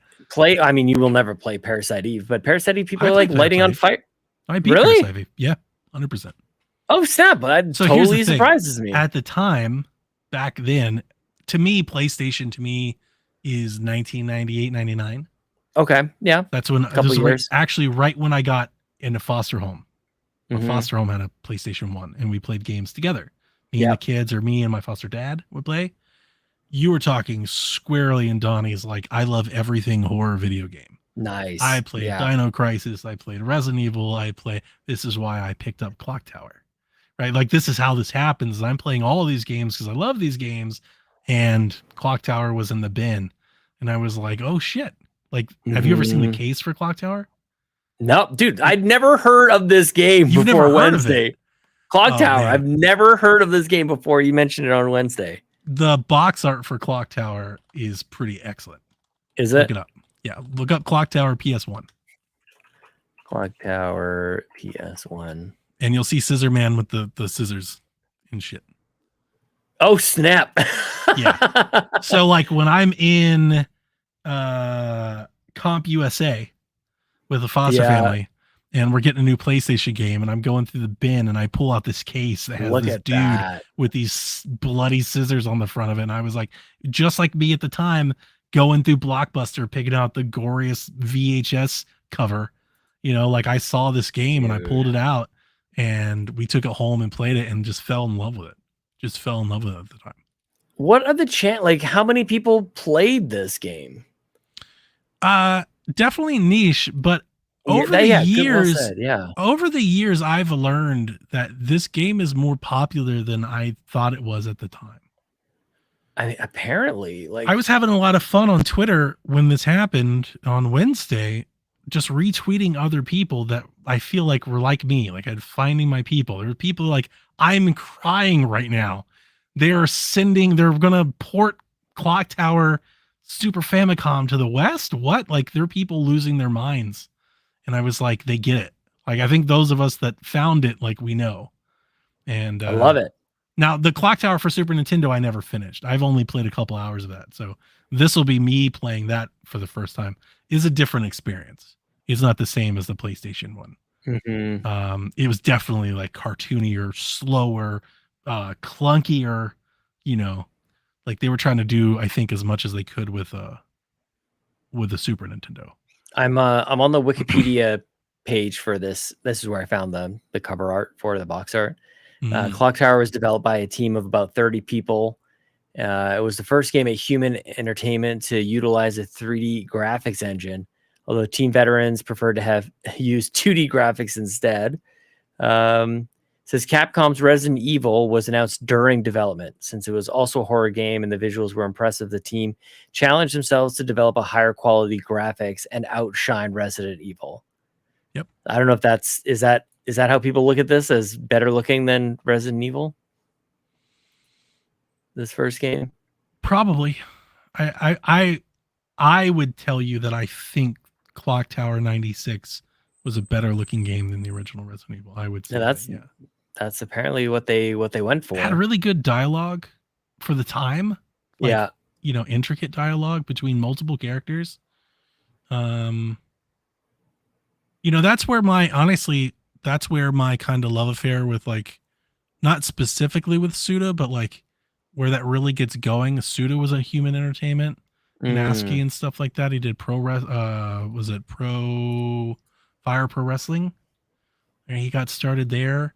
And Shinji Mikami, obviously Resident Evil, Dino Crisis and stuff. That's where I know all of them from. That's why I like all those games. That's why I follow their careers.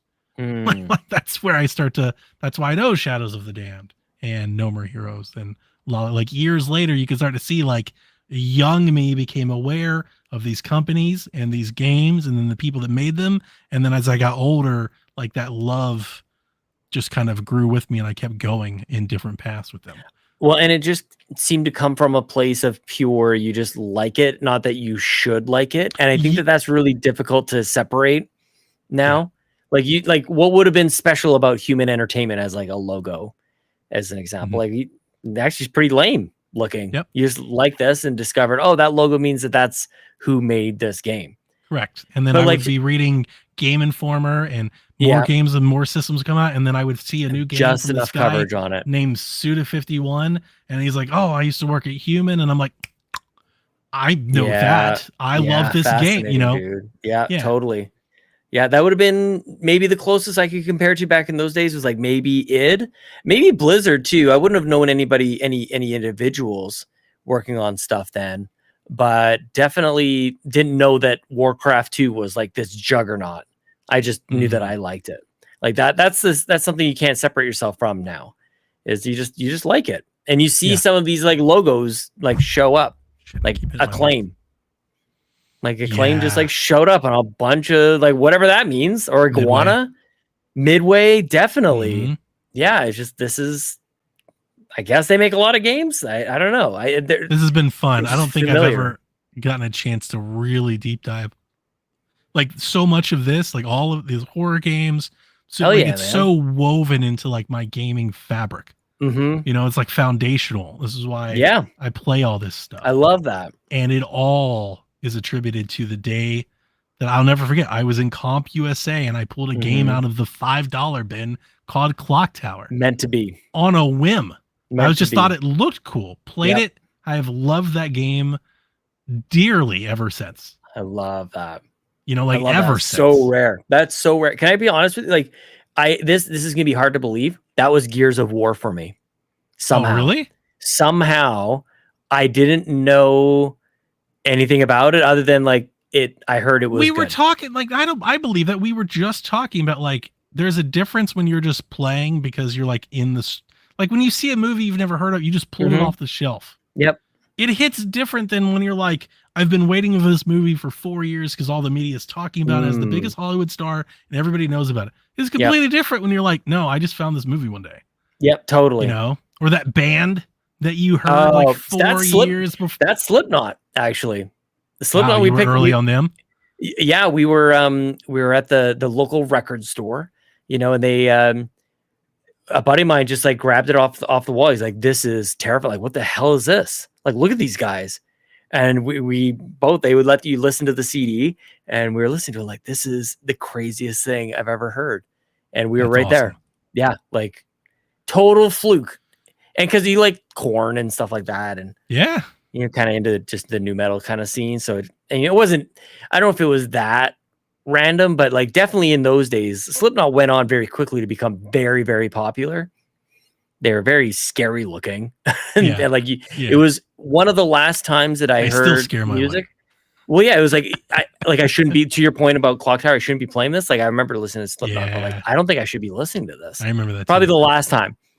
Probably the Wow. last one. Like nothing else quite terrifies like that. But yeah, I was don't like this. with my foster family.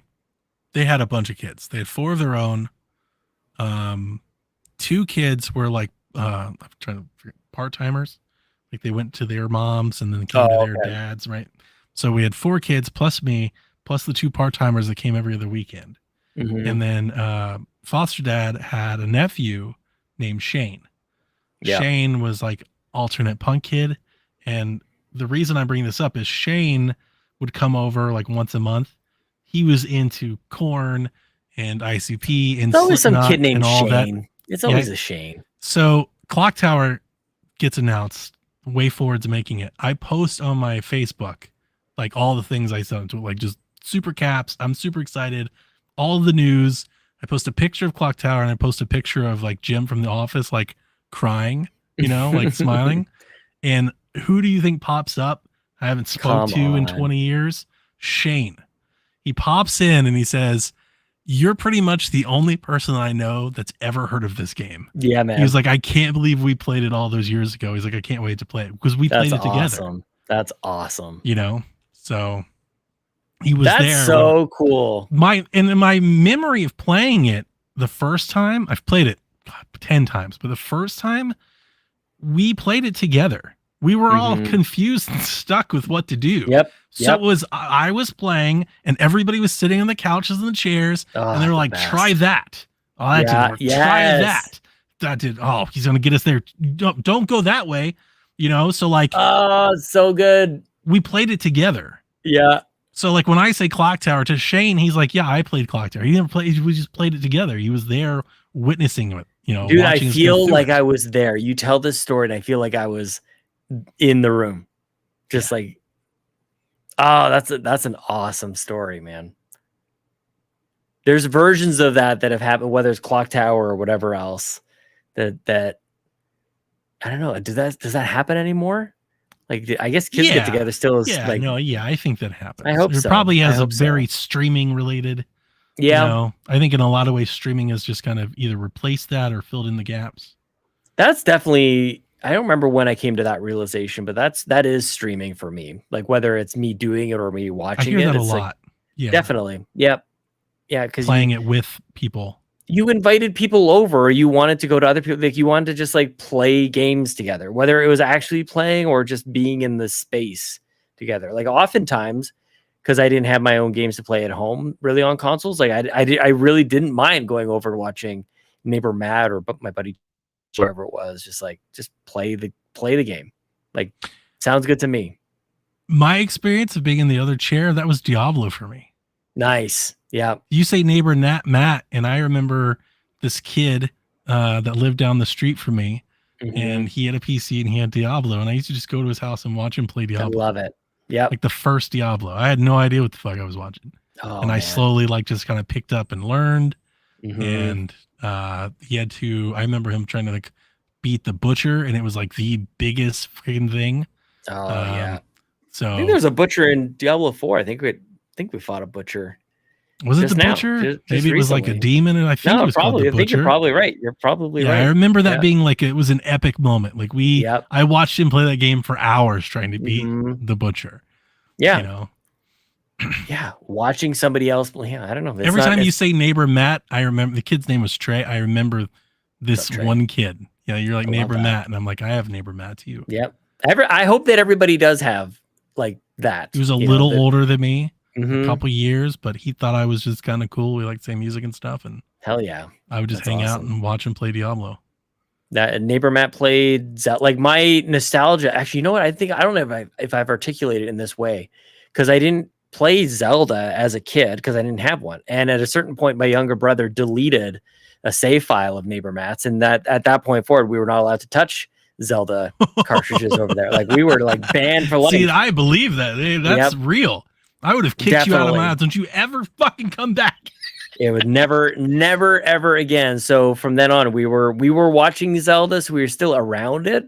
But like, because I'm like, why does this music hit so hard for me?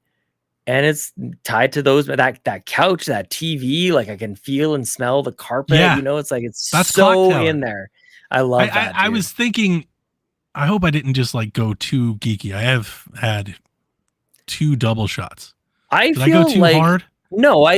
But not Clock to Tower me. brings that out of me. Not I'm to like, it is that for me. I get so excited just hearing about it, just talking But to the about point though, Donnie, like I don't even know if the game matters so much. Like to the point, like the picture you're painting, you swap out the game and everybody has that experience. Yeah. Hopefully. We had a very Yeah. similar experience with Metal Gear. Like Metal Gear. Yes. That is exactly We played Metal it. Gear the same way. Yes, that's totally nailed it. And when you said like you could put the lampshade over your head, like the cardboard box came to mind when you talked about it for sure. And I don't know how other people felt, but the first time we played Metal Gear, it took us weeks to beat, and that shit was hard as hell. Oh, I know. I remember we had the hardest time trying to figure out Metal Absolutely. Gear. It was my younger brother and his friends who were like, we're going to beat Metal Gear tonight. And I'm like, how the hell do you do that? Like, what do you mean you're going to beat it tonight? Like, this is a multi-year commitment. He was really into it, and we would all sit around and watch him. You'd have Psycho Mantis and Ocelot Hell fuck yeah. him up every side. Like there were just times where we'd be like, oh, I don't know, just quit maybe. Like we just play something else. He's like, no, I'm not quitting. We were playing. Maybe we should play Gear. NFL Blitz or something. Yeah, dude. like, I don't think this is for you, man. Are you sure? Oh my gosh. Yeah. Yeah, it was very much, it's a single player experience that you played with friends for some reason. Yeah. Well, I think back then it was like, it was just a lack of options ultimately. Yeah, I was going to say something, like you have developers, especially the Nintendo devs, they'll talk to you about like how working within the constraints of the system makes them for feel more sure. creative. And I think Mhm. working in the constraints of the medium at the time meant that a lot of times, especially if you were in a household, like I only have these memories with my foster family because my foster family had multiple people. So Right. when you're in a house where you have multiple people, you have to learn that To you've got share. to find some entertainment being a Mhm. spectator. You can't just hog everything to yourself. Right. Right. So, yeah. So, like, my memories in that specific time period of my life is because of that. That's awesome, Like, man. sometimes I was playing, sometimes I was watching, you know? I love it. I get to see every once in a while just a little bit of Lincoln and Ellie kind of doing that. They mostly play on their 2DSs, but every once in a while, like Lincoln will just be really excited about something, and Ellie will just kind of like look, and she just like is like not. There's not like a whole lot going on, but somehow in her face you can just see she's really happy watching Yeah. him play the game. Like it's Yeah. not like No, I she's know that. like I know glowing. that Is not. feeling. Yeah. Yeah, she's just like there. Content is probably the best word, and kind of like leaning in just a little bit. And I love that so much because it takes me Jack back to. was 4 or 5 when Victoria was like 10 or 11. Yep. So when we were doing like the Wii U at the time and she was all Mhm. in it and we were playing Just Dance and Nintendo Land and stuff, like he didn't really know what was going on, but he knew it was fun and he wanted to do Yep. it. So he'd just be kind of on the side, but mimicking the movements or Yeah. mimicking playing. Or sometimes when we weren't playing, we would give him the controller and he would just make things happen because he just associated that with fun. Oh my gosh. Yeah, that takes me back too. Like the kids have grown up so fast. We used to give them controllers and they didn't know they weren't playing the game. Yeah. Like that feels like yesterday. And it really wasn't that long ago. But that was Mhm. definitely a thing. And now they get so mad at me if I try that now. Like, what the hell are you doing? I'm not an idiot. Ah, that's the best years, I Yeah. think. My favorite years are when the kids are like 4 to 7. Yep. That's exactly That's we're 4 and that's 6 right now. So it's that's good the times. golden age. Yeah. Like you just gotta love it while you can. Yeah. Yeah. Lincoln came, sat on my lap. I was in the middle of a meeting and just one of my colleagues says, he's getting so big. I'm like, dude, I can't even. He is. He's so tall and he's just, And I don't it know. does go by fast. I know it's It's so, cliche, I but know it like is you'd be cliche. surprised. I I posted a know. picture of my daughter. She went to prom this year with That's her date, wow. right? I took my daughter to like work, bring your kids to work day when Hmm. she was like in 5th grade. That was the last time my employees had really seen her. Yeah. So obviously the picture that I sent them was a night and day difference than the No buck-toothed kidding. little girl that they remember. And my Hmm. boss was like, "This is not okay." He's like, "What Yeah. the fuck just happened?" Yeah, He that's wrote just me it. back. He's like, "You People just fucked up my internalize it. whole day." Yeah, exactly. Like they make it about them. That's my old boss who I stay very close with. I've known him for 15 years or something like that now. And when I first met him, and I got to meet his family. His kids were, I think, 4 and 7 or something like that.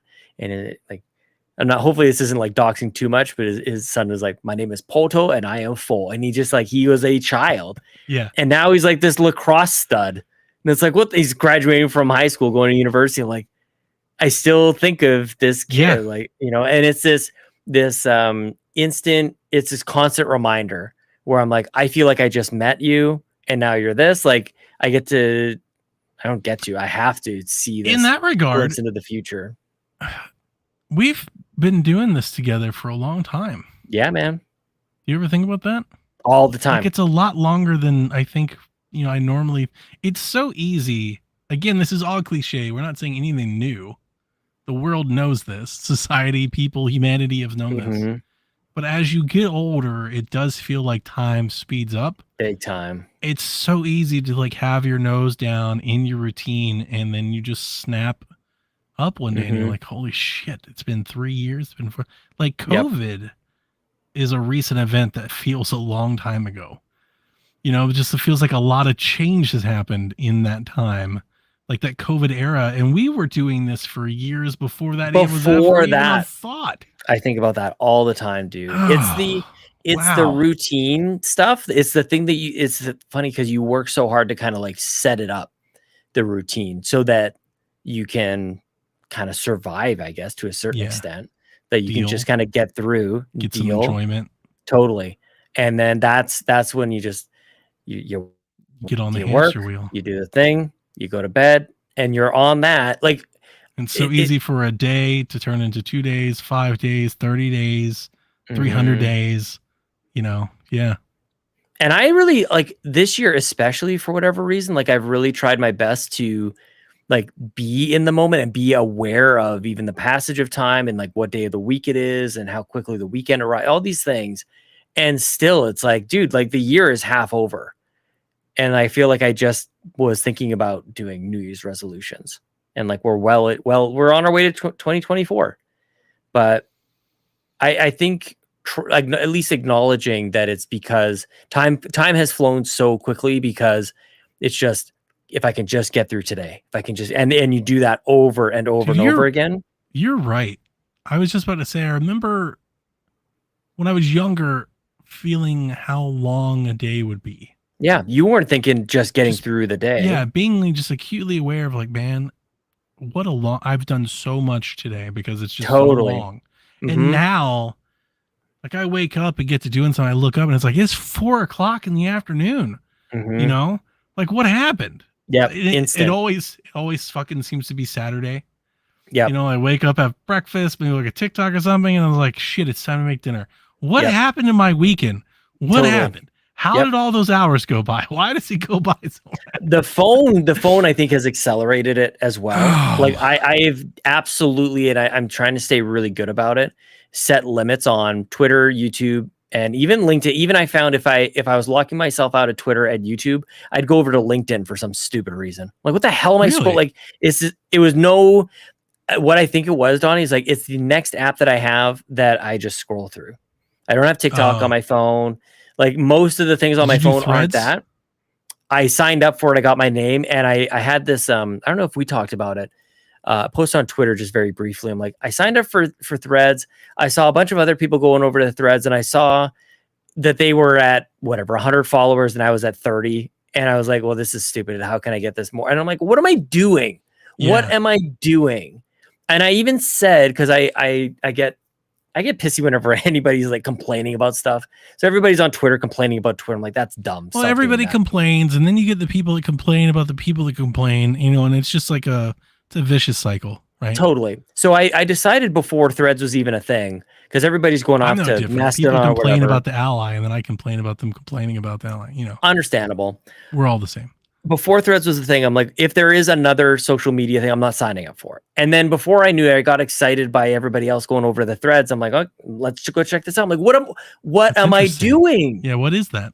Why did I do that? So I haven't been on Threads since then. Like what you do with social media? It seemed the thing, I guess, what I got caught up in on that, because I haven't signed up for Hive or Blue Sky or whatever the hell else there is. So I haven't done any of those. It's not just like an opportunity cost. There's actually something. There was something about this one seemed like it was the one, and I'm like, I guess we're doing this, and I'm like, I guess so. It got me in a way that I wasn't even really thinking about it. I just did it, and I'm like, I shouldn't have done that. I kind of had like it's like I tried to stop drinking and I drank again, and I was like, oh, I shouldn't have done that. It had that same like poisonous kind of feeling. Better than this. Totally. Yep. Gotcha. I made a mistake. I slipped up. And I haven't been back on Threads, and it's not about anything other than why do I have you, I have, you know, the Courts and the Seths and the Ryans and I have my friends. Yeah. I don't need like Twitter. When I was signing up for Twitter, it represented this opportunity to do what we are now, where we're at now. Yeah, it was. I signed up for Twitter. No, I can't say that. No, I don't think I didn't sign up to do that. I was on Twitter before I started doing this. Same here. The moment I started doing this, Twitter was a podcast promotion tool. Twitter became more part of my day-to-day when video game it was tied very closely to video game podcasts and news and E3 and things like that. So it connected me to, like, that was me connecting to the video game community more than anything. Well, yeah, I agree with you. That was me too. Maybe that's the best way to put it, because and that's the why I go to Threads now. It was the new reset era. It was the new. Totally. Yeah. I find myself in a space where I don't feel the need to really go over to Threads other than to chase some stupid social media clout or something. It's like I have my space for video games right now, and it's Discord and Twitter. And if Twitter does die, what I said to myself before is I wouldn't sign up for anything else. And then I went over to Threads and just felt sick about it. So We had somebody in our Discord asking us to sign up for Threads because they had moved and all that. yeah, And I just had to respond. I mean, Dev and I are kind of in a place where like we don't really want any of it. yeah, So I wasn't planning on doing the Threads, but that isn't why I didn't sign up for like PSVG socials. If our Right. community was there and that's like where I would go there, I would make a PSVG account. yeah, But for us, I was like, one, I'm not going to manage two. Like, I'm not going to manage more than one. Like, we have Yeah. one, and if the other one becomes more important, then we'll consider it. But until then, we won't. yeah, But two, in addition to not like wanting to do duplicate stuff, we're not using it a lot now. Like, I Mhm. feel bad. Like, I try to retweet some news, like when I check for questions and stuff, but it really is just like, you could almost like schedule like our tweets. Right. Like, you know, when they're coming, right? I'm going to send Mhm. one out on Wednesday. Yep. I mean, usually I forgot to send one out today because my wall was flooding. Which, Mm. by the way, thank you. I haven't thought about it in like 4 hours. So appreciate There you go. it, buddy. Well, it's funny because I was thinking about asking you if you feel better about it, but I then I do. didn't want to bring it up. I do I feel didn't want to better. be the one to do it, but it was on my mind. I definitely feel Um, better. Yeah, so we're not doing a whole lot. So I was like, what would Yeah. be the point of joining something else? So we could just also half-ass not do it well too. Like, Yeah, I don't want to Yep, do that. totally. You know, like I think I've come to the realization that like we are not actively trying to reach new people. Like Mhm. if new people find us, we'd love to have you. Yeah, But we're not doing like promotions and new things and new launches and it's not what we're doing anymore. Mhm. You know, Yeah. like we just kind of exist It's a good place to be, man. like It's a in good its you place. basically when you shut down the Patreon, like that was It was where it. you were Yeah. gonna It was end up. pull the plug. Yeah. Yeah, that makes And sense. yeah, so I just didn't think it really fit like with what Yep. we're doing. I was like, that's not really like kind of what we're about. I was like, Well, and even so social media in general, like I'm just like Twitter is kind of it. Like I don't do Instagram. I wasn't I don't have posting to Instagram either. I had the app on and I was just looking at stuff. I'm like, this is stupid too. Like I it's have just Reddit. I don't consider Reddit social media. I also don't consider it social media. Like I don't It's post like a pictures of my newspaper. kids on Yeah. Reddit or anything like that. You know, And like, nothing yeah, against Reddit's like a it. newspaper. It's a news story. It's an aggregator for me.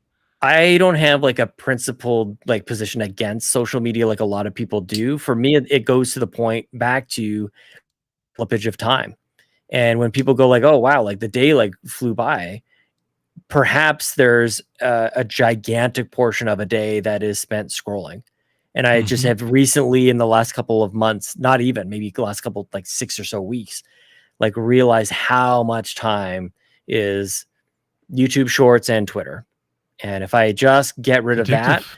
then all of a sudden I'm reading more comics, I'm reading more books, I'm watching more movies, I'm Playing some video games. playing some video games, like doing my laundry. My desk has never been cleaner. Like I'm actually getting shit done. And I at least maybe the day still goes by just as fast, but I feel better about it. Like it doesn't Sure. feel like it's Wasted. slipped by.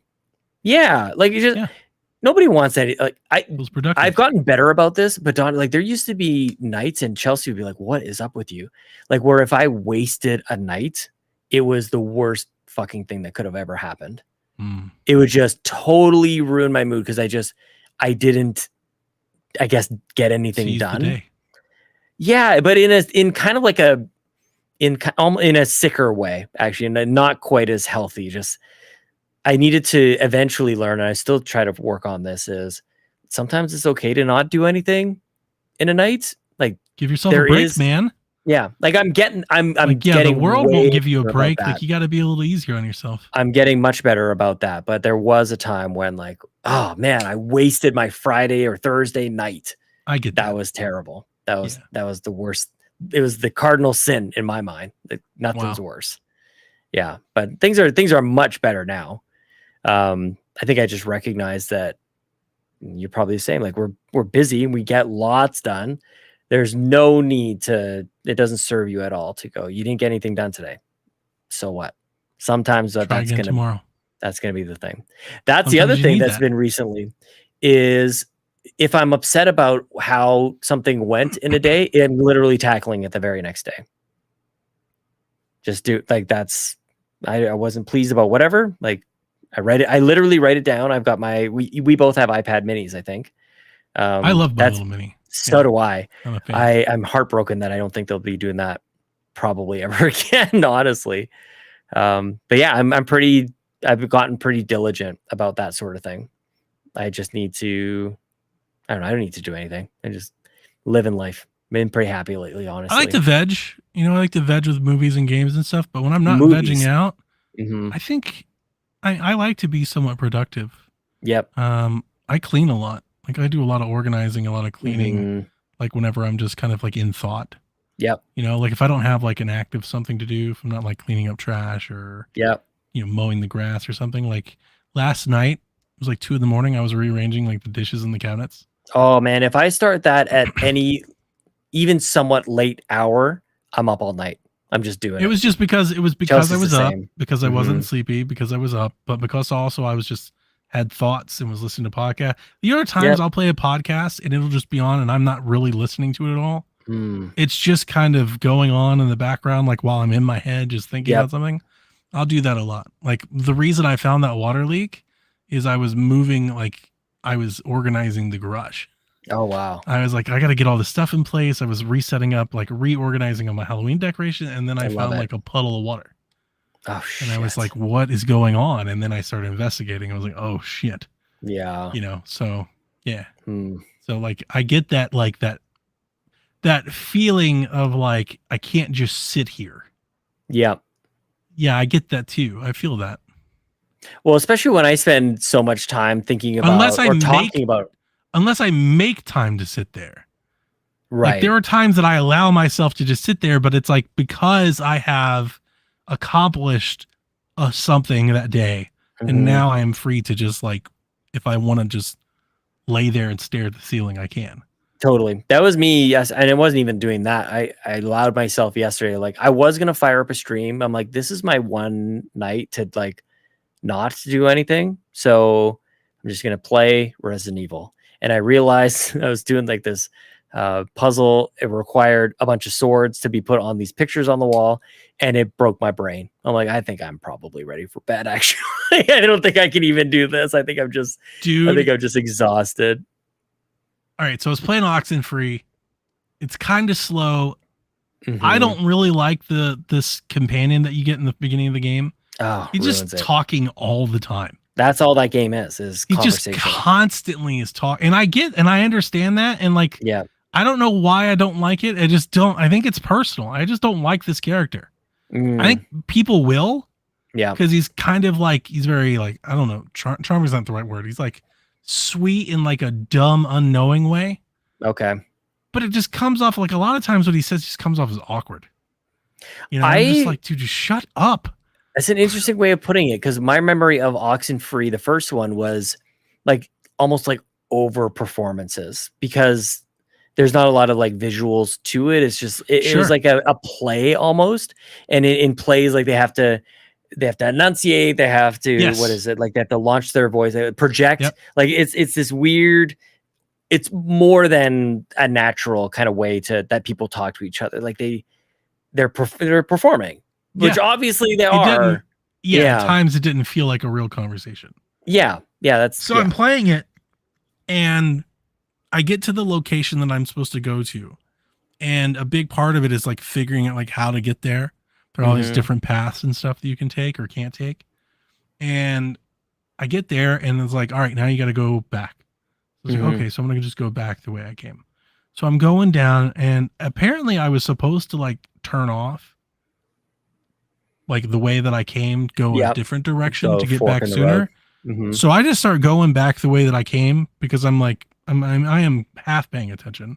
Like I'm not really like digging it. So I'm not like super invested. Mhm. And I walk, they walk so slow. I Yeah. walk for like 10 minutes to a dead end Amazing. to where I realize Yeah. I have to walk. I've taken the wrong turn. Now I have to walk 10 minutes back to Yeah. get back to where I started. But And I seriously was sitting there like, I could just quit now. Like, I don't, yeah, like, that might be it. there's 10 minutes between me and just continuing the game. And I'm like, I don't know, man. Like, But I'm did you not do it? super mad or anything. I'm just like, I just don't know if I have it in me. Like, is this worth it? Is this worth me spending this time doing this? Yeah, I've been Walking there. back, listening to this Totally. person say dumb things I don't like listening to. Just annoyed. Just annoyed that this is how this happened. I did it. I just put the game in suspend mode, and I was like, I'll try again another day. I just left it. Yeah, no. I'm not even tempted by that game. Not even a little bit. And I was thinking maybe I would, but I probably will give it another good crack. It's not a long game. I'm probably somewhat halfway through it already. So I just like maybe, put on a YouTube video or something and walk back for 10 minutes until I figure it out. There's got to be something else. But I think if I hit like another obstacle like that, it might be it for me. Like I'm not going to, my level of wanting to try hard is minimal at best right now. It is so low. What did you say playing it on Switch? Is that what you're playing it on? Yeah. Yep. Like there's not even achievements or anything. Like there's nothing. There's nothing. Like what is? There's all these What's other the point? games. What I mean, like, but I mean, like as a bare minimum, like something to keep you Right. because if the game itself isn't doing it, it keeps throwing these things like, get her. Maybe it's just the dollar spent on it. I don't know. I like the glitchy dimension, like like I'm here It's for still that. like the radio, like the dial Yeah. thing, like Yeah. still that. So I'm like, let's do more of that. But also at the same time, like while I like that, it's not new and cool like it was. yeah, And it's kind of so expected. far, nothing new and cool has happened. yeah, So I'm like, okay, so it's just more of that, but I don't like these characters as much as I like those characters. I'm not as invested into this story as much as I was that story, so I can't remember. Do you like Paranormal Activity or do you hate that? I feel love- like, yeah. So I I like love the it. I box love set. it too. Mhm. Good stuff. So the people I love the who ones that don't- people don't like.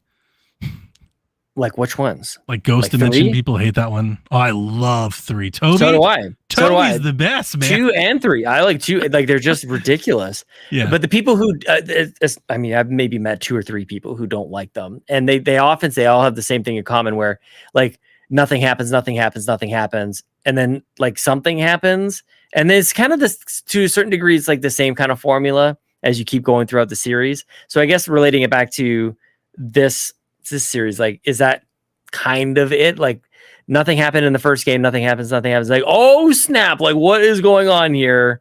Kind of waiting for the same oh snap moment. It's more M. Night Shyamalan, we're just waiting for the twist. It's coming. Yeah. Just give me the twist, then. Yeah.